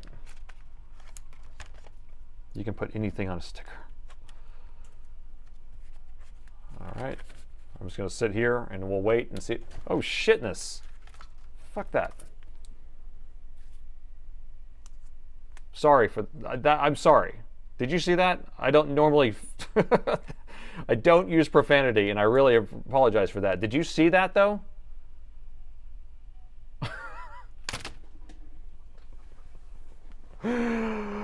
Wow! That was crazy. That freaked me out so bad. It was pulling the max current out of the charger that it could. It was pulling 15 amps. This is with my battery cable. So this is his fake battery. Wow. If this was installed in a machine, wow. Someone needs to put soap in my mouth. I'm so sorry for that. I really apologize. Oh my gosh. I was just worried that the whole thing was just gonna blow up. Did I ruin my good cable? I hope not. Okay, so his battery is not going back in that machine. I wonder if he can return that. I'm going to go back to my original battery because I don't like any of this. I don't like it. There's a vote up? I didn't even know there's a vote up. The fake battery will work. Well, I'm currently voting no. I'm currently voting my shop is about to burn down, and I was about to put some explicits out of my mouth. Okay, I plugged my battery back in. And there you go. That's what we're supposed to have, 50 watts of charge, not 250 watts or 300 watts of charge. Oh my gosh. Okay. Cable damage from original failure. I think the cable's fine. I think their cable's probably going to be fine too. I think it's the battery. So their original battery was not working originally because it was just undervolted. And it got brought up and it was fine. That fake battery wanted to light on fire. That's a quick charge. Yeah, it's a supercharger. So Dell offers this new thing. It's called, it's like a super duper deluxe supercharger. And it will charge your battery in 5 minutes. 15 amps, 16 amps, whatever it takes. Fake battery requires a Tesla charger. Oh, you made us snap. Okay, so I'm gonna put this off to the side. We are done for the day. I'm not gonna, we don't want to do anything else. It's a bad BMS, I'm sure. But we're gonna hang out for a few, and then I'm gonna go home. So, all right. So how many new people do we have here today? First time streamers. Just put some hearts in the chat if you're a first time streamer with me. So if you know, we do these streams twice a week. All these guys are here. We're figuring this stuff out live, and it's sometimes crazy. We don't know what we're getting into. Look at all this me's. We got some me's. Nice. So you clip that. Good. I'm gonna have to put some beeps on that. So we do this twice a week. So Wednesday at 6 p.m. and Sunday morning at 9 a.m. Usually about 4 hour long. And I don't look at the laptops ahead of time, so we don't really know what's going on. And so just make sure to follow. And you know, we have Twitch too, so you can follow on Twitch. And but this is the part of the show where we just do just chatting to close it out because I'm done doing repairs. We worked on 3. Did we fix all 3? We fixed all 3. So the first one, what was the first laptop? Can't remember what it was. Second one was the GPU. The first one was a capacitor? Anyway, I don't know. I can't remember. We had a good time. That's what happened. But we worked on 3 machines. I feel like the first one was a cap, so we got that one working. Second one, the GPU, but that's not really working all the way. And then this one we fixed too with the power management chip. Okay, so anyway, y'all can ask me some questions. They can be semi-technical. I can't really go through like full details and stuff. And we do have a Discord that you can join if you want to ask questions on that. And I do try my best to get on there to answer questions, but sometimes I'm not very good at that. Okay. Check the last email. You need some feedback. I did see your email this morning, Gritty, and that looks pretty interesting. I like that you're ordering a couple different of those INAs. And then what was the other thing you said? I think you said something about, oh yeah, the schematic layout. So me and Gritty are kind of working on trying to get this power box together all the way, and you did that schematic layout, which was nice. The weird cap thing fixed it. Pure fake. That was the purest, fakest battery I've ever seen. Freaked me out. I was freaked out, man. Trying to get this chat pulled up so I can actually chat better. No post. Okay. Chatting camera. Yeah, so I have this off to the side. What I don't like is that I'm not looking at the camera though, so it really drives me crazy, but at least it's a little easier. Maybe a battery locker. So I'm going to plug that battery, my fake battery, into my NLBA, and then we'll see what it does or what it says. Found your Facebook page, saw a video of you showing a young lady and your family at the workstation. Was that Roman? It was. Yeah, it was Roman. How many laptops do you repair on average per day? Day is kind of a hard one because sometimes I spend more time on one or the other. We usually have about 150 that come through the shop per month. And then as for board repairs, sometimes I'll knock out 2 or 3. Sometimes I'll knock out 1 because it's like really hard. Sometimes it's 5. I mean, not that, I generally don't go above 5. So it might be 2 or 3 in general, I guess. Open the fake battery for science. I can't, it's their battery. So if they allow me to do it, we can do it. But I'm not, because they bought it new, so they might can just return it. We should open the fake battery on Wednesday live. So I'll ask them if we can do that, and then also look and run it through the NLBA and see what that does too. Since it's sparked, it means that it's probably fake, and that's probably what I'm thinking. I need to have a fire extinguisher nearby. Genuine exterior casing, badly refurbished interior battery, and it may even have just fake cells, right? Nate, your new shirt will be in time for the order of the 1st, or is it going to be offline? I can hold it off to the 1st. The last day it's supposed to be is April 30th. So these shirts right here will be available until April 30th. If you need me to hold off until the 1st, I could do that one day. It was not going to kill me on that. So I have an Area 51 R2, and both vapor chambers have failed 2 years later. Then I don't know. That's kind of a strange one. And this freaking chat window, I'm gonna have to move it back over here. It's pixelating on me. I'm gonna come over here. You're gonna have to replace it if the vapor chambers are all messed up. Dell should make a 1,000-watt power supply. You know they're doing that USB-C at 480 or 360 watts, 48 volt. It just freaks me out. But any known issues with that? Battery won't even talk to an NLBA, I bet. You're right. We could go plug it in. Like I said, I can plug it in, and then we can come back over here and I can remote it in that computer and take a look at it. But I we'll just probably hold off on that. I want to talk about D files and parts. Build a working power meter. Thank you, Johnny. Thank you, Johnny. So you actually got it all working? You got it all working? So I do have the power meters code on my GitHub, and I do have it public right now. I don't have it posted anywhere, and I'm not like broadcasting it yet. But if you wanted to, you could go search for the Dell Power Meter, Dell Spike Power Meter, and it should show up on GitHub. And then you can try downloading that stuff. I do have a pretty good README on it that explains some like what to get and what parts to order.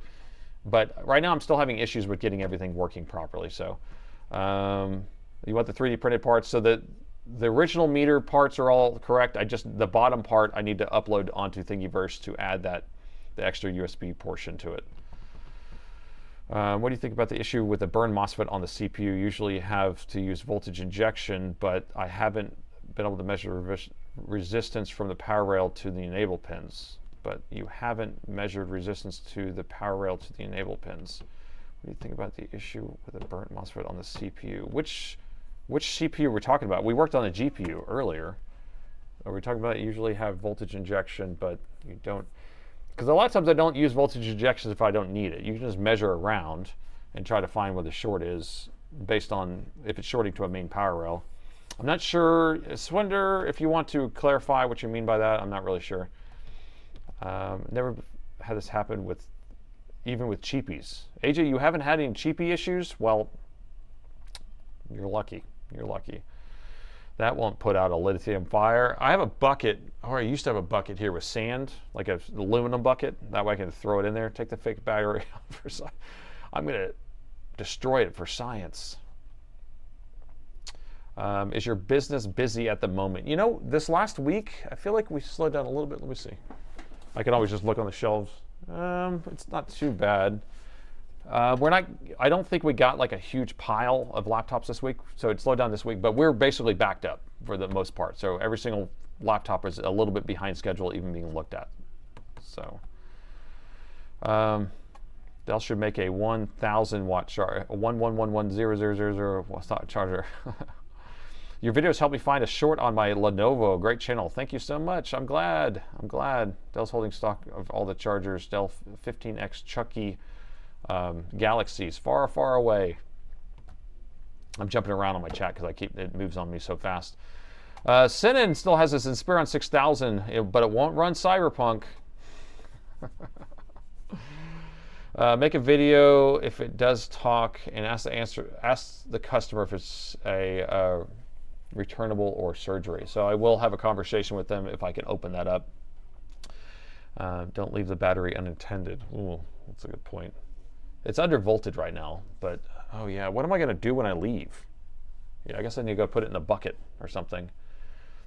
Do you want to risk your machine on a fake battery? And that's the thing. I'm actually more concerned with fake chargers than I am with fake batteries in general. So if I'm going to say you're going to get something fake, get a fake battery, because the fake charger is the one that really messes up motherboards. Leave the battery outside. That might be a smarter option. I was just an ammo case filled with sand. Man, you guys are scaring me.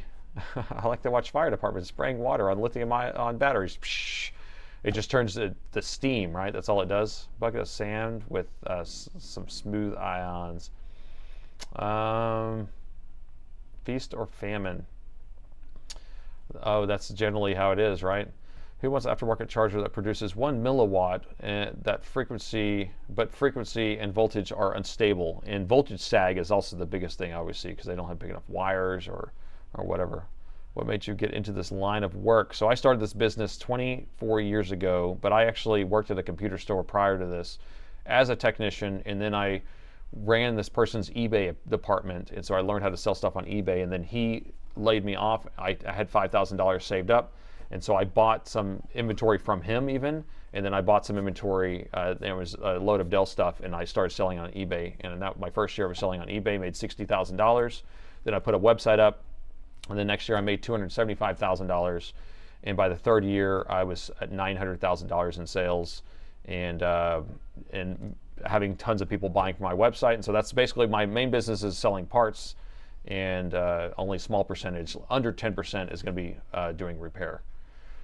And so that's 24 years ago. So do you really make giant size shirts? I have huge shirts, yeah. Double X, triple X, yeah. There's a couple different lines. I usually use the smaller ones. It can play Cyberpunk Roblox game. I bought a Weed Eater the other day, 24 volt type, a USB-C, and it still won't work on my regular laptop. So the charger won't work on your laptop? It needs to be it's 24 volt type charger, which should be 20 volt charger, but confused. Astronomy related. What's a good beginner telescope? So it depends if you're doing visual or if you want to have a If you want to do photography with it too, it's a totally different type of thing. The best thing to do if you're going to learn and you want something that's really easy is you want to use a Dobsonian, which is going to be one that's going to be on a saddle base that sits on the ground, and you can point it in any direction. You can get those where they are programmable, where they point wherever you want in the sky, so those you're going to pay up for. But the easiest, best thing to do without having to have crazy setup is get a Dob. You can take it outside, set it down, and you can just point it wherever you want. That's what I would say. And they're cheap. You can get a huge one for $400. You can get like a 10-inch for $400. And you can get them for less than that even. But I've reclaimed thousands of 18650s, which, me too. I have tons that I've always pulled out of these things. And, wait, they have scared the hockey pucks out of me. No fuses, no protections. Well, a lot of times don't they have the protections on the head itself on those 18650s? That's what I thought that they did. Remote test the battery is a safe distance. That might be good, Johnny. I'll take it, set it up in the other room in my office, and destroy my office. That would be good. Who wants an aftermarket charger that produces? Oh, I already read that. So let's see. I'm jumping back again. Let's see. Show your t-shirt one more time. So here's the t-shirt right here. It says, I probe aliens for science. This is my Tron edition. And then I have another one that's more of like a rock and roll edition. But it's cool. It's going to be limited edition, so if you guys want it. This is actually the one that's selling the most out of any of the shirts I've made right now because people like the Tron edition ones. But I probe aliens for science is very appropriate. The life batteries are much safer chemistry, the LIFEs. That's my first electric bike battery or e-bike battery was a life battery, but then those cells puffed up because the BMS was crappy, so then I ended up building a one out of 18650s salvaged from laptop batteries. It has 144 cells in it. Boy, that thing gets it. And I overvolted it too.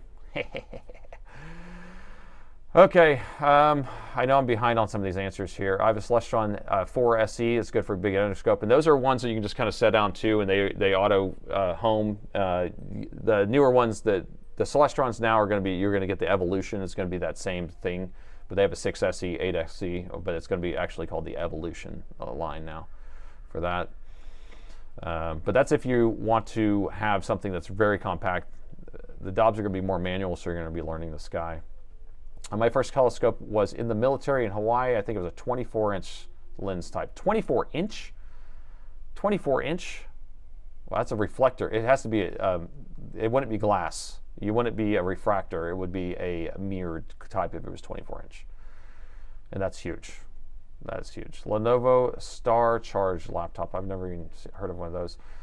Is it possible to detect a CPU issue without using a thermal camera? Absolutely. You can, if you're talking about a short, that's what you're trying to detect. I mean, well, it's easier to see if the phases are coming on. I don't know what CPU issue you're talking about. Like, is it coming on or is the board shorted or what? But, so, it depends, I guess, would be the answer on that. I missed my Celestron 18-inch. God, 18-inch, that's huge. 18-inch is huge, too.